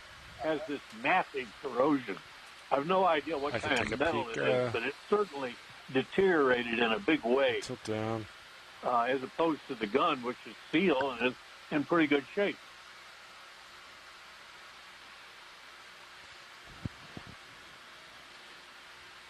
So we're going to start moving our way aft here, but we've still got to move settling up where we are. So we're going to be here for just another minute if there's things you want to see, and then we'll start working our way aft and back down towards the flight deck. You see it at the top of it. And zoom to it. Center. There's a real nice horn on top of the front of the smokestack if anybody wants to see an air horn. It almost seems if we could read that label there on that tank or that locker. Yeah, you zoom in a little yeah, bit. the shiny plate there at the top of the screen in the center. No, we did. We had a really good view of that. Say it reads 50 cal something. Ready service 50 cal machine gun. Nope, there we go.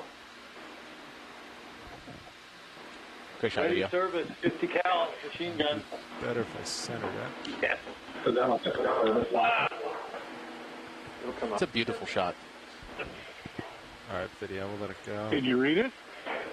Yeah, ready service 50 cal. Oh. You can see one of the other 50 cals there in the background behind the locker as well.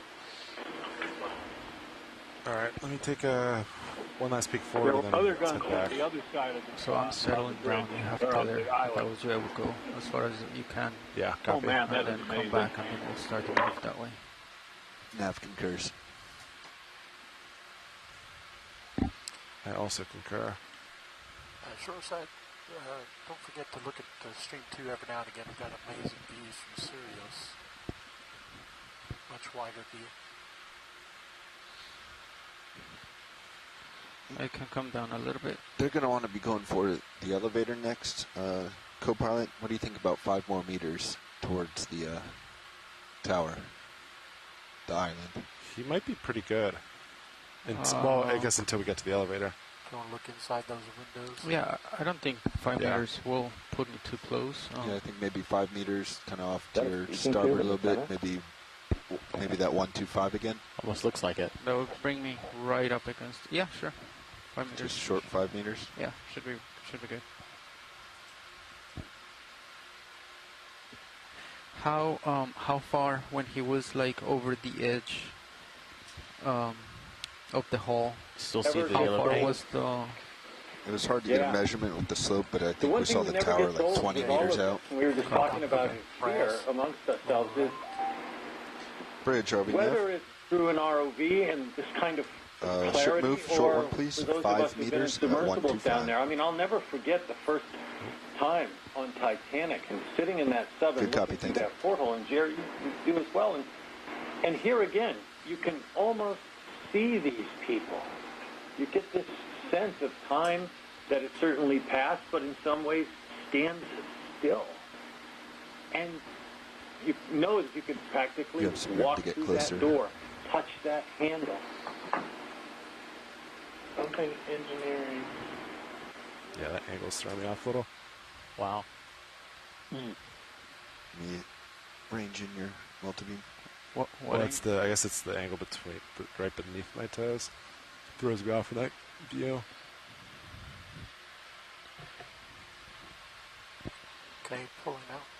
And Jim, going back to what you said earlier, I completely agree, and it's something that makes my career as an archaeologist be so rewarding is when you're in some of these areas, and so, whether it's here on a shipwreck or any of these sites, just imagining putting yourself in the day-to-day life of these people and understanding what they went through on a day-to-day basis, and just understanding what they saw, maybe what they felt, and really connecting on a more personal level with these sites. Absolutely, and I think for me it keeps coming back. I'm fascinated by just so you know, we are making moves with Sirius to get towards that elevator. Pilot's just taking advantage of this time. It was about people. And again, this is a reminder, not just of that day, but of the people. The people who didn't make it off of the ship and the people who fought, the families behind. My wife's family, the big white wall. Her uncle was with Torpedo 5 on the Yorktown. So move any. It's a real privilege to be able to work with this, particularly with the kind of fascination that I have, you have, and so many others have that are watching. I turned a little bit just to show you the tether. See that pile of dirt there? We just got to look at the bell. 98. Going off left. There's your bell in the upper left. left. Under that overhang area. That's the bell. Right there, right in front of me. Video, let's snap bell. Oh, thank you, guys. Right there. The tether is nice and it's not straight or anything. You want to put an extension number on it, Frank? He's too busy photographing it right now for the catalog. Looks like there's something you're pretty far on off. it. We can't quite make it out. I was coming down, so I backed off. Yep, understood. And now I'm going up and forward. Go bridge. Probably say USS Yorktown in 1936. Yeah, there's the 9. SN? There's the 9. It's going to be a USN maybe there on the bottom? It says USN. USN, yeah, bobbing and weaving a little. Incredible. Probably. You drop back down and look up at it. You can also do the fogs. Okay, you made me happy. Thank you. They're on fog lights video. Yeah, if you think it'll work. That's about 30. Take it to 75. There Oh, nice. Yeah, your right skid's now over the wreck. Just be advised. Yeah, copy that. Okay, tilt up so I can get a center of the bell on the shot.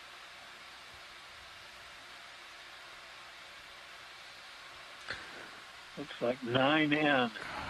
Or S, USN. I think it says USN here. A little wobbly there. Frank, is that a standard boat? Yeah, the ones that would say USS Yorktown were taken off prior to the war breaking out. When the ships had their last refit during 1941, a lot of the ceremonial or objects that had like ship names in it that were taken off for safekeeping, and they were usually replaced with just kind of generic things like the bell. Nice job, pilot. Because the Yorktown CV5 bell actually does still exist. We have the Hornet CV8 bells in the collection as well. We have things from the Northampton that were sunk later during Guadalcanal. So, it's a standard type bell. You still see that kind today, but it's not the one that would have said, the one that you would have seen that said USS Yorktown 1936 on it. What is that in there? See that? Almost. Are those? I don't. Well, you mean? Well, it may just be the. Sorry, we got distracted here. Jim saw something. Well, if you see something, say something. Yeah. Well, that is one messed up director. Wow. Chuck, you're right. That director is really messed up. Go ahead, Frank. You were right. That director really is messed up. I'm glad to hear you say I'm right about something. That's a refreshing change. Well, I figured at 83 you deserved it, Chuck. Frank was a young whippersnapper when he came to naval history and very full of beans, and he's delighted in seeing that I was put in my place regularly. And then at this angle, you go ahead and hold there and then tilt up. And to think, Chuck, now I am your age back then. Shocking, isn't it? This altitude, go aft, look at stacks. Pilot copies. They're right there. Good job, pilot. So shoreside, we're just starting our move aft back towards the midships elevator, and we're gonna. And I think it makes sense for us to stay up at this altitude and try and take a look at the stack damage from the inboard side, and then tomorrow we'll take a look at the starboard side of the island. It'll take a really long time to reposition Sirius up and over the stacks right now, so we'll get an image of this port side of the island up here on the way aft, and then get the other side tomorrow. Roger that. We look at this director, because if we go back aft at the same level, you'll see the aft director, which is much more messed up.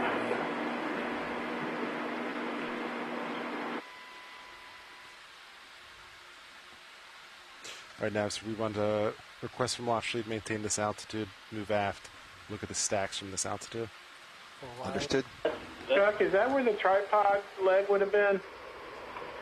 Just push it past the skid.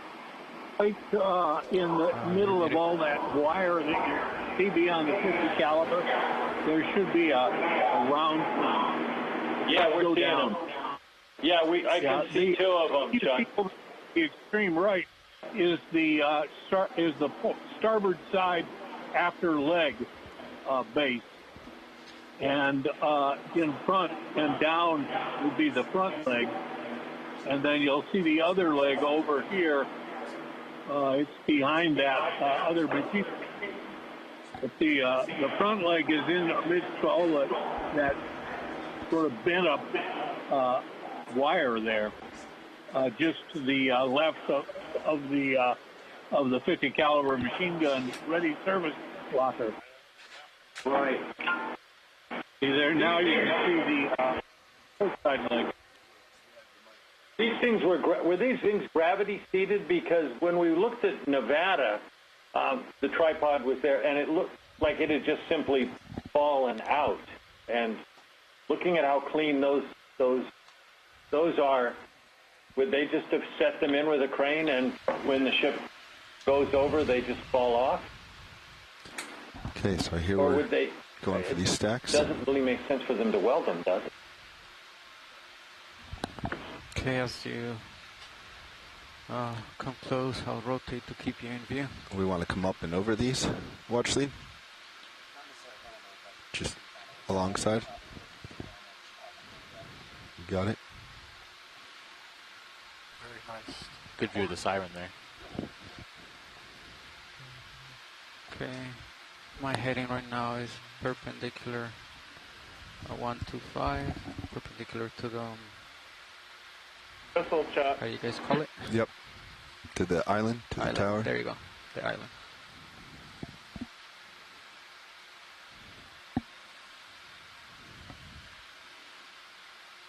How'd you feel about your Z bias, pilot?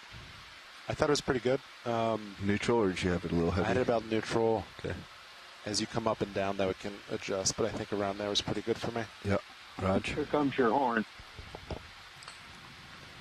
All right, so what do you think about a move?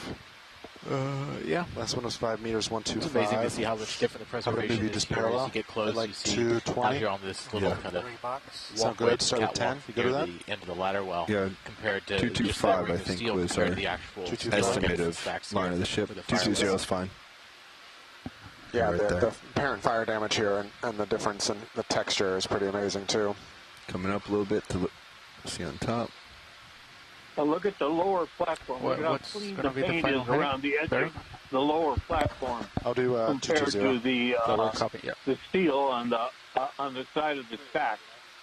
Just shows you the power of the fire, but that it didn't reach very far.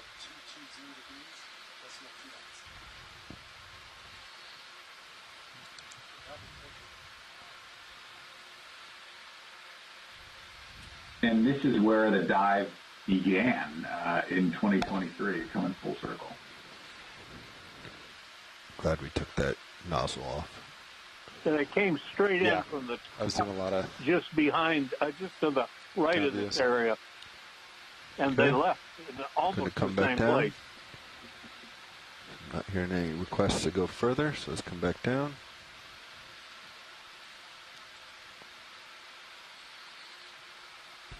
There were 3 uptakes. This is the forward one on the left.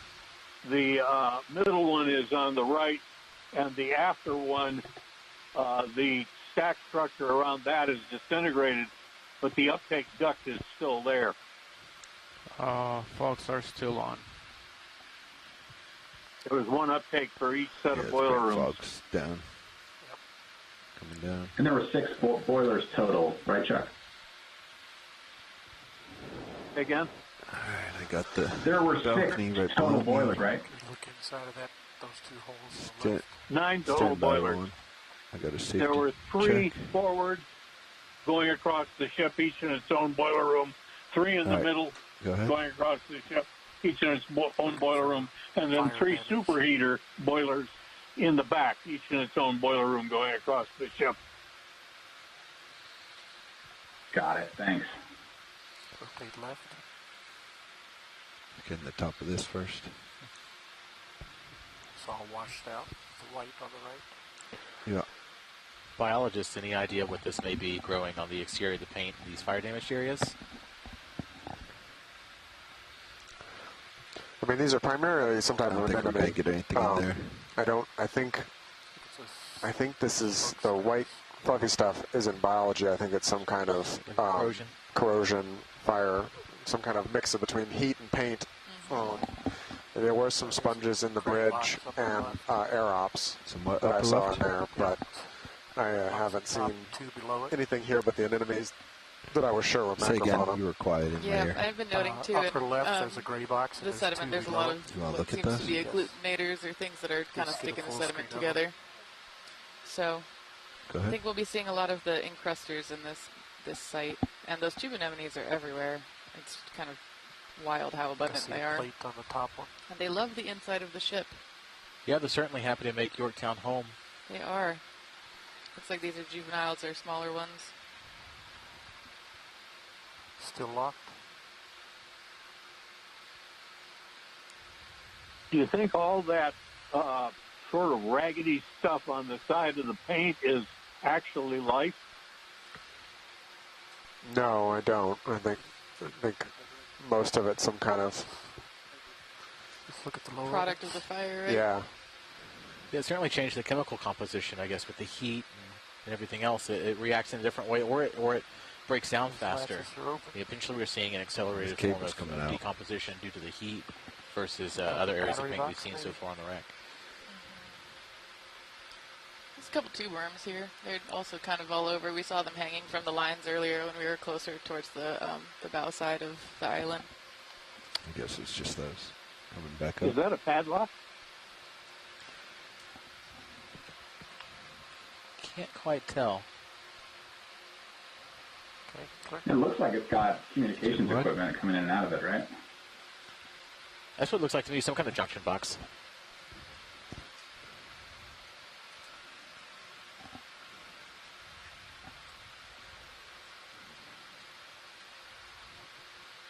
Maybe some of the wiring coming down from the upper parts of the mast that would have been there. Another headless chicken monster.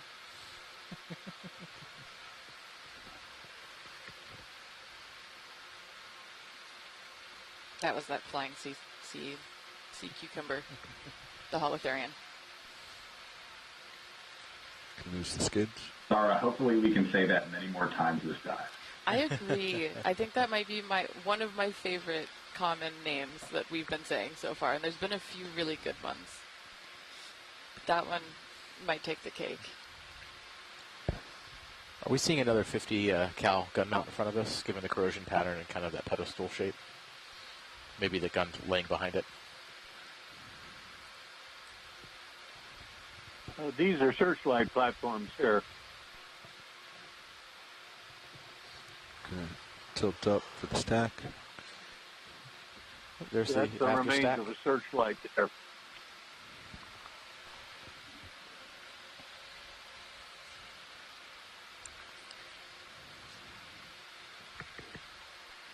Wow. This aft stack is certainly in much worse shape than the forward two.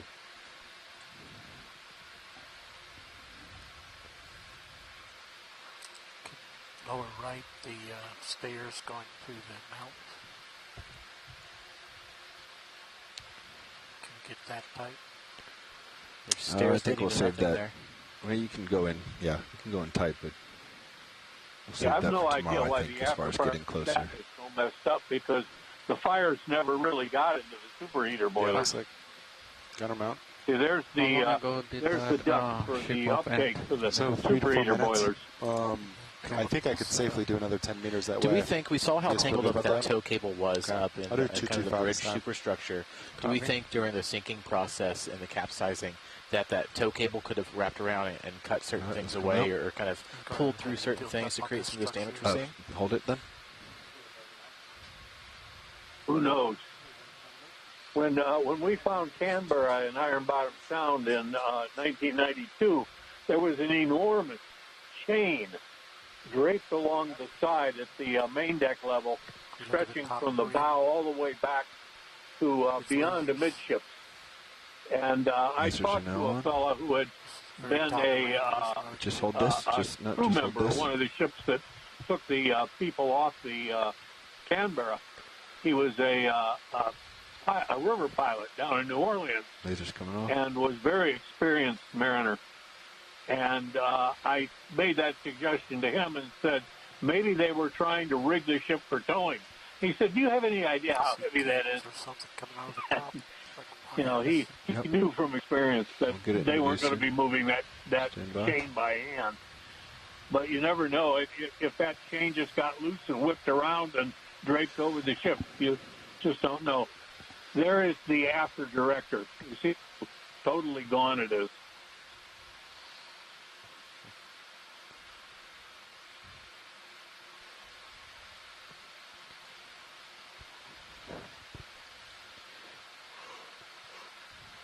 It is really interesting seeing the lack of damage forward here on the island structure. And just as you come aft, how much more destructive a lot of it is as far as what's left.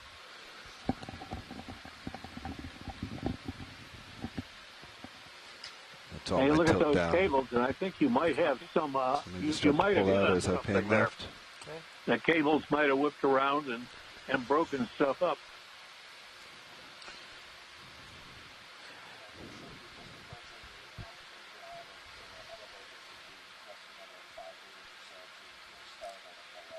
Pushing past skids. Is that the rest of the gun director down there below where we're looking now, right to the right of that platform? Or at least part of it? See that ball-shaped thing? Yep, I'm all the way down, so I have to back up. Was that partial if you want. me? Just in general, to the group.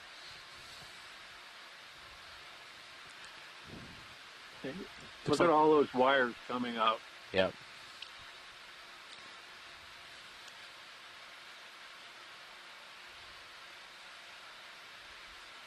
Partial.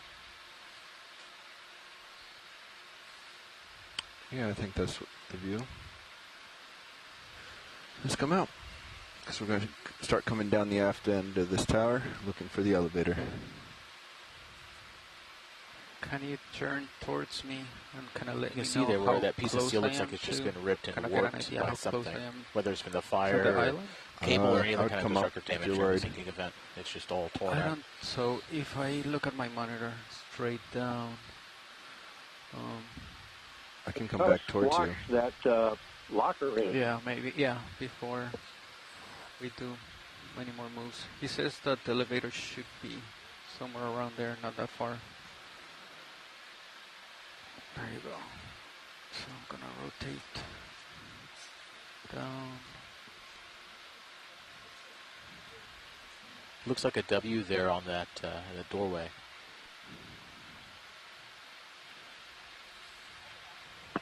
That's a women's restroom.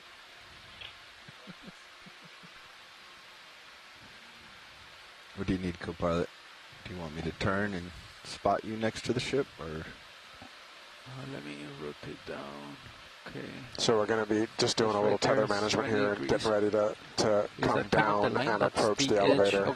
So we're just doing a safety check and getting the vehicles in position to about center your screen. make a little move to set up to get to the elevator. So I think we're good. So if you want to just turn to give a view, and you should be only going after this, right? Turning on this, but he did note that I can move you away from W would be for conditioned whiskey, right? Drifting to it. Yeah, maybe the next one. Not in that direction, but more towards yeah, this is W. 230, yeah. 235, whatever the next one is. I could do like a 245, give you a little distance. Yeah, they already talked about that. Yeah. And so you have different condition settings for different actions and times and stuff. Okay. That was clever, Mike. That was really clever. There you go. There it is. So if you want to push out. Pushing out. You'll find your way to the elevator. Like you passed over the flight deck. There's an expansion joint right at the very end of the island that stretches across the flight deck. It would be interesting to see how wide the gap in that expansion joint is. I couldn't really tell from the 2023 video whether it was open extraordinarily or just about what it should be. Because that would, the condition of the expansion joint would tell you if there was any hull distortion down below. Right now.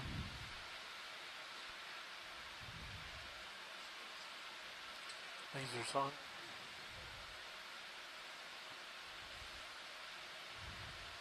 Get a tight zoom. Stand by. Chuck, I think we're looking at that expansion joint you're talking about.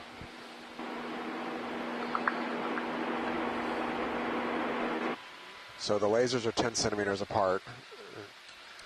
It looks like it's pretty consistent across the entire flight deck. Maybe about 20? Yeah. 2 sets of lasers? Yep. Probably somewhere between 15 and 20 centimeters wide. Yep. Pretty consistent. Zoom center on lasers. Yeah, you can go partial. You really get a good view here of where you can see the alternation between the tie-down areas of the deck and then the deterioration of the wood. You see it a little bit more here where the sediment's been kind of brushed away or hasn't accumulated nearly as much.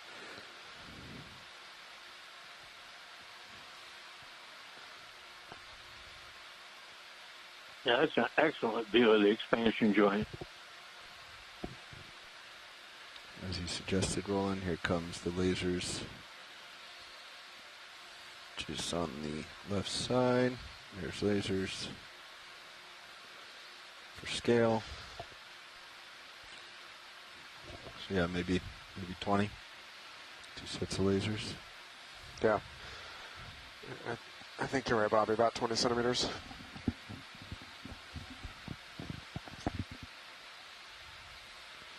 For those of you who are watching on shore as this mission is underway,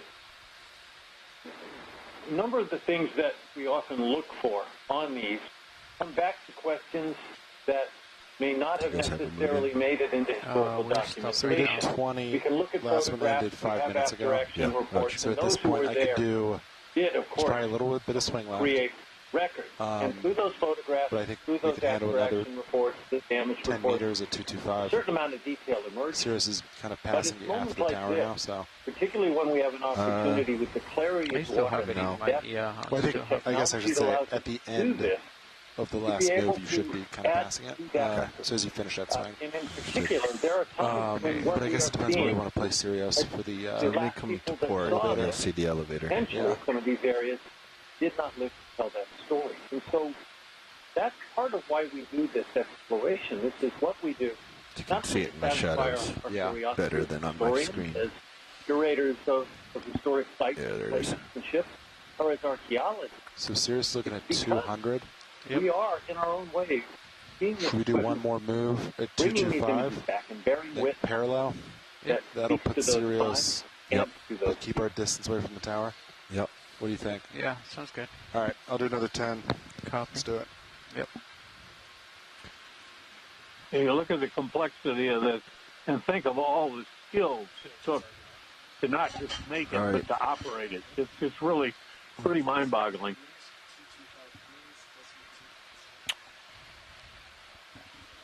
Hey, video. While we're waiting on this ship move, we're going to go look at these items here, including this taller tower. You can zoom past skids if you'd like. Zoom past skids. So are we looking at a crane there that would have been used to get aircraft into the flight elevator?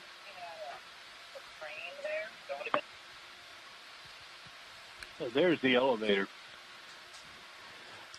Yep, looks like as we're doing a ship move here to move a little bit closer aft towards the elevator. We're going to take a look here. And I do think this is the ship's crane, like you just said, or at least what's left of it.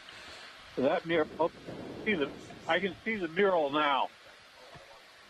As you come down, you'll see what looks like a part of a semicircle, and then something that looks like a searchlight ray that comes up on the right of the semicircle. Okay. So it's on the wall you're looking at now. Take lasers off.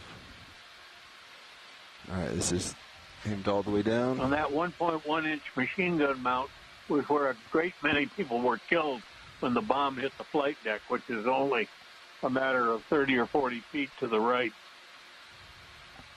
The doctor, Dr. Pollard, who wrote a reminiscence of his experiences in the battle, so for tomorrow, that particularly discussed that. He took more than a page in his 4 or 5 page report to discuss the casualties on that gun.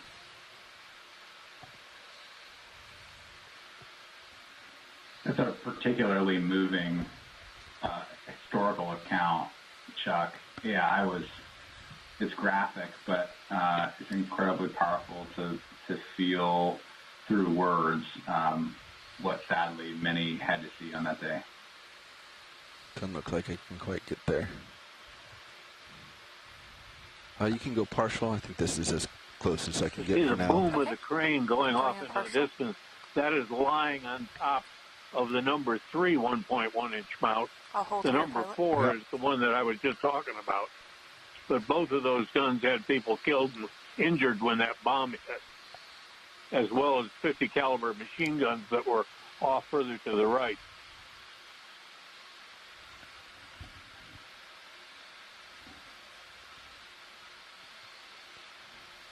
And still pointed toward the sky. Indeed. I do believe there's a historical photograph of Yorktown taken just from where we zoomed from, where you have closer, in the left side not much, of the left side, you see the pillar of the crane, and then you see this gun mount here. We have a request for a still of the gun. Yes, we've just pulled it up here, and you can see the base there, and you can see the gun, and there's helmets, there's one guy lying there, there's damage, and whether it's in one pictorial book or the one I just opened up with Warship Pictorial 44, and on page 63, there it is, CV5 crew member seen here shortly after Yorktown was hit by a bomb, cleaning up the devastation in the area of the aftermost 1.1-inch quadruple AA mount, 4 starboard side after the island structure. The bomb that did this damage hit the flight deck 100 feet away, causing fragmentation damage to this gun position. As you know, Chuck is saying, This. You're looking at the right side of the gun. The trainer's position was right where see that hand wheel? That's where the trainer would have sat on a seat. And that trainer was killed, Gonna come a little wide, pilot? essentially cut in half by the bomb. Turn around and look at this elevator. Fragment. And Dr. Pollard talked about that in graphic detail. I don't know how far you are from, I think. I'm coming around to starboard to look down into this elevator. So shoreside, just as you're thinking about goals, and for the rest of the dive, we've got about just under 2 hours of bottom time remaining. I'll come up. No, I think you're good. It's just looking at a plane. Should be fine. There you go. You can make out a little piece of that mural there, it looks like. The photo here. Here's the elevator.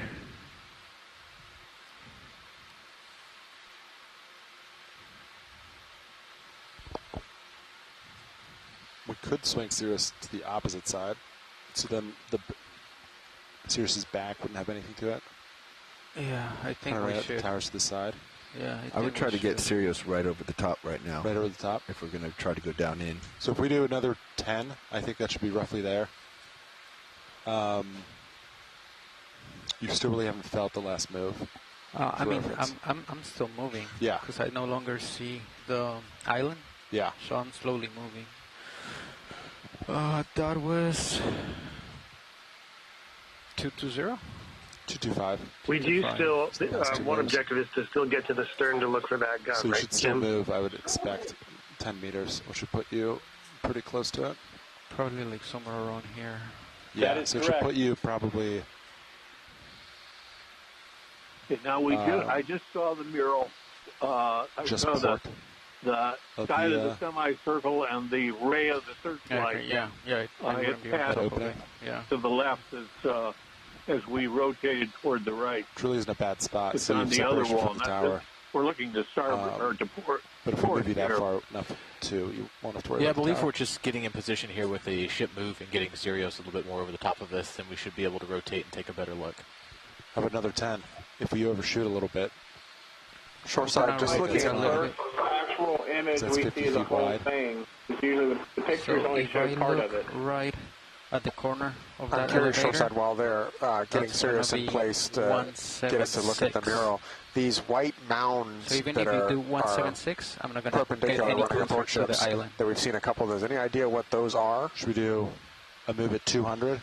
Just They're give you a little the cheat out? flight deck wires, What do the you think? barriers, and the arresting gear cable. Okay. The one you're looking at here 10 meters, 200. I can always bump you closer once you're like near it. The one that's running across Okay. the deck just behind the elevator. Let's do it. That's probably barrier wires. But the silt seems to mound up over the wires. And that was very, very visible in 98. Yeah, and it's also got that white texture to me that almost looks like bacterial mat of some type, which is why I'm particularly curious about it, is these stripes are what look like, bacterial communities. Would they feed on grease? Yeah, that's very possible. What is that video? Depending on what it is. I think it's a jelly. Not entirely. Because I'd imagine let's they get a would quick steel snap here cables while and we're they waiting for probably Sirius. grease the deck out of them. Just gonna hold her. Come on in a little bit. Nice shot of jellyfish. Brian, what is it's this? Completely still. Just Brian says, Go I don't ahead. know. It's Hang really on, cool take it jelly. all. Oh my goodness.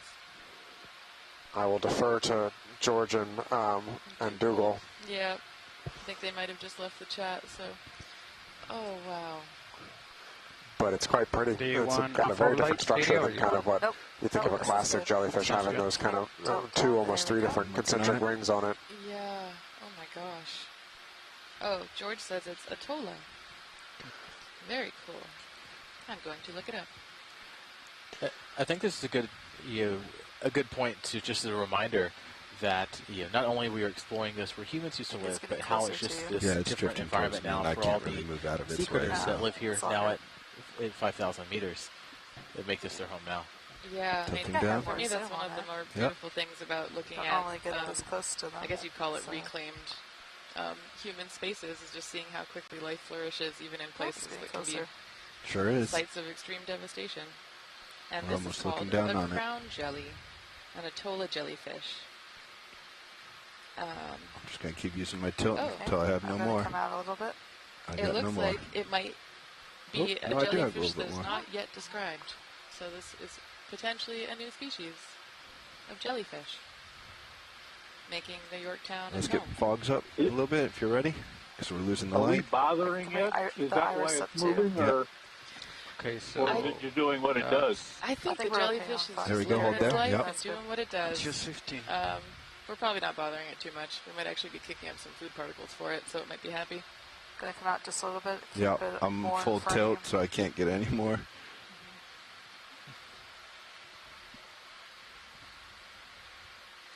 Kind of a surreal shot there, seeing the jelly and then the wreckage in the background.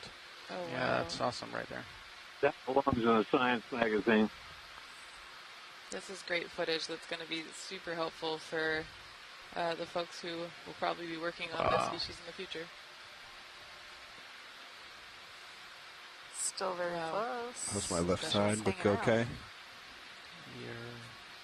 Yeah. It's coming right up into the camera. It probably thinks D2 is the sun. I'm going to try to get it gonna come away. out. I don't want it to smoosh the camera. And it's gone. Yeah, let's come full wide. That is full wide? It was right Yeah. there. We'll just let it kind of float through the vehicle for a little bit. Looks like Sirius is coming into position. For those at home, we're just setting up for a fairly gearing maneuver here. Okay. If the pilot judge it safe to drop down inside the hangar deck through this number 2 elevator shaft. Yeah.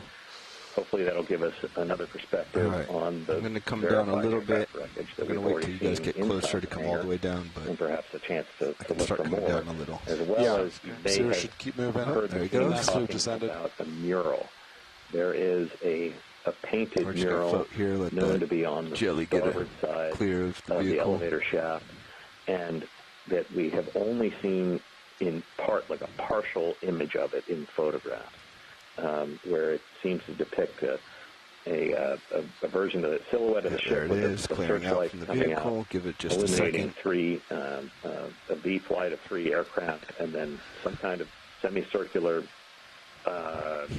object, a globe perhaps. Okay, But, here we go. hopefully Continuing down. we'll get another look at this. And the border, spot, there would was this it kind of be stylized okay to border turn some lights propellers off of and Sirius? national insignia. And If not, it's a Yeah, I think so. Okay. Let's just wait the until human we presence get a little on closer this to the vessel. position. Warships tend to be a very Co-pilot, stark, as he's comfortable, turn them off. Do you want your aft light? I don't know if you're downward facing aft light. They and might this is be something ramped that up all the way. Never the mind. crew Yeah, used everything's to 95. personalize it.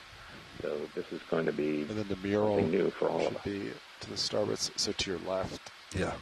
For reference. Yeah, maybe you can take a look at that right now. Just, I didn't have a good visual of what was Yeah, on the ground for down here. Anything floating. Just got a bunch of cables. There's something big there on that. Something. It looks low, but yeah. Yeah. Okay. All right. Tilting up.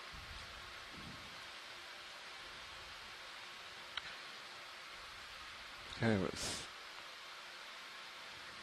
turn slow. See if we can't get this mural. If you turn a Sirius light off, it might give that shaft, it might brighten it up a little bit. Yeah, why don't we try? Okay. Yeah, get the silhouette a little bit more. One light coming out. Let's bring my aux up. Okay.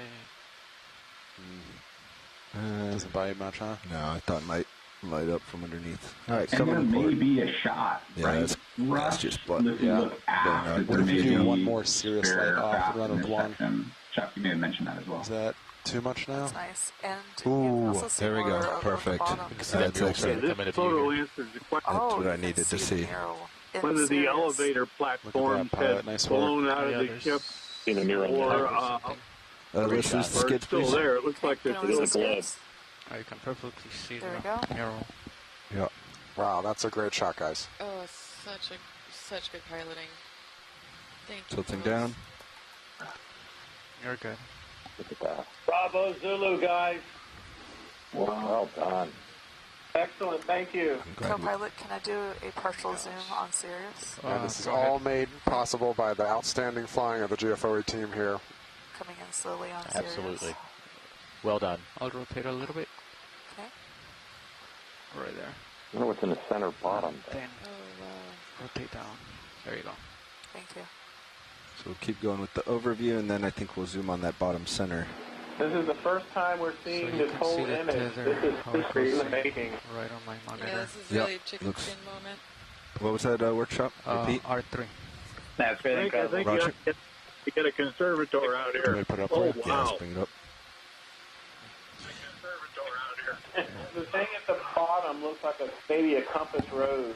Nice. Okay, tilting up for R3. It's a globe. See, there's Africa and South America. May I come wide to see what that Yep. shot looks like? Yeah, go ahead and drop it. Video. Okay, so they're still in view, so it can come down, or like come back in. You guys out there earned your paycheck. Okay. Let's tilt down and let's look at this emblem. And now we're seeing what none of the which is the other side of the Let's go partial. Coming in partial. Yep.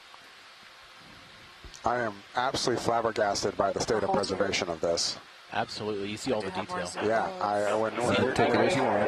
See for all of us. Holding for a second. Can I get my down That is camera back, amazing. please? You can see north, east, south, and west. Looks good from what I can see. Can't tell how my back end is, but 4 meters maybe. TVL's pretty far back. Yes, surrounded by seahorses. Oh, yes! Yeah, I think 4 you're happy with. Very happy with 4. Yeah. Just that pipe or whatever that is hanging up. Not quite sure why we're bouncing here. Video. Let me see if I can. That was also good. No, you can hold position. Sorry. That wasn't clear. You can hold position. I'm just trying to stabilize the shot a little bit more for you. Two-bladed propellers with the... You can go back in. Yep. Propellers. Sorry, that was me saying I wanted to get you a cleaner shot. Yeah. Or stars. Yeah, propellers. Yeah, it's the national insignia. It's a star in the ball in the center. Good catch. Okay. Got my still up real quick. And there's no historic photograph that we know of showing all of it. No. All right. Still, getting you Chuck, on are you aware of any other... We're going to get a little closer. Chuck, are you aware of any existing photographs showing the whole mural? No, It's about the best I can do, stills. I know if we go to one of the Wildcat upside down on the and then the other of the band Tilting up. for the Yorktown Grand Prix. Well, for those who don't know who last ship Chuck Hammerline is, Chuck used to run the photo section for the Naval 6 minutes History ago? Heritage Command. Yeah, working on about another So 5 he's the one meters, who would 200. know. I think this position's good, guys. Okay. I'll leave it. As far as I know. If our tether's happy, I'm done in there. I think just leave it. Yeah, sounds good. But boy, I wish Bill Sergi had lived to see this. Bill was Okay, let's go wide. I Yorktown need veteran. He was a veteran of the fighter squad, of one of the fighter squadrons, and a mechanic. And he later on worked for the Smithsonian as a volunteer, maintaining aircraft engines.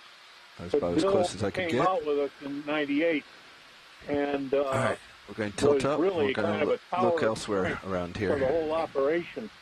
And I really wish he had been able to see this. Let me see if I can line up the Pacific for you, Stills.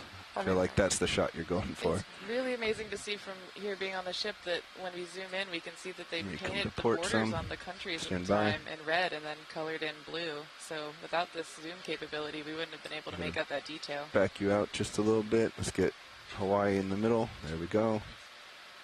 Keep coming up for Midway. And there's Midway in the middle.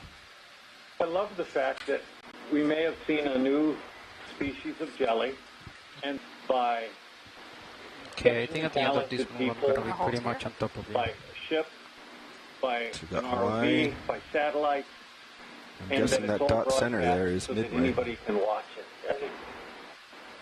Who would have thought?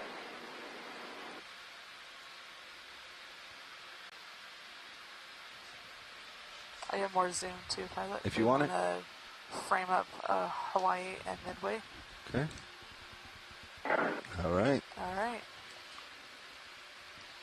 All right, let's come out wide. We're going to look elsewhere down here. Don't get it where they've zoomed Good in on the job, map Nav, where Midway co-pilot. is. I like this position a lot.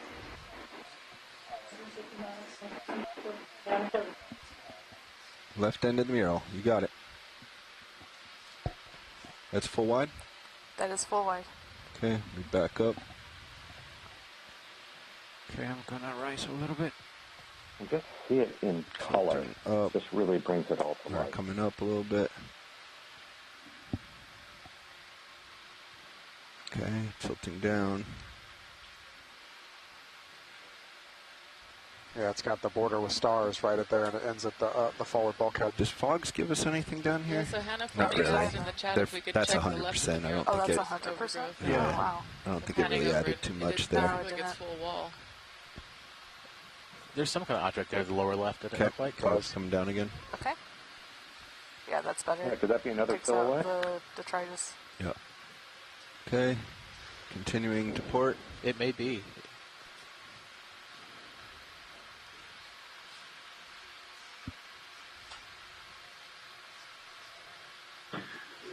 Got a comment from Jason Nunn saying, maybe there could be an artist signature somewhere in the bottom corner. Or I heard a request maybe keep for an eye a out pic as we pan over. on the bottom corner. Possible. Looking for signatures. It'd be very hard to probably Do you see see that. anything but we'll video, see. anything resembling a possible? Don't, but I can zoom in on that. Yeah, if you want to just snap. Coming in. Looks like it's a little Pam's still running avionics. Yeah, we'll head that next. She is. I will be sending her these on Monday.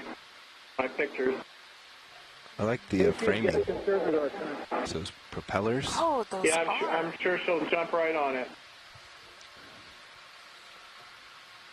Okay, gonna tilt up slow. Actually, the wife of our new Secretary of the Navy comes from a Let's see if art we see history background too. She'd probably find this amazing as well.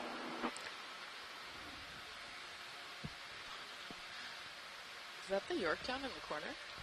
That's what it looks like. You can see the island here and the deck Yeah. and the hangar openings for the hangar deck. It's kind of be the mirror version of the what's on the other side.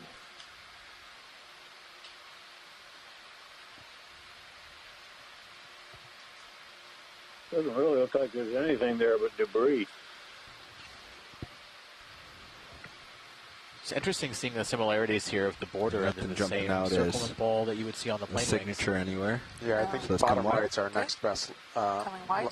Roger place that, to watch look. lead. We're going to continue to port here just to kind of look forward in this hangar space, and then we'll come all the way around. That's full wide, pilot. Thank you.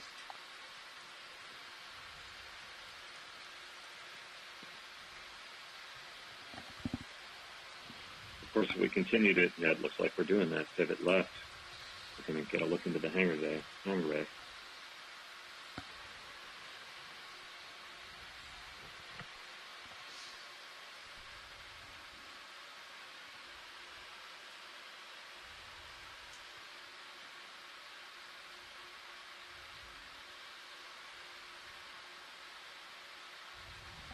Let's bring. I got it. I don't know if that helped us any. I'm bringing up the iris. That was the flashlight added. Yeah, I was. Let's bring it back down. I'm not sure it helped. That more interior and wing structure at the center of the screen now. Yeah, it kind of does.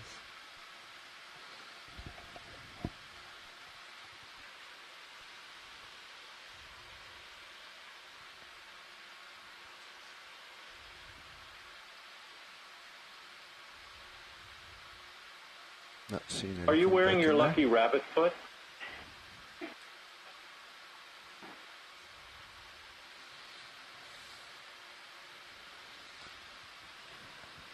I'm not sure we're going to get anything looking that way.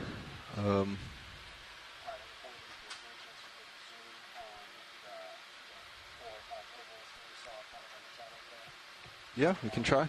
There is a piece of airplane wing lying on the deck. Okay. You see it right there in the middle? Yep, we're trying to get a zoom in there now. Go ahead. Go ahead, video. Okay. Zooming in. We could check out that box. Is that what we're going to aim at? I think that's, just to the right. So I think that's the airplane. I think that's the inside of it. It's all That looks like another wing. I think there's a star on the ball. Is that the white paint for it? Or is it just corrosion?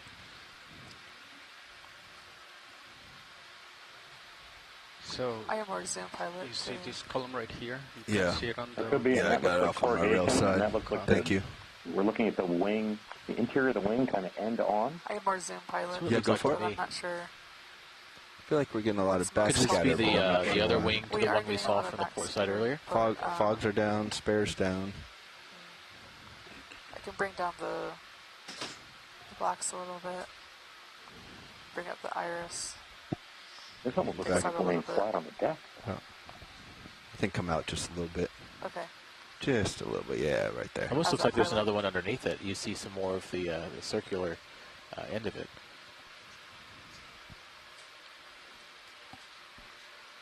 Okay. I think that's good. Yeah, like one on top of another, or a folded one. Coming back out? Yep. Could they have been stowed against that bulkhead there and broken loose and fallen to the deck? I imagine the light is actually bouncing off of the ship itself. Yeah, I think my brow is pretty close to... Do you want me to like turn off the mains, bring them down? I don't know if that would help. I think we're probably good on there. Copy. So I'm going to back out slow.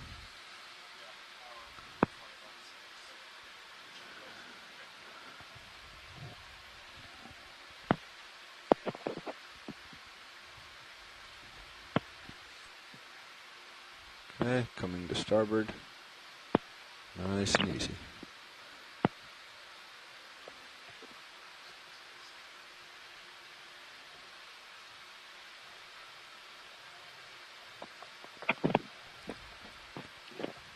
I think it's quite,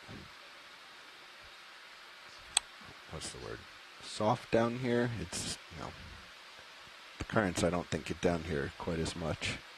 Things stir up quite easily.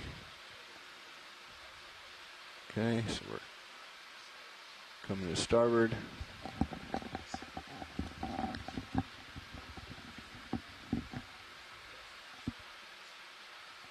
Gonna get this mural one more time as we come around.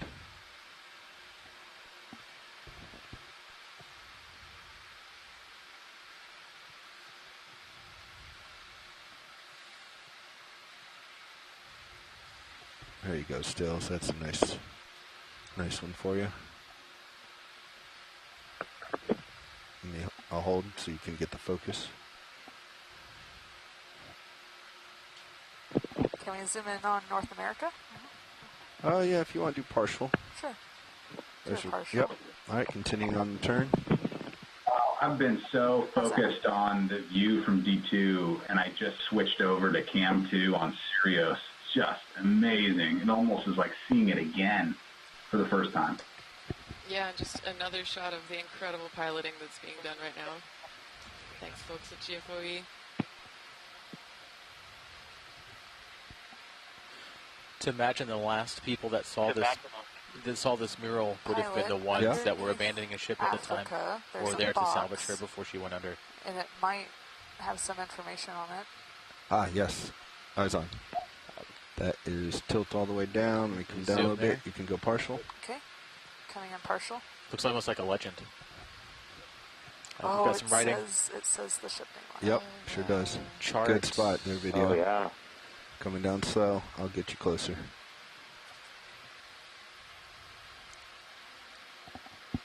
USS Yorktown. You can go in more if you want. Okay, I have more zoom. While you're there, I'm just going to be moving in. Chart the cruises of the USS Yorktown. Cruises of the USS Yorktown. That's good. Did they trace their route on it? They're going to zoom in on my camera, pilot. Roger. Sounds like they may have, just according Good to this. spot video. And we tilt down, get those props. I love that, the star. Those of you who have been aboard some of the memorial ships mainly like the battleship Missouri and Pearl Harbor. On the forward bulkhead of their wardroom, they have a very similar map that shows where the Missouri has been. So this type of thing is actually kind of common on the ship. It is. So this is amazing that you can still see the writing after all this time. And like I said earlier, this is the first time living people are seeing the whole image. And the shot starts right here.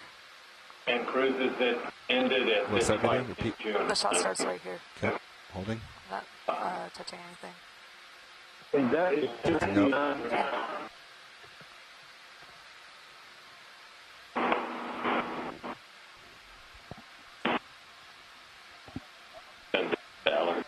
Let me know when you're clear.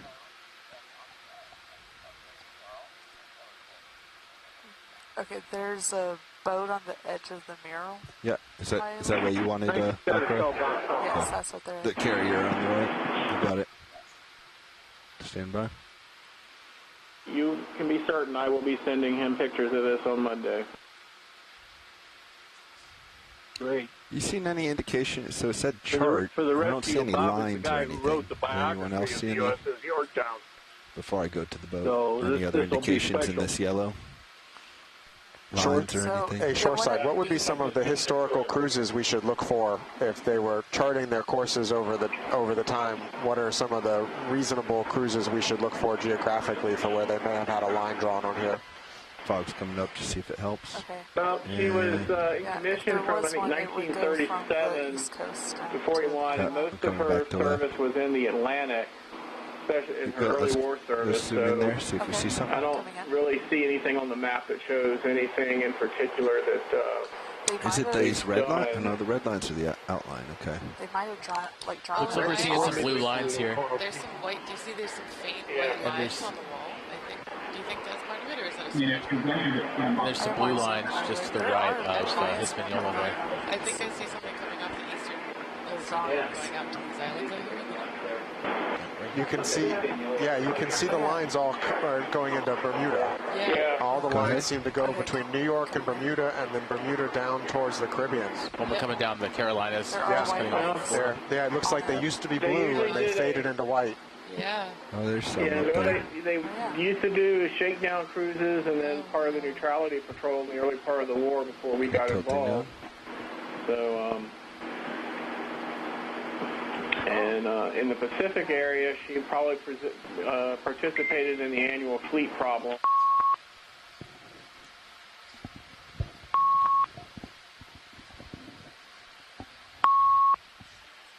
Stand by. This bounce will come out. I'm sorry, pilot? The bounce should subdue here in a moment. There you go. Looks like the call's dropped. Yeah, he's working on it. Yeah, okay. All right. Tilting up a little. Okay.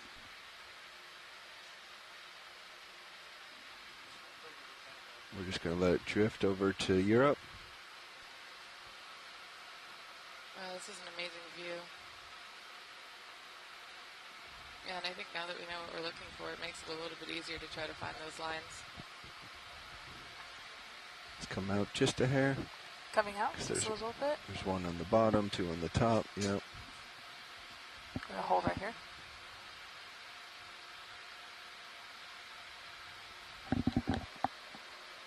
Follow those two up.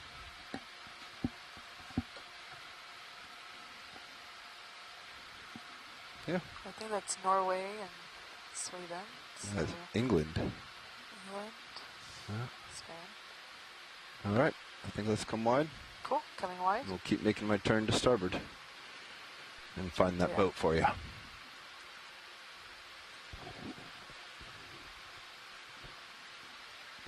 Awesome flying, pilot.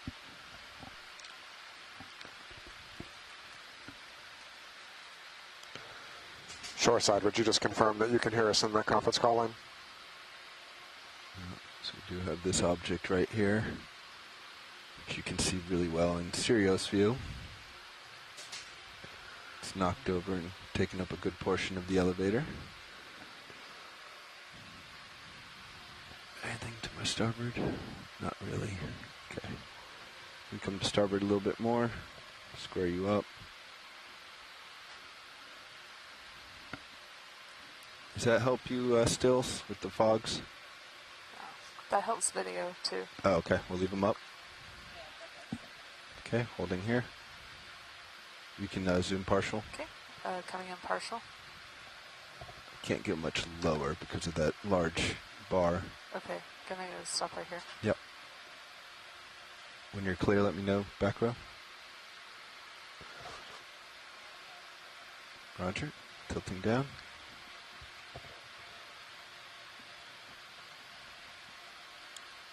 Go ahead. Okay, coming in on ship.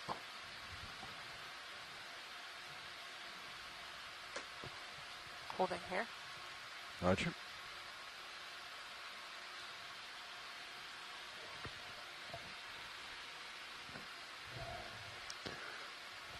It's amazing at how well it's preserved. You can still see the contours of the waves and everything against the ship.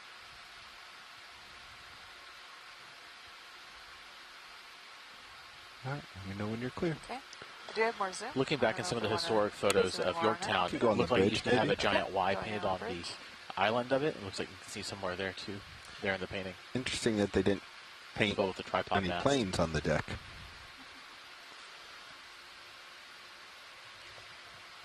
Also, why did they cut the ship in half in the mural? I'm not sure. Artistic choice? Yeah. All right. Okay, coming out. I feel like here I can almost see the brushstrokes in it still. Yeah, definitely. Yep. Let's look in the bottom corner. That's full tilt down. I'm not seeing anything there. Not seeing anything either. Backing out a little bit. Not seeing anything. No. Tilting up.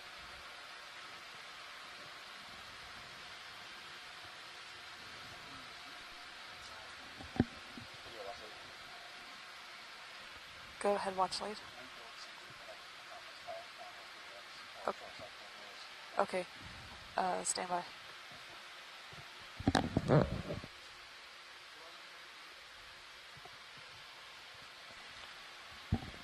He's in the... Yep. Let's come wide, please. Okay. Coming wide.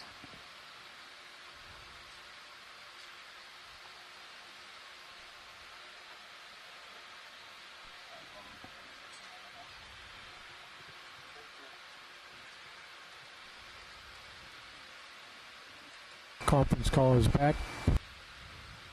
All right, short side, can you hear us now? Yes, we can. Backing out slow.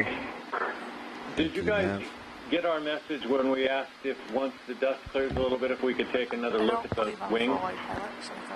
Yeah, come forward. On the what? Oh, I am full wide. So on the other side, the wing. Wings. The aircraft debris forward of the shaft. Yeah, we're over here on the aft side. We'll take a look aft, and then we'll talk to the pilots about they're comfortable going back the other way again. Okay. Roger that. Thank you. Possibly we might see a plane in the ceiling here, if I remember correctly from the pictures. I think they said, yeah.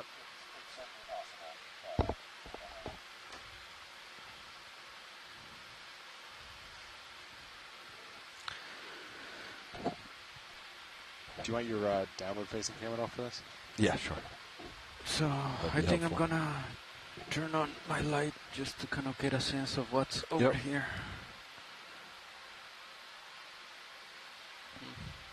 Can't really tell. All right, I think all of that is still the elevator, so I think you should be okay lateraling to your starboard. There you go. You can see right there. Yeah, that's where that bar is. Yeah. I can't make out anything. Trying to make it better to see. Yeah.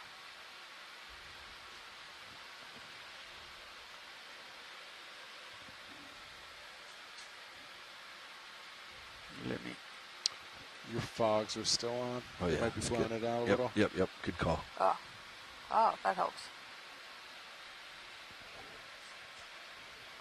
On the right-hand side, I see some holes, like in the back. Yeah. And a white object.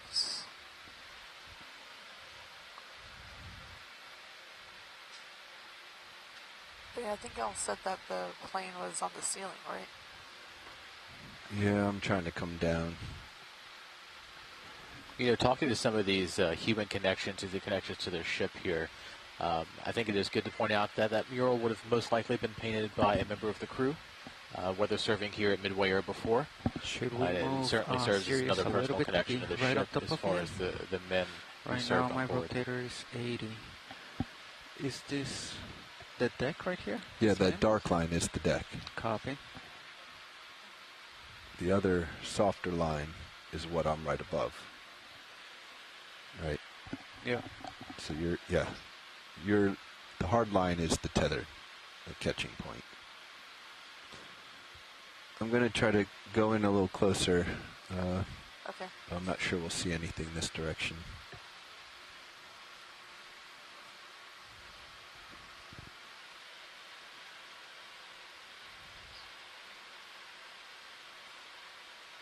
Yeah, if you wanted to do a small move now to get more over it, you guys could. So this is looking down I think from we're the also number 2 okay where we elevator are. aft into the hangar Last deck. 3 minutes. I might just give it to the next group if that works. Copy. I'm not seeing anything back in there. Let's try to shine a flashlight. Yeah. Is that pointed straight out? Not quite, but close enough. I mean, I can.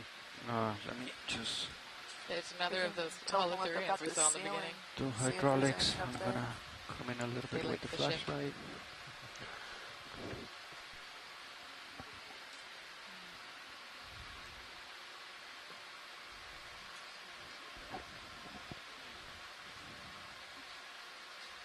You can see the lifting rail up there in the upper structure.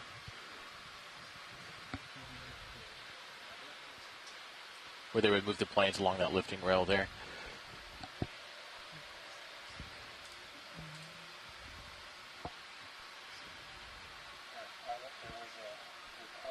Yeah.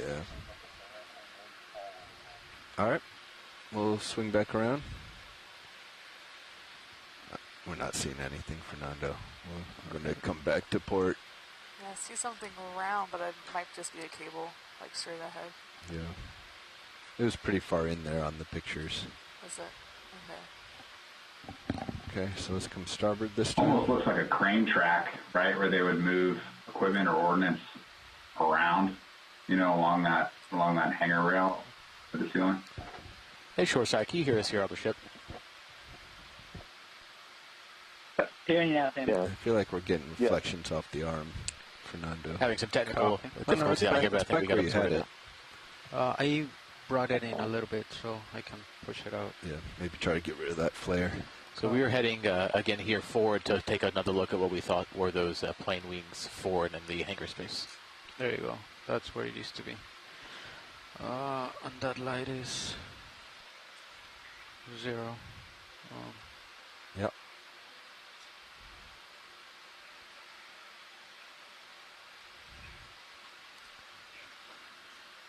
Maybe we try bringing some of the uppers down a little bit. Okay. What do you think? I can try Do you that. guys So think right now they're this could be a 95. Just take track the mains for like off? a small, you know, crane that could have been moving equipment bringing down in and mains. around the elevator shaft here. Does that that's help just at all? hanging That does help. underneath the top It ceiling. does. That It looks like what I've seen in Coast Artillery batteries for moving heavy objects with, you know, chain hoist and like shell, Go in? airplane engines, something of that sort. I mean, that's what it looks like to me. I'd I agree. totally agree with that. It reminds me of I was Now that fortunate we enough as a have graduate the- student to the have a lights tour of the USS off, the do you Battleship wanna go back Texas. and look at that? And Texas had very much the same kind of setup for moving the large The left 16-inch side again, shells. that dark area. Really 14 We'll inch maybe. continue if I'm around, mistaken I there, think, but, to the wing that we same can kind of rail see. system to transport heavy loads. Okay, video's clear. Okay, come Jeff back out wide. Morris, who helped find that significant piece of the Kaga chunk in '99, along with Dave Jordan and Nauticus. Yeah, Jeff agrees. He thinks that's what it is too.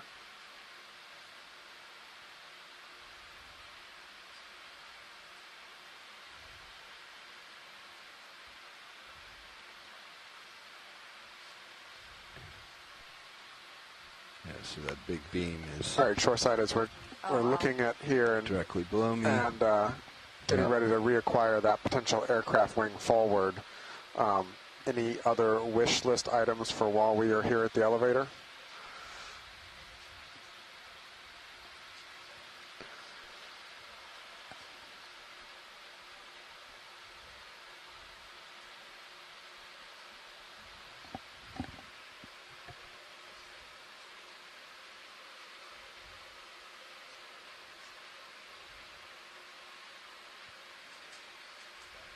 What's that metal shiny thing that's kind of round? It's in the background of on the left side.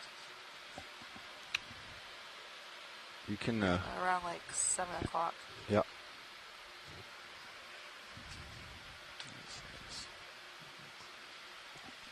Go ahead. Okay. Start to zoom. Coming in.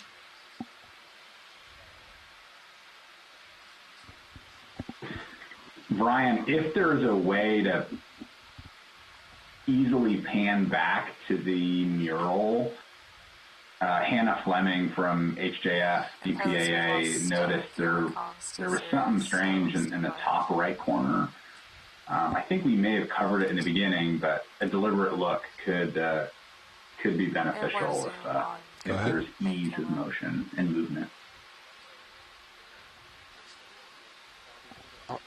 Thanks, Phil. That'll be a little bit of a challenge because we'll wrap in and might get a wrap on the tether, but we'll see what we can do.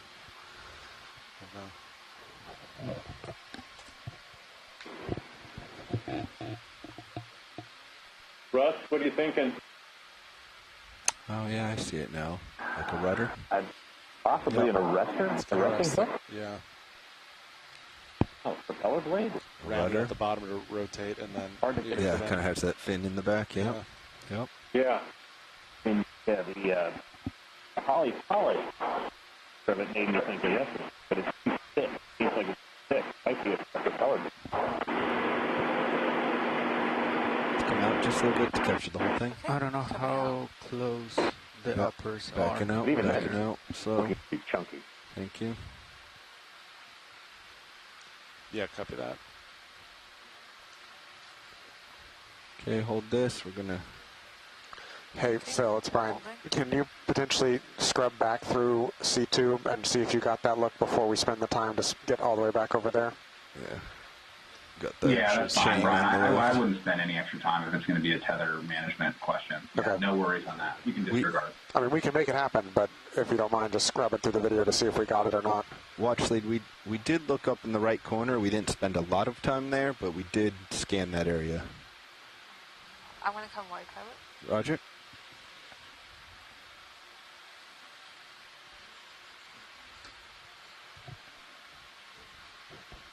All right, so you're just kind of past that chain now. Yep. Yep, came back to starboard. I was getting close to it. Video, they want to go in here again. Okay.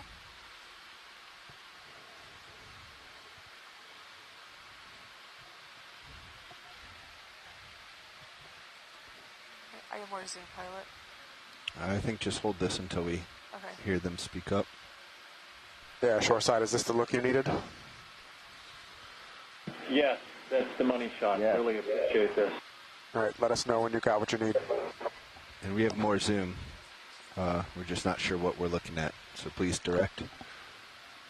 Get lasers on.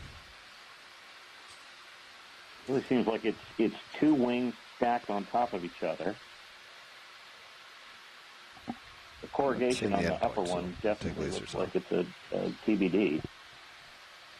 And that could be the remains of the national insignia in the center.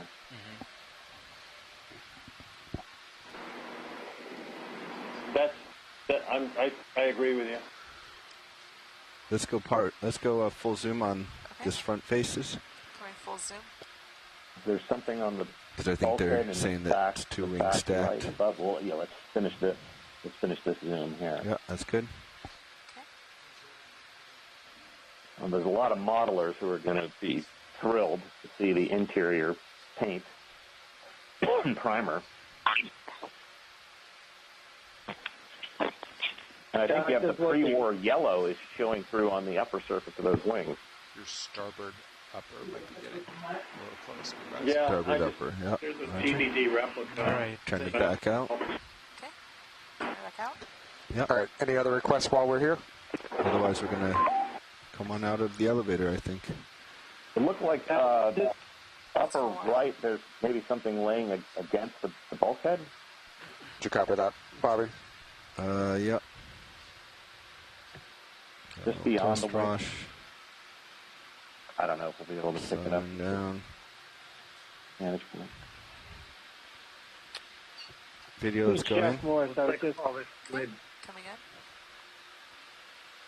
in. noticing the corrosion difference on the internals of the wing here. On these rounds. No, hold here. They said there was something maybe on the bulkhead, I believe to the right. Okay.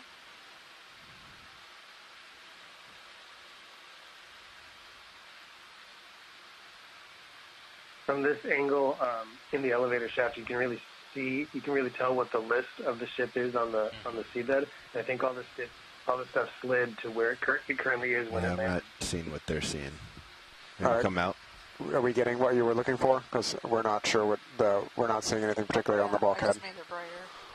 Just to see. If we could tilt up to try and look beyond the upper surface of that wing, it might be too difficult with the lighting now.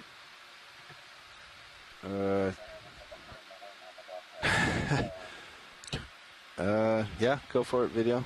Okay. They want to see into the The darkness object there. that we saw Into the darkness. previously would seem like it was hanging down, Let me work some magic here. and these are laying flat, Hang on. just barely. Let's see if I can bring up the gains a little bit. Yeah. And then bring that down. All right, it's going to be a minute or two while we once you've had it, get centered up and come back up the elevator. And then the current plan is we're going to move back to the port side rail and then come down the rail towards the stern, correct? Does that sound good to everyone on shore?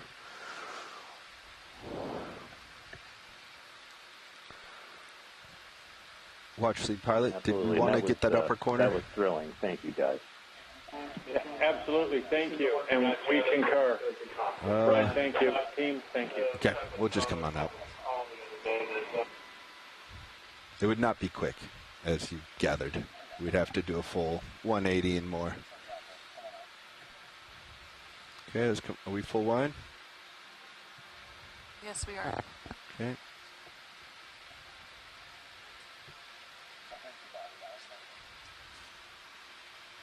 Okay, tilting up.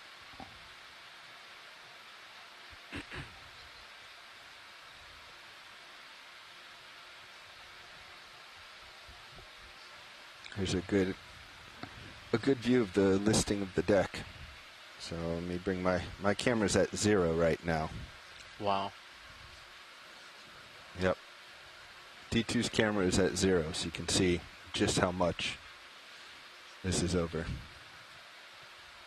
Okay, continuing up. Okay, turning on all my lights. And then let me know when you're good to turn on the mains. Since June 7th, 1990, Mains coming up. 42. Yep. So, just talking here with Frank, all right, that's 95 on the rest of us in the room, and the sense is that this is the first time, even with telepresence, all the way out. that human beings have been back inside. I think we're out, right? Inside USS Yorktown. That's a neat view. Since June 1942. When it comes down, gets that light on it, that was neat. Oh, I like that. Your assessment as well? Did you actually I like it when Sirius's lights hit the 98? foam pack. All right, coming to port.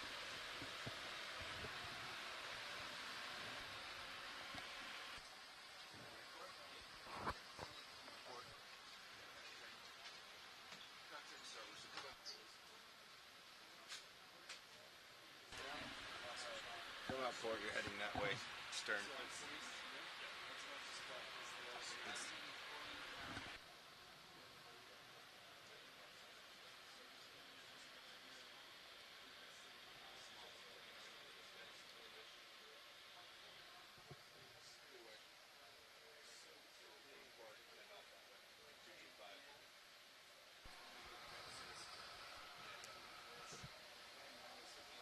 And shoreside, we're doing a pilot shift change over here real quick as we're making our ship moves.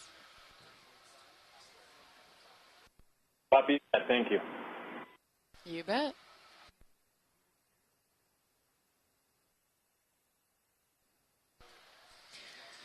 Brian, what kind of boring organisms are you expecting there to be in this wood? I'm seeing what look like mollusks. Yeah, I agree. No, all the little white dots here I definitely think are some kind of wood boring community.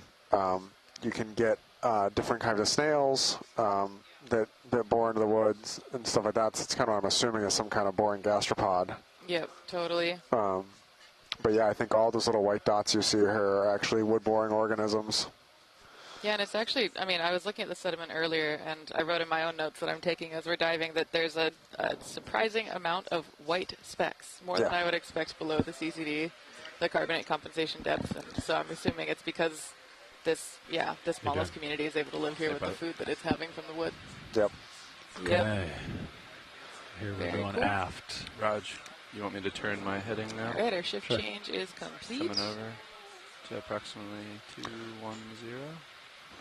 We're moving aft. Yeah, we're going to go back up to the port rail and be able to look along that and then dip down and maybe look in a couple windows along the way towards the stern is our current plan, if that works with you, shoreside.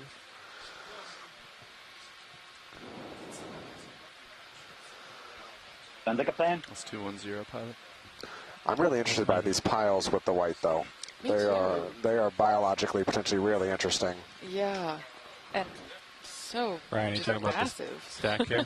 Yeah, we've been seeing it all along, and it's kind of that white rib that runs on the deck. The mounds, the mounds, the lateral. Well, they do seem to appear kind of analogous with, I'm guessing, what is the arresting gear cable. I know. The idea of the grease potential is really an interesting thought, that if they were heavily greased with some kind of heavy tar type petroleum product grease, that totally could be feeding a chemosynthetic microbial community. Oh, 1,000%. Oh, interesting. And what's interesting about that is just how expansive the maps are in comparison to the size of the cable. Agreed, and that's what's and the mound here that they've got something broken down or extra cable or something is really interesting. There was a request that you get out to the edge. This is the port edge, is this the and forward work end your of way the down aftermost to the elevator stern, shaft? not fly along the deck. I'm going to have Sean confirm that with Ritter. I think they wanted to look inside. Yeah. On the way down, yeah. If you're good with that, back over the side. We can move serious. too many Yeah, I can stay center line and you can go out. And that looks like I'm facing towards is that the edge of the barrier, or is side that anyway. for the resting gear that's sticking straight up? Maybe Chuck can probably move address Sirius more above the rail. Yeah, we can do that. Yeah. I'm going to turn to face you for now, pilot. Yeah.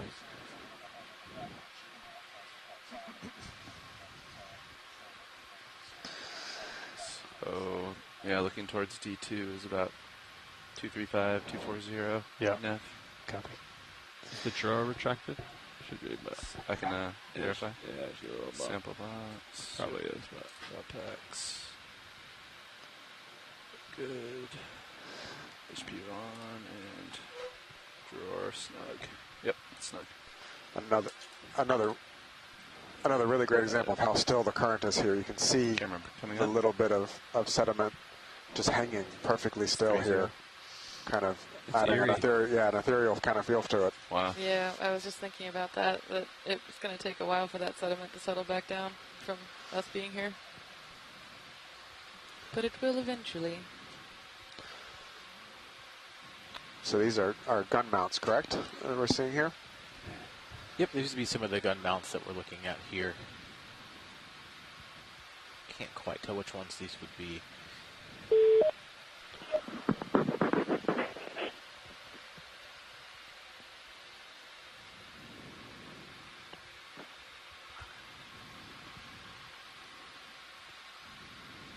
Look at that. All right, here's one. You can see more of the catwalk system here that ring the entire of the deck.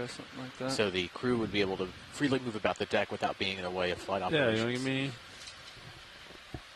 It's 245 right about there. I think 10 meters to And Sam, 40. I know we talked earlier, at least between you and me, about the guns being jettisoned from the ship as the Yorktown was sinking. Do we expect to see a lot of that on this side? So we are on the correct side as far as being on the port side where a lot of the weight was trying to be loosened to help correct some of that list. But the most of that happened forward from what was seen both in 1998 and 2023. If you go back and look at some of that imagery, you can actually see where the shielding has been cut away so the guns could be pushed out of their mounts into the sea. So we probably won't see that back here. I'm not sure they had enough time to make it back here yet, but certainly forward Bridge, of this, we've seen that in the past. Hey, Bridge, I'd like to request the ship move, please. Range really 10 meters, bearing 245 degrees, speed 0.2 knots.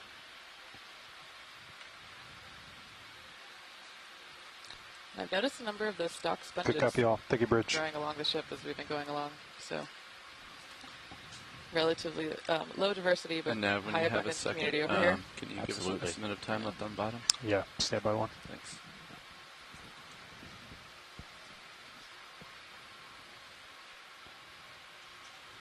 This is answering Frank's question earlier.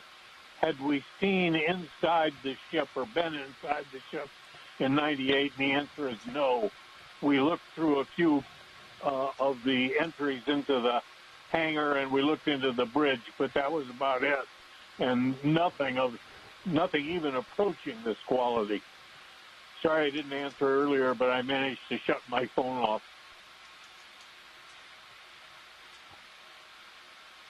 Wow. The sediment in the holding in the water here is eerie, isn't it?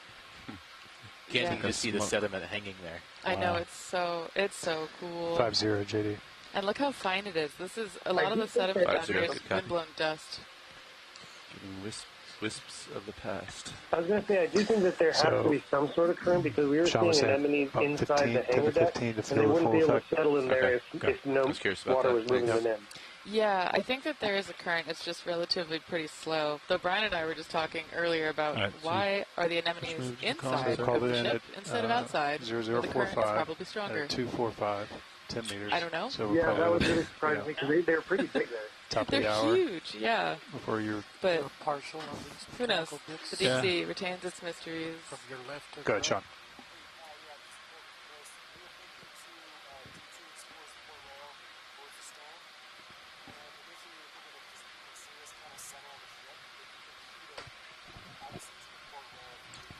That's what we're doing good now. copy. We've come over 10 meters, so we'll see how that does. It's crushed a little bit. Good copy. Thanks, Sean.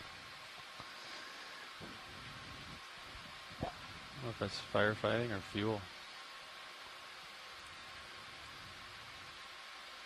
Huh.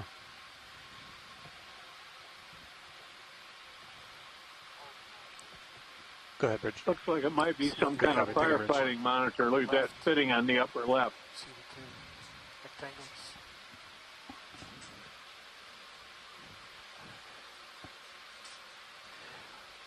Would that mount there be for the some of the arresting cables? Looks like a cable wraps around it of some kind before heading up to the flight deck.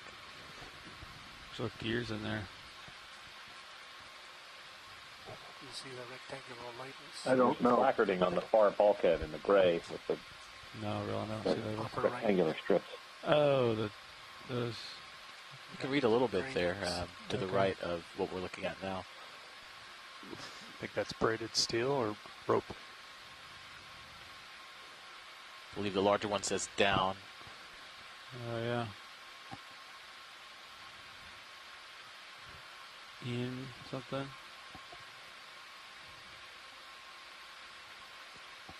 Selfie camera. That's an interesting view. Sorry, I'm trying to hold still. Getting some more tether pretty soon here. I can come down just a little. I just don't want to come down. Barrier NP3 something in something down. Barrier N3, is that what it says? Barrier number 3. NO3. Barrier number 3. That'd be one of the deflector barriers. 4S something. According to Jim, yes. Yeah, there's a structure sticking straight up on the edge of the flight deck that would be the end of that barrier that would support it. It looks like there are 3 barriers in the vicinity of that 20 millimeter gallery. And Thanks, Will. this is probably the forward one. That's probably number 3. Yep, that's what it looks like to me. Yeah, there at the top of the frame is the structure that would hold the barrier up from the flight deck. Pilot, watch lead, since we've had a shift change, do you all want to introduce yourselves? Sure. Yeah, from the front row, from the Global Foundation for Ocean Exploration, are the engineers and videographers operating this system. Sitting navigator, Chris Wright. Sitting pilot, Levi Yinema, that's me. Sitting co-pilot, John Mefford. Sitting video, Roland Bryan. And we have Caitlin Bailey sitting in the video clipping chair. And we're all from the Global Foundation for Ocean Exploration. Thank you for joining us.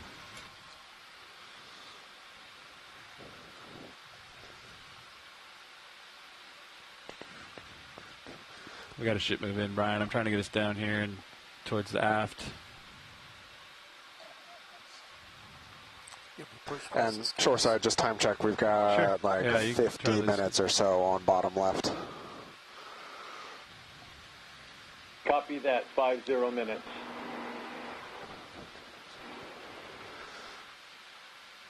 I'm going to say it again, guys, and gals, everybody, this is incredible footage. This is incredible work, incredible flying, incredible observations. Thank you all. Yeah, that's the... Thank you for the nice words.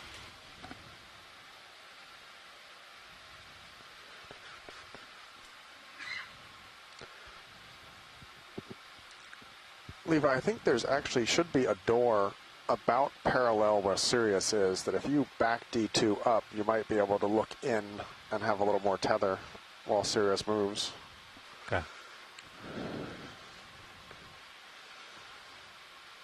I feel like I am starting to inch towards you, pilot.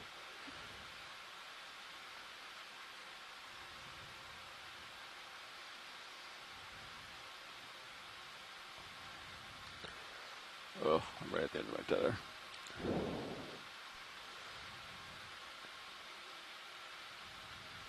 Don't want to come down too much, I don't think.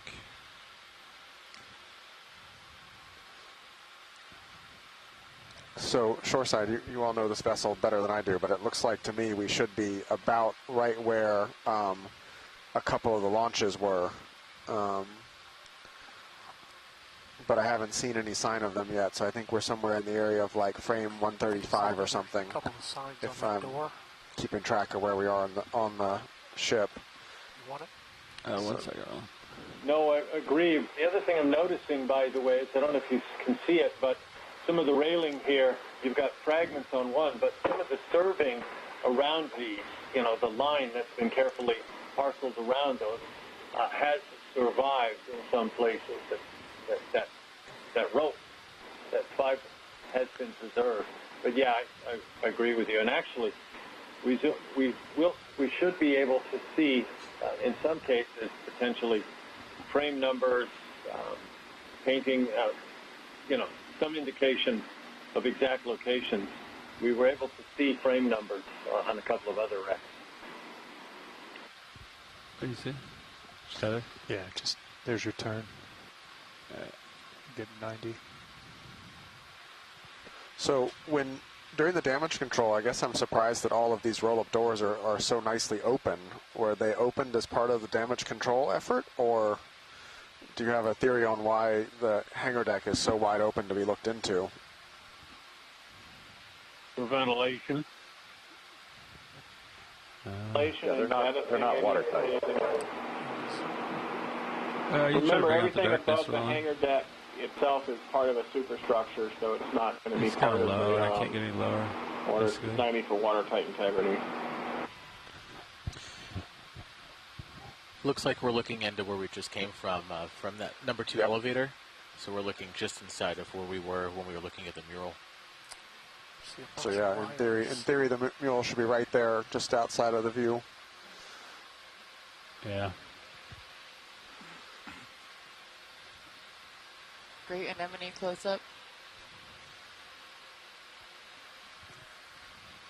Did you feel that move? Yeah, Scott mentioned having the maybe just the roll-up doors allowed for ventilation and actually also permitted the American crews to warm up aircraft while they were still in the hangar deck, so they could launch quickly.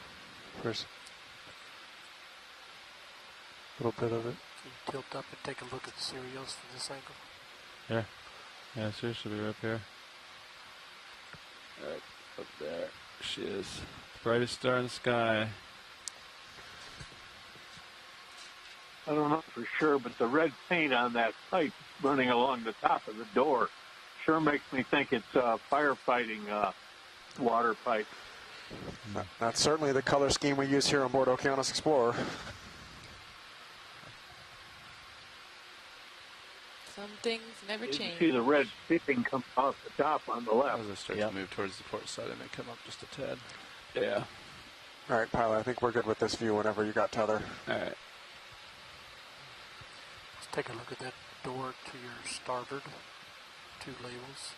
Roger. I believe I saw here to the right some of those, the arms that would actually be used to launch the launches, the smaller boats. I believe we saw some of that coming down the first time. Yeah, you can go down the door label. That hatch in front of us, is there writing on the door? 01-125. Back to Chuck's comment for a minute about the pipe. A sailor who was watching this chimed in and said that red is for fire main.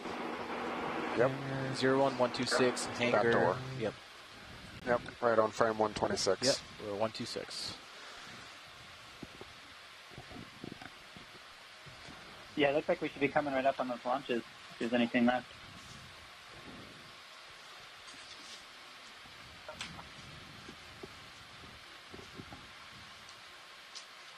Thanks, Ron.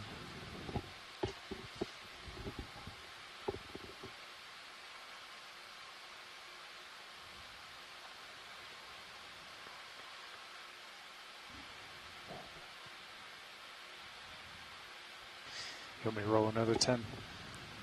Yeah. Maybe, yeah. 2-4. 0. I think so. Yeah. Keep shooting outward, yep. Yep. Somebody was speculating about boat stowage. Bridge, this certainly looks like a I think I'm still hovering right above. davit. Hey, Bridge, I'd like to put another ship on here, please. Range 10 running meters, across, bearing to 240 either side degrees, speed 0 of this decimal 2 hangar knots. opening. I'd agree. Looks like a cradle. It looks like a cradle for a boat there, too. Good copy. Thank you, Bridge. And it's right at the right location you would expect it.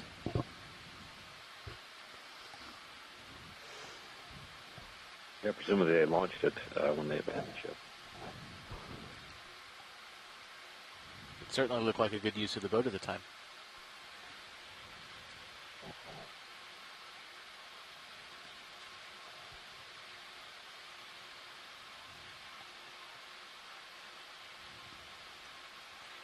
Brian, is most of the interest down here in the hangar rather than up there in the guns? Everywhere. Okay. Look for interesting things. See what I can find on it.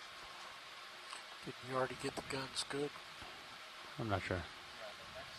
Not. You still gotta wait for the tether. Yeah.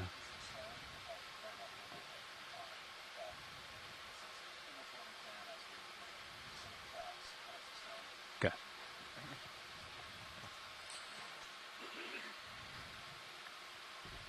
There's some kind of pulley or something on the upper left of that launching frame.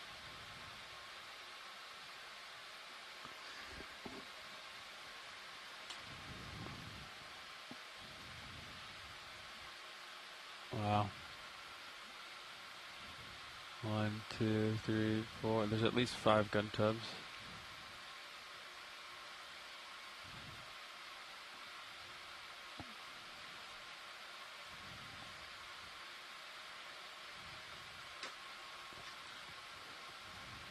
These be 50 cals here? The 2020. Go ahead. Can we look at the rectangular mechanism in the rear and then move our way down the... Those are 20 millimeter We're Orcon. going to go for sponge. Roland, for Brian's request to come in on this guy. It is not a sponge. Oh, what is this? In the 2023 dive, the control crew was speculating about damage that was caused by the ship plunging through the sea as it sank. If you look at these 20 millimeter guns, you'll see how the gun shields, which would have been at perpendicular angles to the barrel, are now bent quite severely back. And that's certainly a result of the water pressure pushing on them as the ship sank. Wow.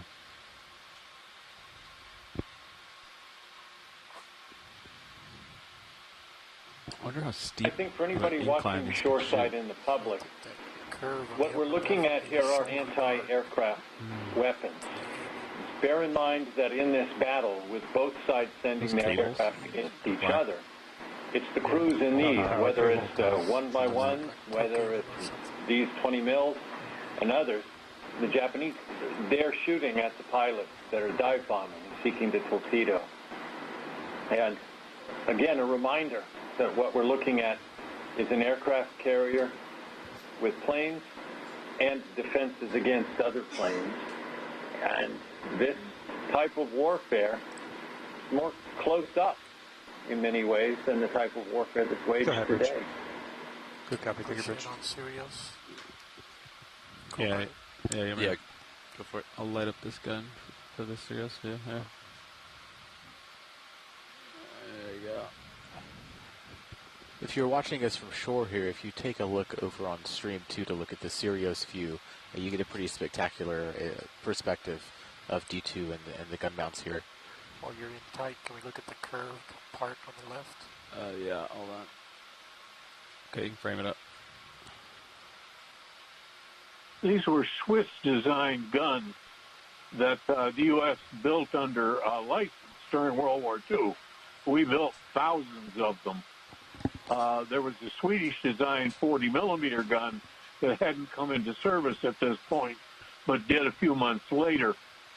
So the U.S. got a fair amount of, I won't say help, but certainly paid for assistance from certain foreign countries that had developed weapons that we and the Brits and, for that matter, the Germans and the Japanese all licensed for production. Thanks, video. So this is the Swedish, a Swiss Orliken 20-millimeter gun, which was extensively used by us and the British. Your upper swing arm and starboard side is rotated some of these down, Orlikens still in existence today in other navies around the world? Aren't they still in use? See it over here. So you're pointing down with your light. They might be, but the U.S. Navy got rid of theirs I thought it was like that in the early 50s. We still had some in a warehouse for naval history in the 70s, but I haven't seen any since. We had a warehouse over at Bowling Field and our Naval Air Station in Anacostia, and there were a couple of Orliken guns sitting in there. Very different, doesn't it? Yeah, we noticed. I don't know if there's one in the museum now or not. The bar.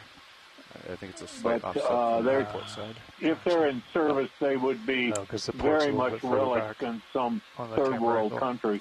Could be that too, but like physically, I think, yeah, on the light bar itself, it's the way it's mounted. It's actually. A friend of mine who's watching this pointed out that there is a modern version of the 20-millimeter Orlikon that's in use today, but not this particular one. As an example of the way the water pressure pushed, the gun that we looked at before, the shields were bent back. In this case, the gun's pointing in the other direction, and the shields are bent forward. Since the ship plunged by the stern, it may well be that they were pushed as the ship was falling stern first and before it's righted itself. 4 guns at least. I think I see a fifth. I would love to hear somebody with an understanding of the hydrodynamics and the types of pressures necessary to get a sense of just how fast this carrier had to be falling through the water to do that.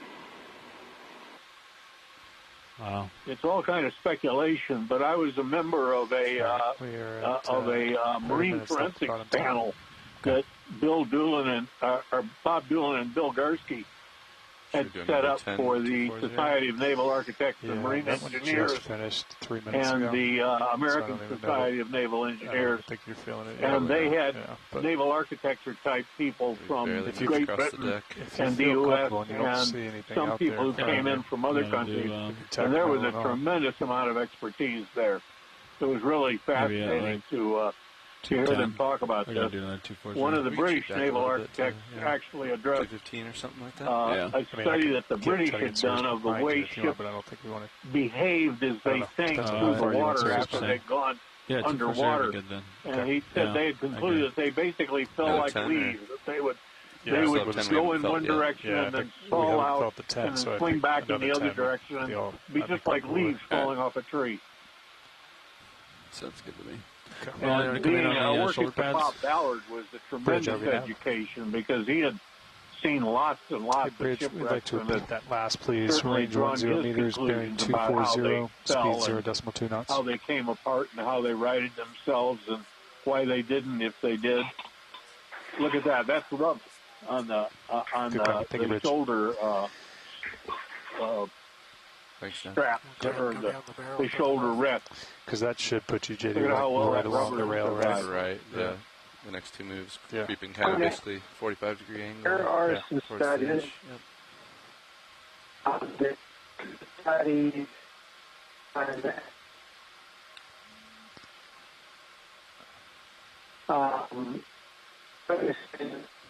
out in the instrument and they sank them. The white section. Keep going down. Inside ʻAumoana, it's breaking up, bro.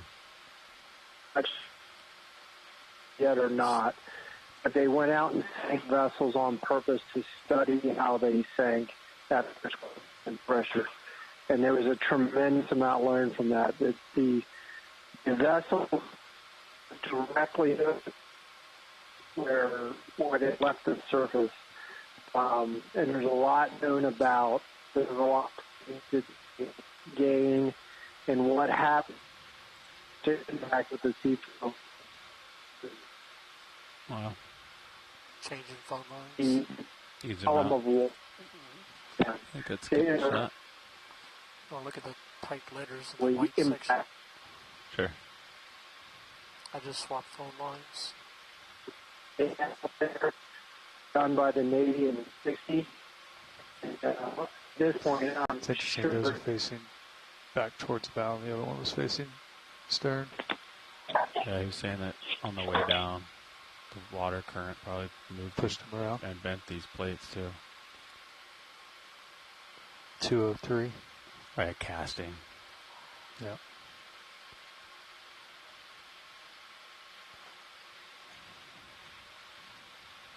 Wow. Incredibly well preserved down here. Sure, it's like you could still hear the Okeanos conference Slowly call. moving towards pilot. I think we're feeling that second move a little. Roger. Need to manually turn crank everything. To crank everything. Oh yeah. For elevation and for I'm curious. Azimuth. Is that the pivot point? So you could go straight up. So you get like on your back on the ground basically and like shoot straight up. Sure looks like it. Because I think you had to shoot straight up for the dive bombers. Right? Based on what we watched last night, that looks like that. Shore side. Seems like, just curious, thinking about using anti-aircraft guns to defend against dive bombers. What was the maximum elevation these guns could make? Does anyone know? Straight up. They could go straight up. And yeah, the gunners were set up in such a way that they could basically lean way back almost straddling the mount and shoot straight up. Yeah, Brian, I think that's... Although their zoom in. principal I think this is the defense pivot against point, Brian. dive bombers probably was That the drum? 1.1. I think that's your pivot. Those guns actually would shoot, not only go 90 degrees, they'd actually go about 100 degrees. They'd go a little bit the other direction so they could track the plane if they were at full elevation and the plane kept moving, they could track it a little bit beyond full elevation. Wow.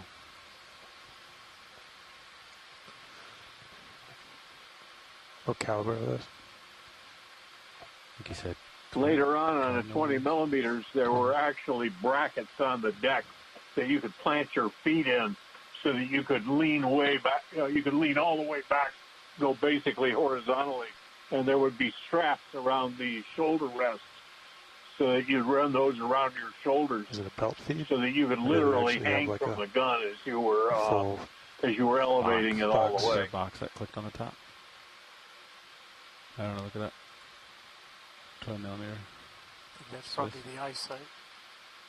The sight. Where they shoot every 5 tracer round or something? I don't know. These were anti-aircraft, so these went up and exploded, right? Or am I mistaken? I don't think they had tracer rounds back in those days. Wow.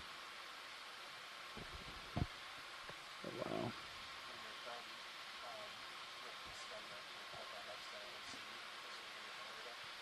Yeah.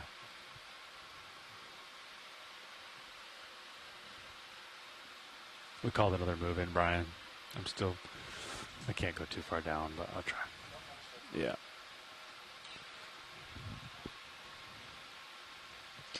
That one should get you pretty close, JD, for the rail. Roger that. By the time it shakes out. So Chuck, with these guns that we're just kind of panning away from here, would they be powered and moved by switches, or would they actually be hand cranked by some crew assisting in the gun or the gunner themselves? Keep me honest, John. Yep. If you don't like what I'm doing. These are fully manually controlled. What I can. You swing. They were called a free swinging gun. You didn't have. The only crank that was on them was so you could elevate. You could raise the pipe that the gun actually was cradled on, so that you could get it up further, so you could elevate it higher. And if we get back and see the mount, you'll actually see a crank on the side that was used to be able to raise it and lower it, so you could get a higher elevation. But otherwise, they were free swinging. They were completely human controlled. I think that's a hydraulic line for that door. Yeah, probably. Or is that cable? Oh. It looks braided. Oh, yeah, get that braided cable look like a... And the potting, the mechanical mount for termination. Ladders, little air vents. Looks like where you have another one of the boats, kind of ladders being up to load. Yep. Yeah. There's the winch and davit. Yeah. You can see the further aft davit arm there for the second boat over here. Yeah, it's from the gun tubs rolling. So we got what, maybe 15, 20 minutes on bottom. Are we going to be able to make it to the stern to find the guns that Jim wanted to look at? At the current, no, it's not looking promising. We're only about frame 145-ish, and we got to get all the way to, all the way stern is 196. So I would be surprised if we can get that far aft in the time remaining. Roger that. You know what, guys? It's like I wouldn't go we watched the movie tonight and every scene was an Oscar. But, there's the question, and Phil's working on it, I'm sure. But where we land and start tomorrow, too. So. You want to zoom in on this? Speaking of Oscars, whoever Noah's PIO is really needs to get that mural out into the news. I think the public's going to find that fascinating. Yeah, it's got a 2-to-1 pulley and a hook. Yeah, here's the lifting point for the aft boat here, or the second to last boat. It's like very much still hanging intact. from the line there? Yeah. Yep. Wow. Oh, I get it. That's the crane that swings out. I just got it. Okay, right? This part? Yep. Yeah. All right. Wow, it took me. It's almost as if the ship was launched yesterday. Surprisingly good condition. When was the last move put in, Chris? It ended at 5 minutes ago. When was it started? Oh, 06. 06, copy. Do another 10. I can get 15 if you guys want. Maybe 15? I think so. You still happy with the heading? Yeah. Yeah, we'll cheat Sirius out just a little more. Yeah, that'd be good. Bridge, RV nav. The bridge would like to request another move, please. Range 15 meters, bearing 240 degrees, speed 0.2 knots.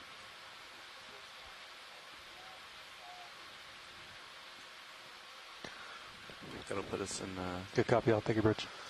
Good position to move. Maybe one more good move down the side of the port. Gotcha. Wow. I'm impressed by the condition of this.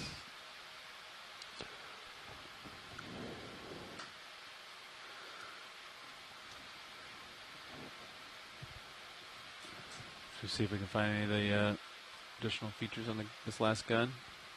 It's a 20 millimeter anti-air, Swiss made, or Swiss licensed.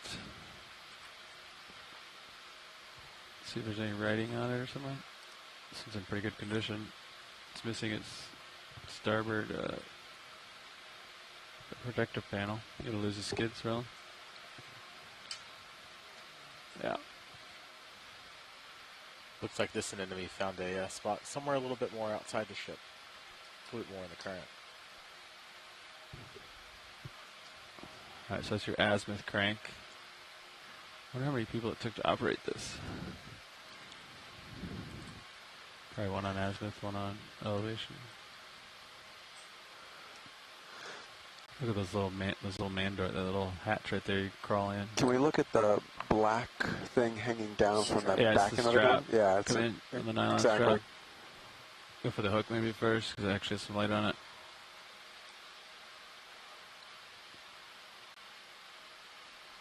Hold that. Rubber or nylon, unclear. Is that one of those straps that he mentioned? Yep, this is one of the straps where the gunners would strap into the gun. Amazing that it's preserved down here for so long. Is it made of rubber or leather? Yeah, I wonder if it's like a rubber. It's hard to tell. I would think leather would be my first guess. I would also guess leather, but I'd assume it would get eaten a little bit more than this has. I guess there's not that much down here necessarily, but... You want to zoom out a little bit more? Yeah, preservation is really... See where it attaches? Oh, it's obscured. Leather being treated with heat and than leather. Yeah, leather's not going to get eaten down there. There's shoes all over Titanic. Oh, that's wild. Okay. I wonder Leather would have to go underwater, but it also stretches. ZO 20 millimeter. 20 millimeter cradle. Cradle. Oh, I'm sorry, Roland.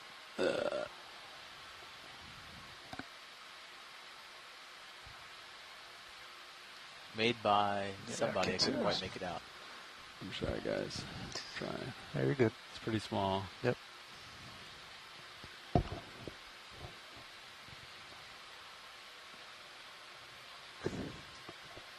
We know what size the ordnance was without any question. Yeah. Ready? Yeah. Oh. I thought you meant like.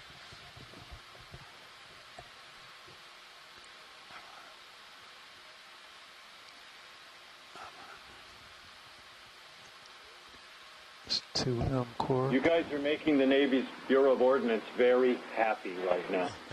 Just want you to know. Made by 3M Corp. Made by 3M Corp. Made by something Corp. You can see the gnarl on that handle there. Yeah, the grip. That's wild. Made by 3M Corp. There's something below it. I see an IC8 or a 5 or a... Yeah. I can't sit down. If I could sit down and get steady, I'm not allowed to touch anything. You're so. pretty good. Made by 3M. Something Corp. It looks like 3M to us on the, with our screens here. One more time. That might well make sense.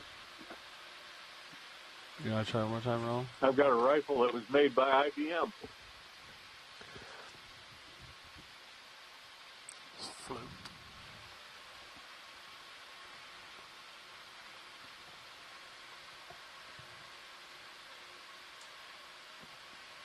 I think that's Inspector on the left, maybe. Yeah, it's something M Corp. Looks like it could be a 3, like I said. Something. Yeah, I think the rest of it's a little too covered. And we can probably pull a frame grab out of that and see it. So I'm gonna see a serial number at the top too, or something. Yeah. Yeah, see 3 zeros. All right, rolling. We're gonna keep moving on. All right, so we got the strap. We got 3M Corp. I see bolts on the deck, but oh, there's the white panel that bent around. Go ahead, pitch. No, it's totally torn off. Yeah.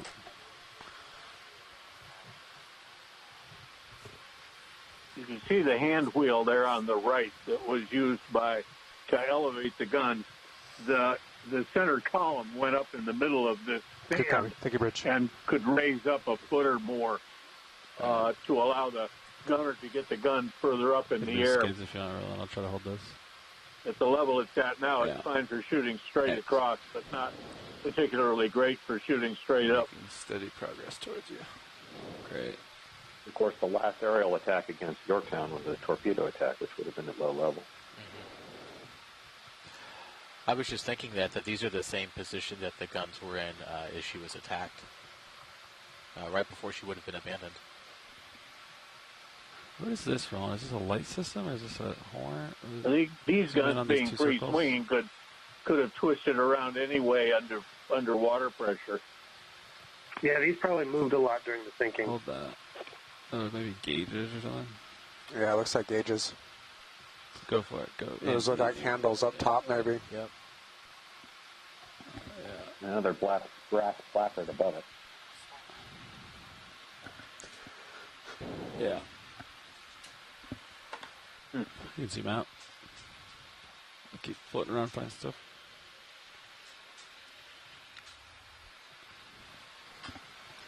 Let's see what we can find with the remaining time.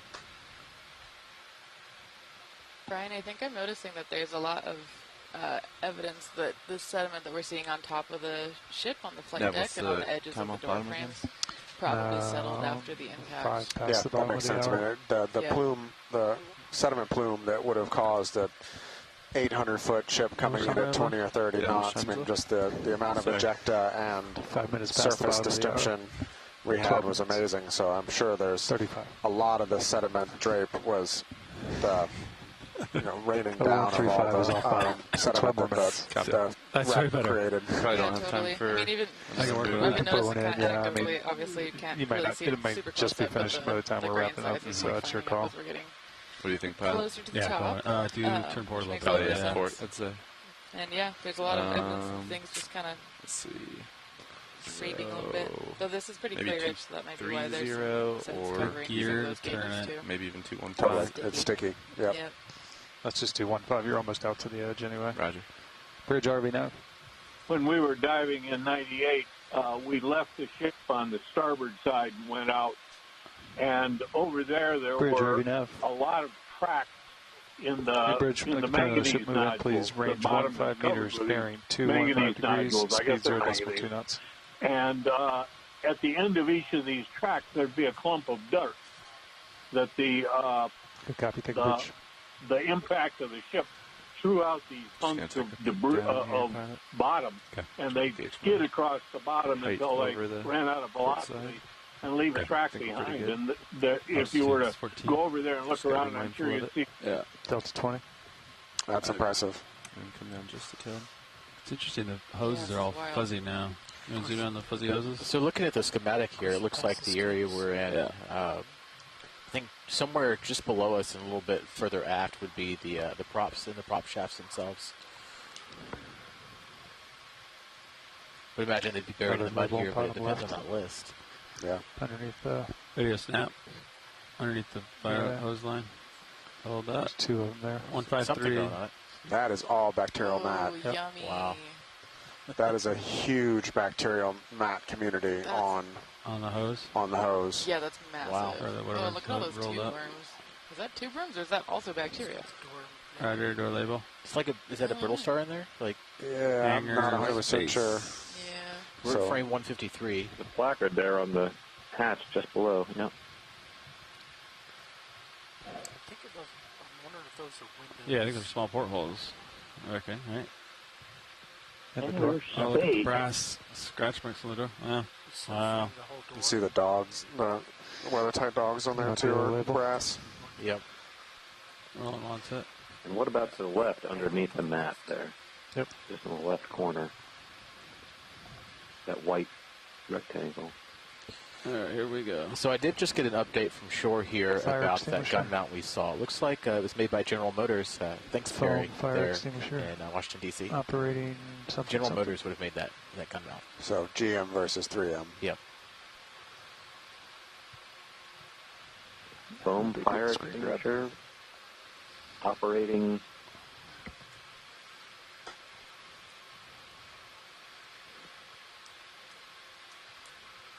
Operating direction. Okay, you can come out. Foam fire extinguisher. Okay.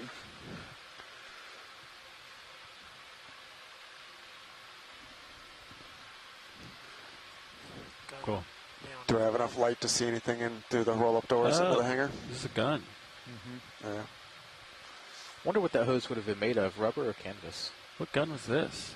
Is this a gun? For those kind of growths. That's what it looks like. 50 cal. Browning with a big silencer? There is a machine gun. In Bob Trussman's book, he described how a sailor named, I think, Bichette, who had been left for dead in the sick bay when the ship was abandoned on the 4th of June, he and another guy. And Bichette, who had received what was a fatal wound, ultimately managed to drag himself out of the sick bay and come up on deck and fired a 50 caliber machine gun from what Bob Trussman described as the port boat pocket. And I didn't know there were any 50 caliber machine guns there, but I see the proof now that there was. This may well have been the gun that Bichette used to attract the attention of the USS Hughes, so they'd send a boat over to rescue him and the other guy. Wow. And the other fellow lived, but Bichette died of his injuries. That's incredible. That we could be looking at that spot right now. Wow. It's quite the story.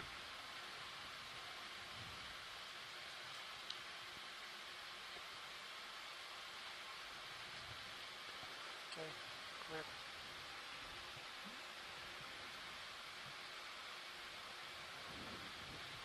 Zoom into the hole. 1 second.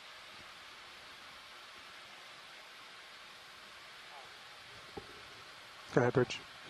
Good copy. Thank you, Bridge. That's probably going to be our last pilot. Yeah, you can zoom in. Partial and see if we see the darkness. We should keep, moving a little bit until its wheels up. Yep. It's hard to see in there, isn't it? Just the ceiling bracing. Here's what Bob wrote about this particular incident. Unbeknownst to the destroyermen nearby, there were still men alive on board Yorktown. Both lay in a battle dressing station in pitch darkness, overlooked in the abandonment and left for dead. 18-year-old Seaman First Class Norman M. Bichette, U.S. Navy Reserve, critically wounded in the abdomen by shrapnel during the dive bombing attack on 4 June while manning one of the main deck Oerlikons on the fantail and suffering from shock, nevertheless struggled to his feet and after wrapping himself in a sheet, began groping his way topside, staggering up 3 flights of crazily canted ladders to reach the hangar deck. There he manned a 50 caliber machine gun jury-rigged in the boat pocket on the port side aft and fired it into the water to attract his attention at 0941. Huh. And that could be it. Yeah, go for mount. There's an actual looking at that gun. number to beat that gun. Hold that. It's hard to see with all that growth on it. That be the cradle where the boat would have rested to the left of it? I mean, yeah, it sounds like it. Yeah, there looks like, according to the schematic, there's 3 boats here that should be, and 2 of them serviced by this davit just to the right. Got a 5-minute warning, John. Yep. Just up at the platform to the right.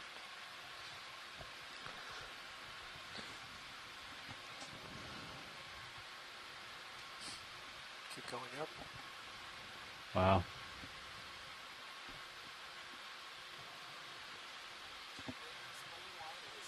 Full wide. Negative.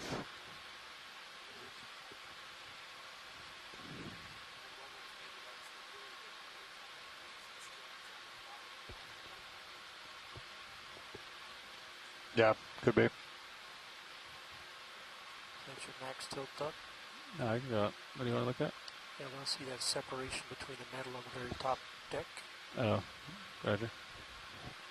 Sawdust, another one of your favorites. There's also a rat tail there, too. Extreme Panic.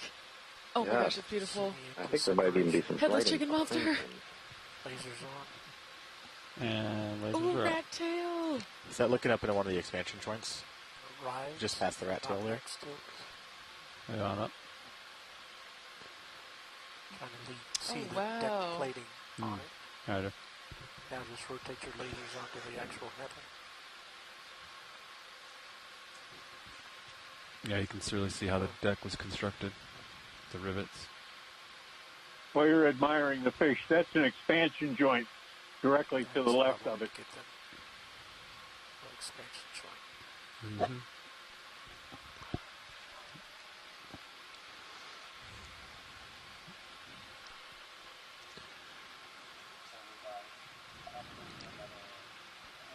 Okay, go to the gearing. No, zoom out. I'll see how much tether I have, Brian. Let's take a look.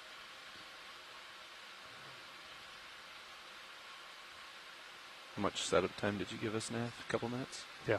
Okay. So a 3-minute warning, Brian. Almost bingo. Now, how much time we got, Chris? Alright, you sit down here somewhere. I think one of the reasons we're going to the stern was to see that gun. If it's possible before we go to just look in this look at this hangar. big gun. I want to look at the hangar. Alright, video. Say quickly to the hangar, and then I'll go to the gun. Oh, hold on. Coming down. Yeah, I think we were thinking fantail because that's the position he was manning when he was wounded. But from what Chuck read to us, it sounds like the gun that he fired to get attention is the one we were just looking at. Yeah, I would agree. And when we were at the fantail last in 23, we were able to see some of the letters. I'm looking basically straight down. But we didn't have a chance to show us exactly what this is. So if we're not going to get back to this side, if we've got a little more time, I'd prefer to look in here if we could. Yeah, I think we've got just a couple minutes, so I think the kind of choices is either spend some time with the 50 cal, look in this spot, or potentially we might have the tether to make the larger, what are those 1-inch gun mounts that are just a little bit further aft. But we only have a few minutes left. Hangar, please. Okay. Okay.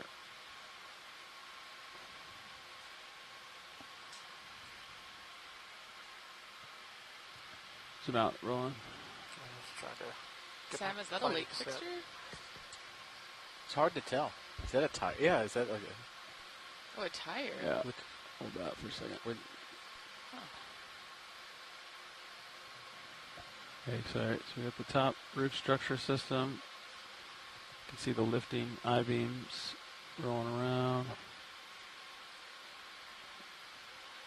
Pushing past the skids. Yeah.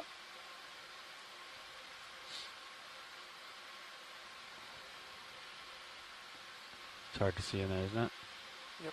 The minute cams will have a better. Yeah. Cut through the turbidity a little bit. Continue to rotate. We're going to kill mains. Try mains. Mains coming down, that's what I was thinking. Oh. That works, Roland? Just this holder there. That's partial mains. I can take them all off if you want. Okay, take them off. Off. It's full off. It's hard to get light to go that far. Start to make out some structure at the back. Yeah. Just barely. That's the best I can do. Yeah. That's bingo, boys. All right, pack up the swing arms. We gotta go. Roger that. Lights back up. Oh, you're putting them away. Mains coming back on? Yep. Go in. In. Zoom in. Hold off. Look for tire. Oh. Holding off on arms. There we are. Oh.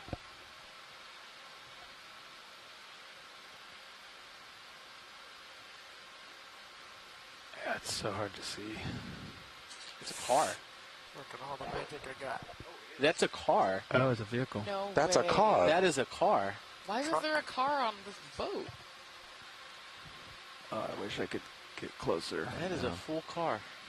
What do we do? How do we get more light on it? Do you want me to... So the Admiral would have a way to get around. Don't lower the captain's car. Forward a little bit. Yeah, let me pull in the uppers just a little bit. Wow. It's like an old Pontiac or a Ford or something like that. I don't know my old cars, but that is definitely a car. That's cheating Give the internet just a 5 little minutes. bit on We'll the figure it out. All right, Brian, we're going to be late if we don't come up. Yeah. Car for Admiral. You can take probably. a minute. Or the captain. We can try and make up. Yep. We'll get back it up. Look at the right rear hubcap. All right, go for hubcap rolling. I don't see any markings on it. Stand by, getting my focus. Tilt up.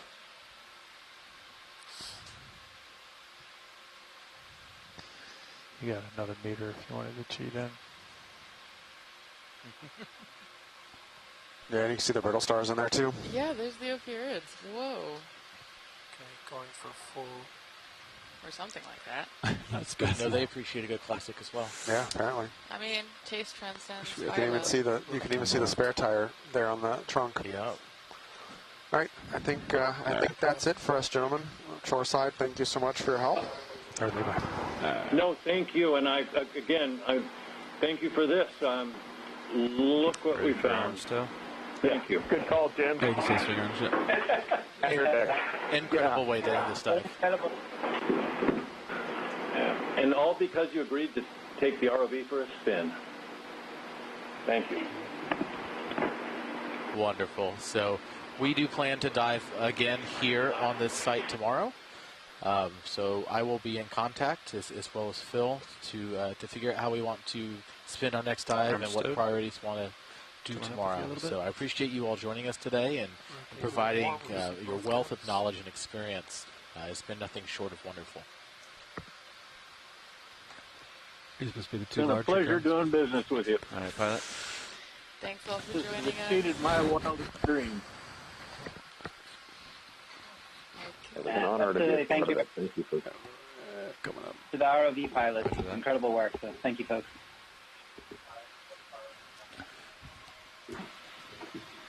Thanks, everybody. I think Chuck summed it up nicely. That makes me just so thrilled, and I can't wait for more of this. You guys just did an amazing, amazing job. Coming up with me. Yep.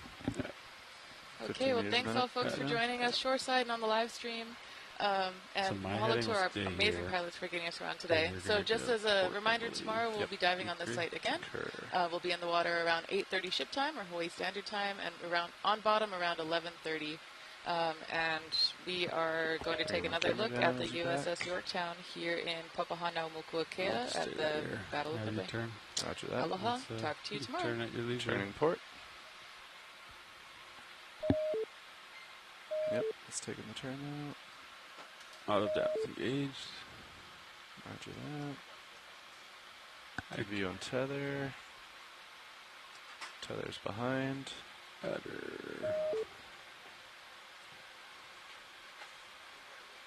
Sirius is looking straight down. Auto heading is engaged. You can take it out whenever you're ready. Once you get pushed out. Okay.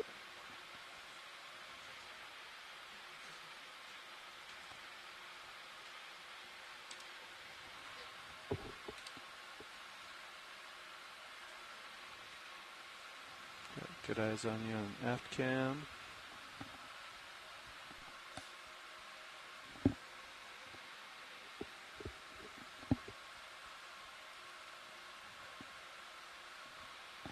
Bridge RV nav.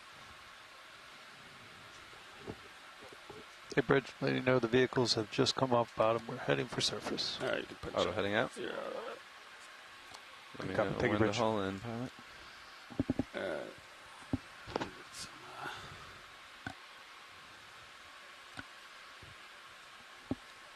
Tickle on the winch. Tickling.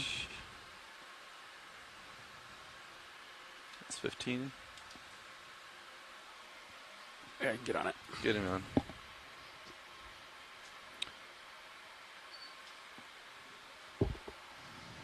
It's about 30 right there, pilot. Beautiful. We hope you guys enjoyed the dive today. We are the Global Foundation for Ocean Exploration. We're a team of video engineers, video producers and directors, as well as mechanical, electrical, software engineers, as well as the data team and system admins. We're here to provide support for this program. We not only operate the vehicles as you've seen today, but we also build, maintain, and design them. So we just want to thank you guys for joining us today, and we hope you guys enjoyed it.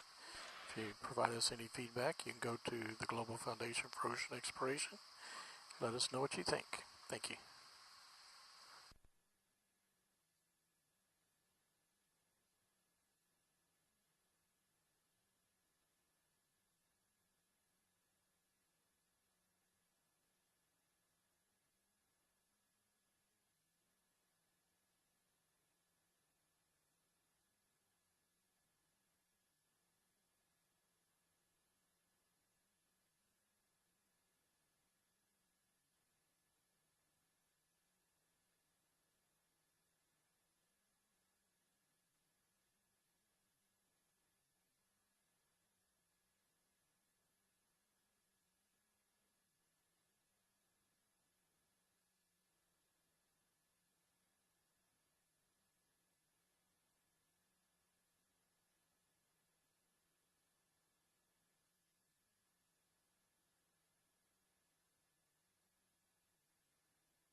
So that was a crane back there, that tall tower thing. Ah, I did realize that's what you guys are referring to.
Those are some pretty nice comments made by the short side historians today, huh?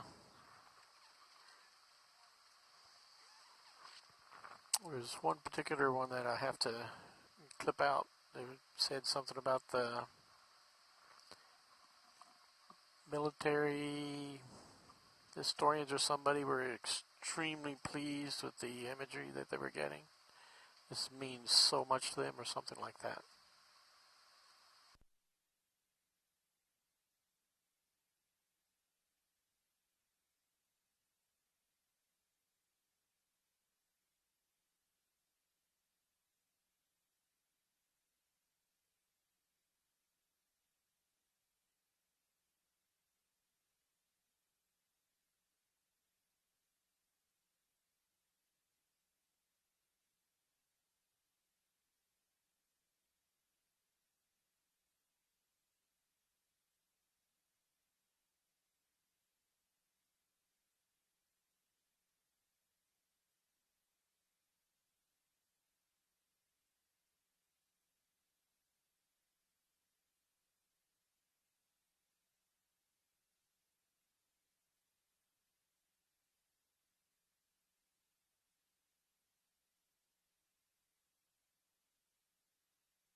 From 1942, just being able to get down to these depths.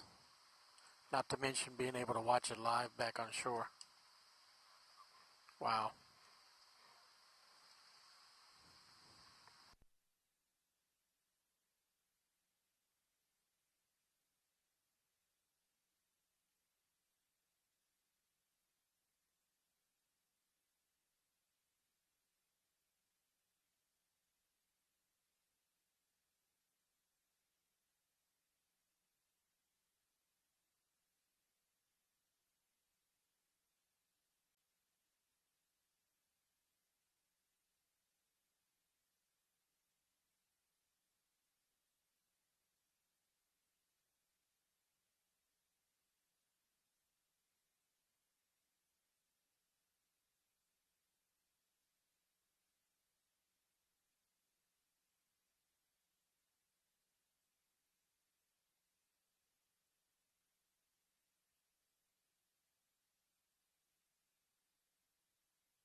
Are we supposed to have a radio here or not? Should I go out and get one? Yeah, I'll go get you. Coffee?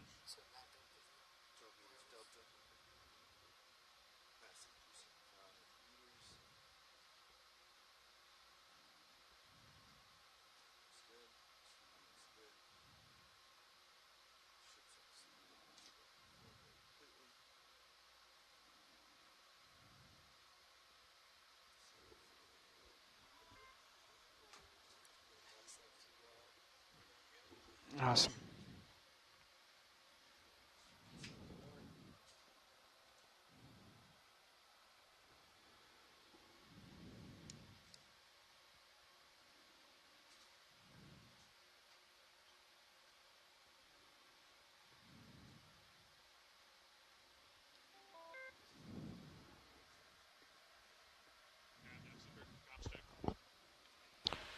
Nav has dive soup, loud and clear.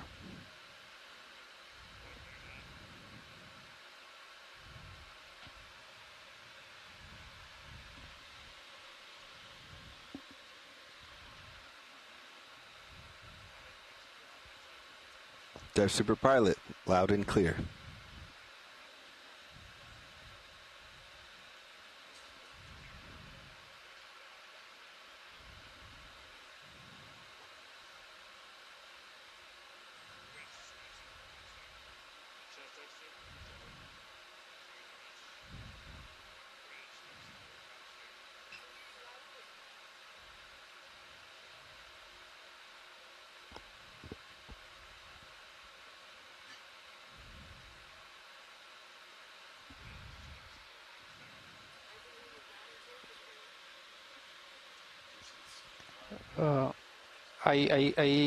They are talking to you. I can hear them. They're on deck A.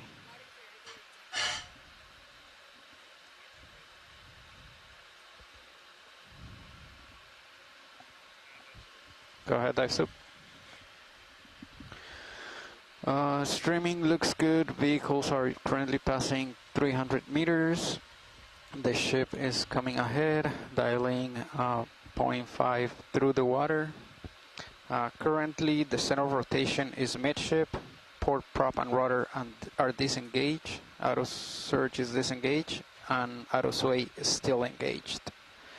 The wind is moving between 18 and 23 knots, between 1 and 2 points of our port bow. Everything's looking good up here.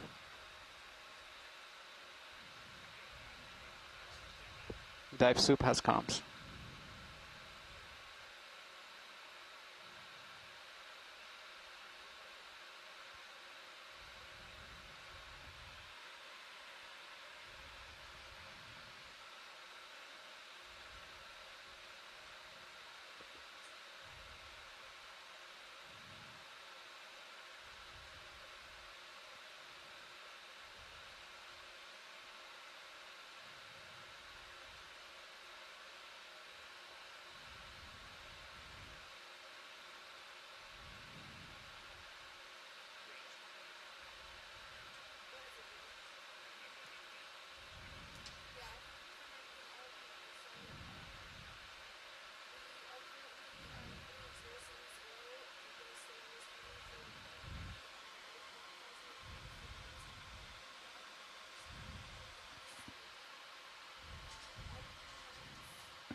knows me.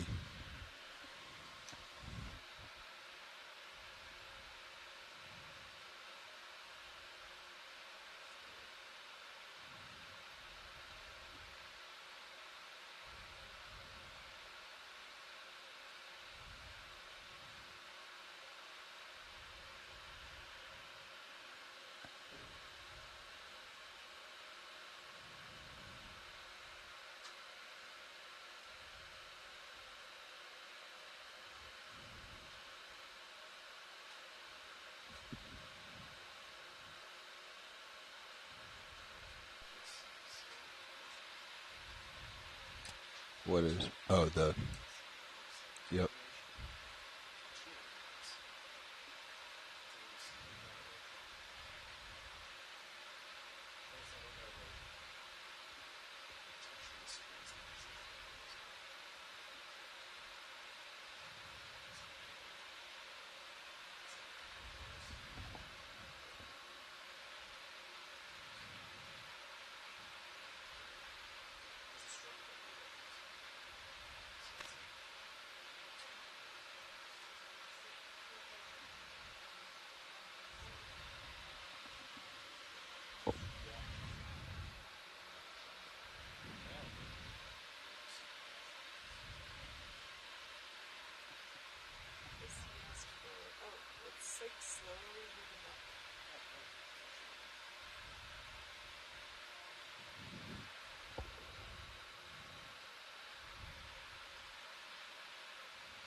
Nav dive super.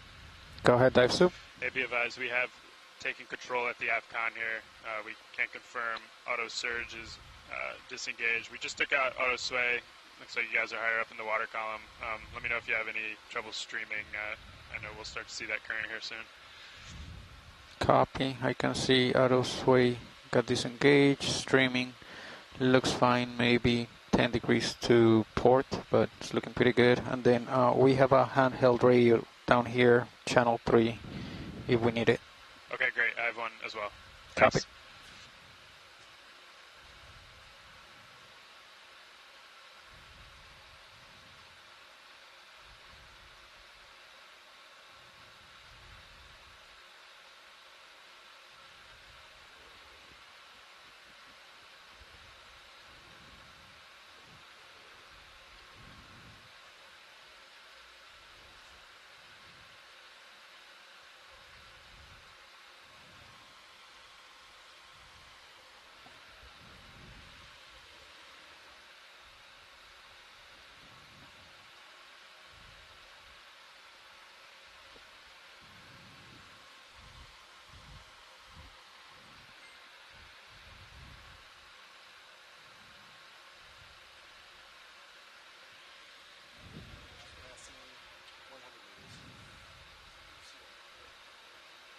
Copy 50.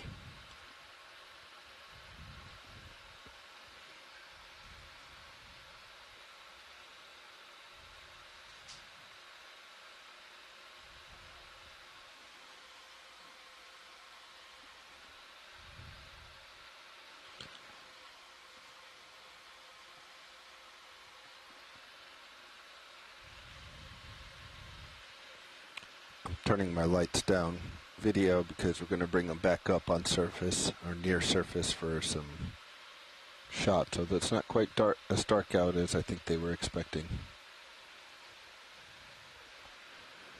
To let them cool down.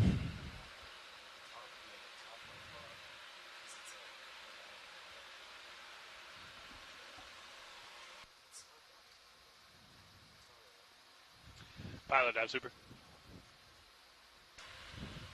Go ahead, Dev Soup.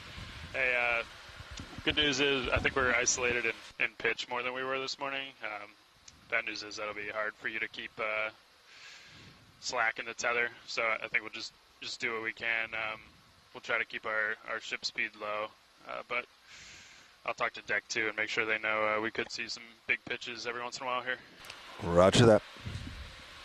Copy all that, deck? Deck copies. Great.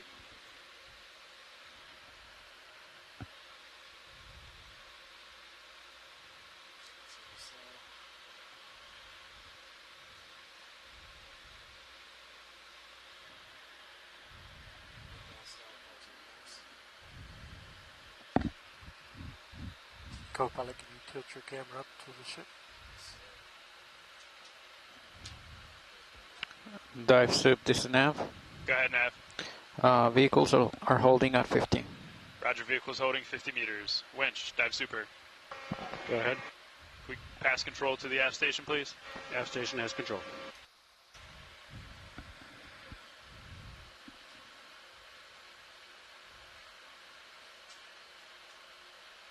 Aft station confirms control of the winch.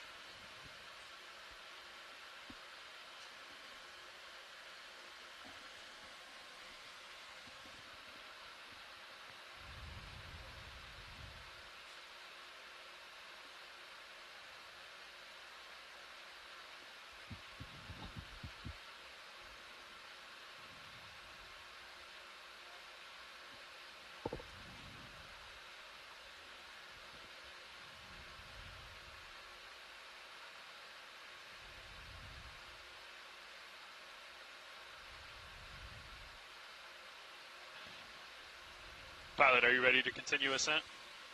Pilot's ready. Roger that. Let's come up to surface at 15 meters a minute. Winch will do the same. Wilco, dive soup.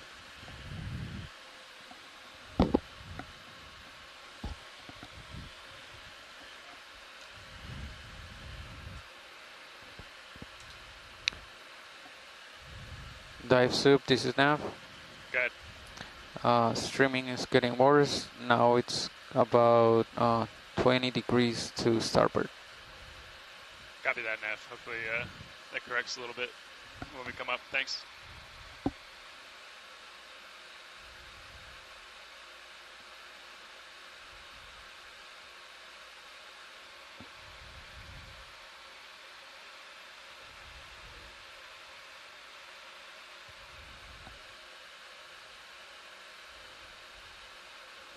.40 meters, wire out. T247, all is well.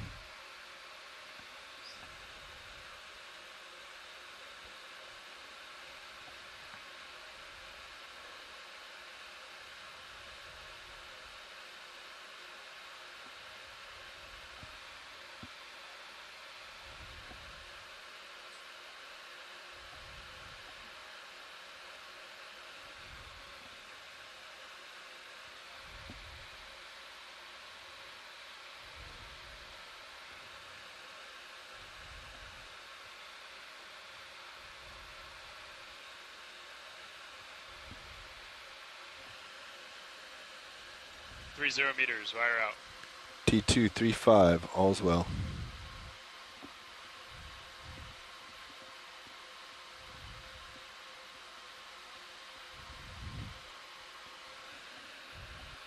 Good visual of the ship.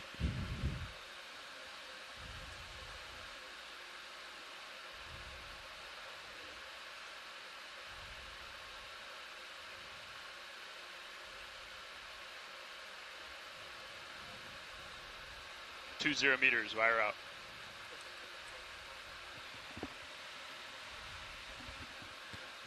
D224, all's well.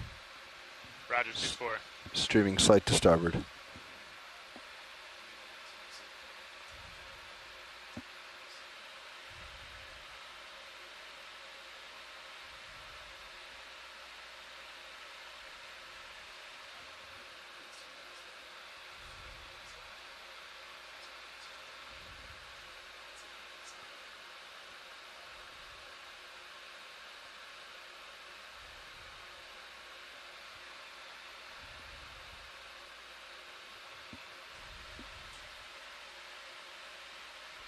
10 meters, wire out. D210, all's well. Roger that. Looks like, yeah, we got visual coming up slightly to starboard.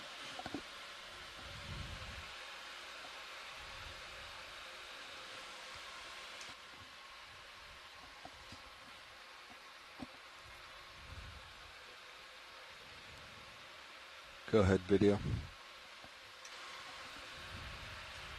Wind shaw stop, standing by for streaming.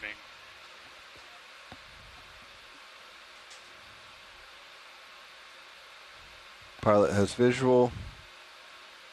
Copy, pilot.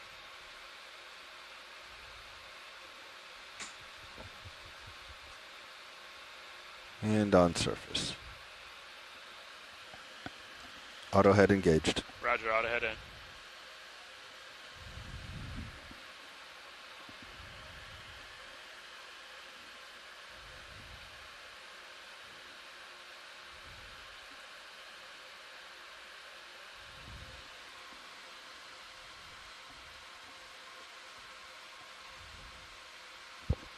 Both CTDs are clear.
Okay, deck, our speeds look good. Let's recover Sirius. Pilot, we came down on our forward speed, but I'll let you try to manage slack as best you can. Copy.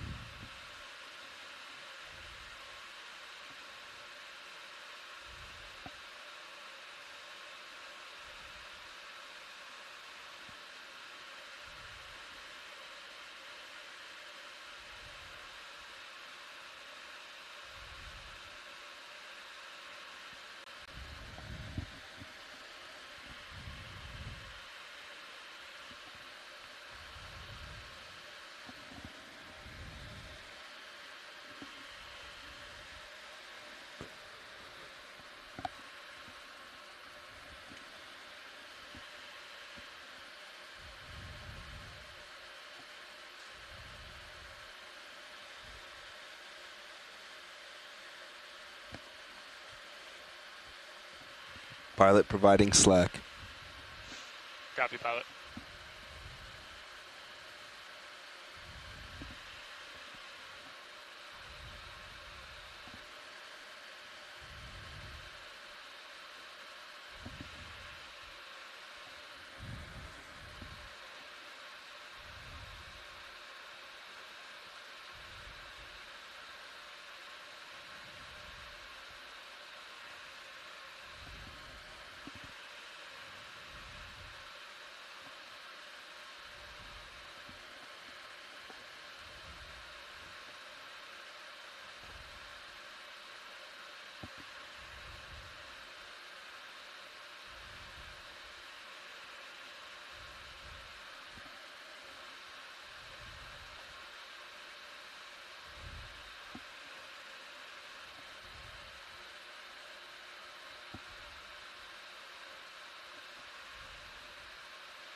Dive suit pilot, I'm backing 100%. Okay. It doesn't look like we're making much way through the water. Roger.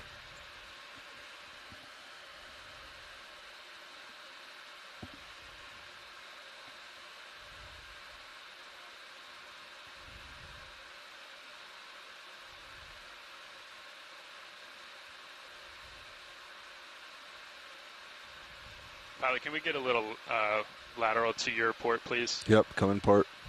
There's some fishing line coming down the port side of the ship. I'd like for you to get away from it.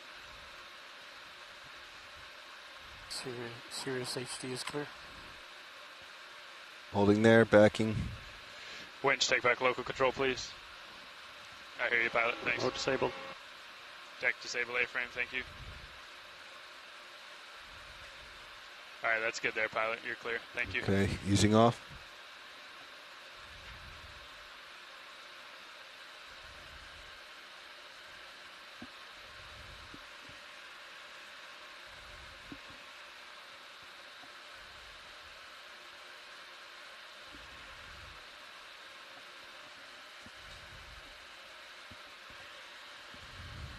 Pilot off stick. Roger, pilot off stick.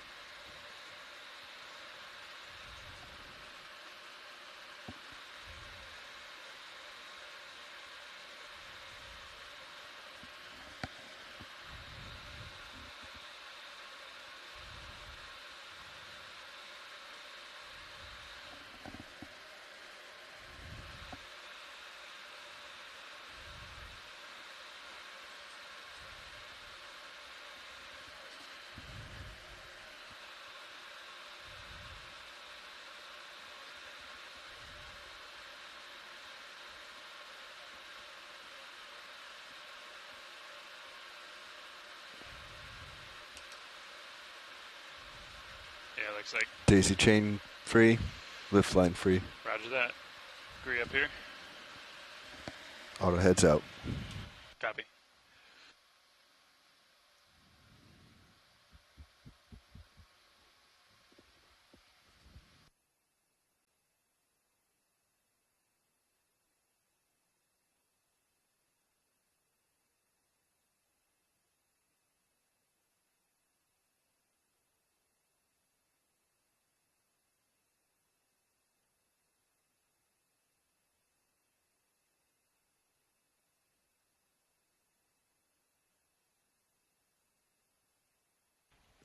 Pilot, we're going to try to keep our forward speed down like this. If there's an issue, let me know. Copy, dive suit.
All right, pilot, looks like line is tight. Let's go ahead and lock an auto head.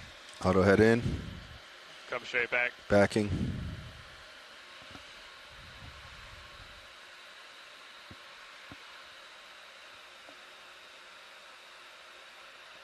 Okay, pilot, let's get a little starboard lateral. Starboard eye.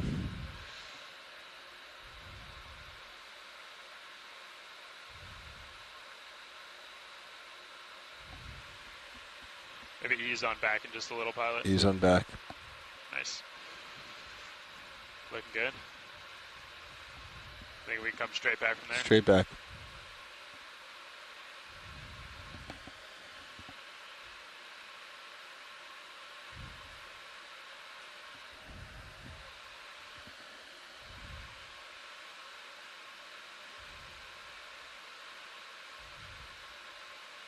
Easing on back a little.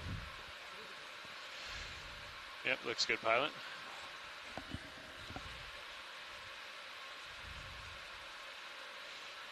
And if you want, you can put a little lateral in just to get under the crane. You got it, port.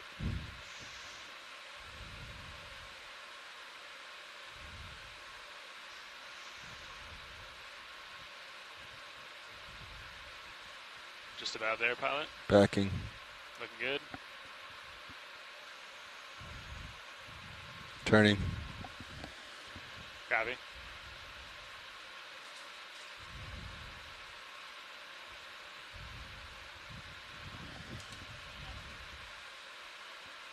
Crane's coming up. That's 0 thrust. Nice. Thrust 0. Lights on.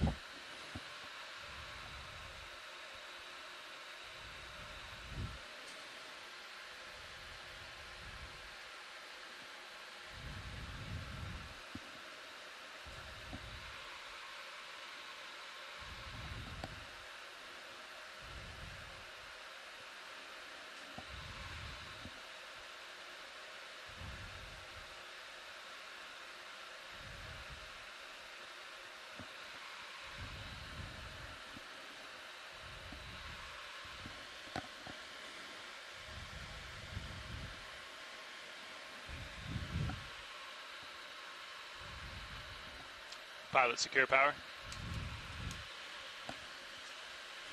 Deck hangar E-stop. Winch, knife switch.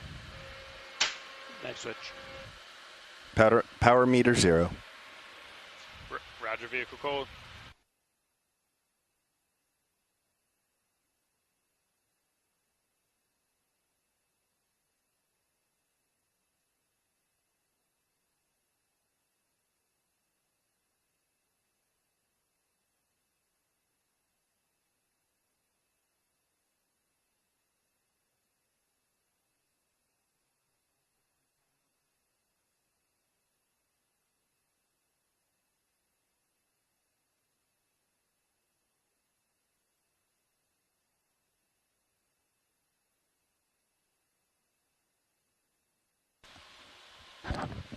Yeah, we had a request to record that internal view during recovery there.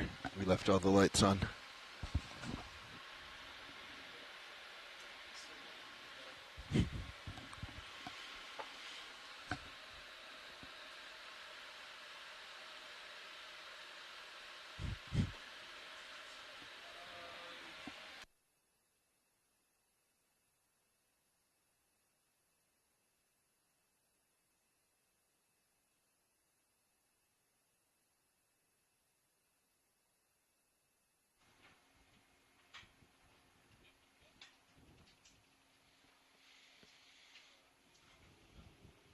Winch, you can shut down HPU. Just hold off on fans, please. Roger.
Nice working there, pilot. If you still have yours on.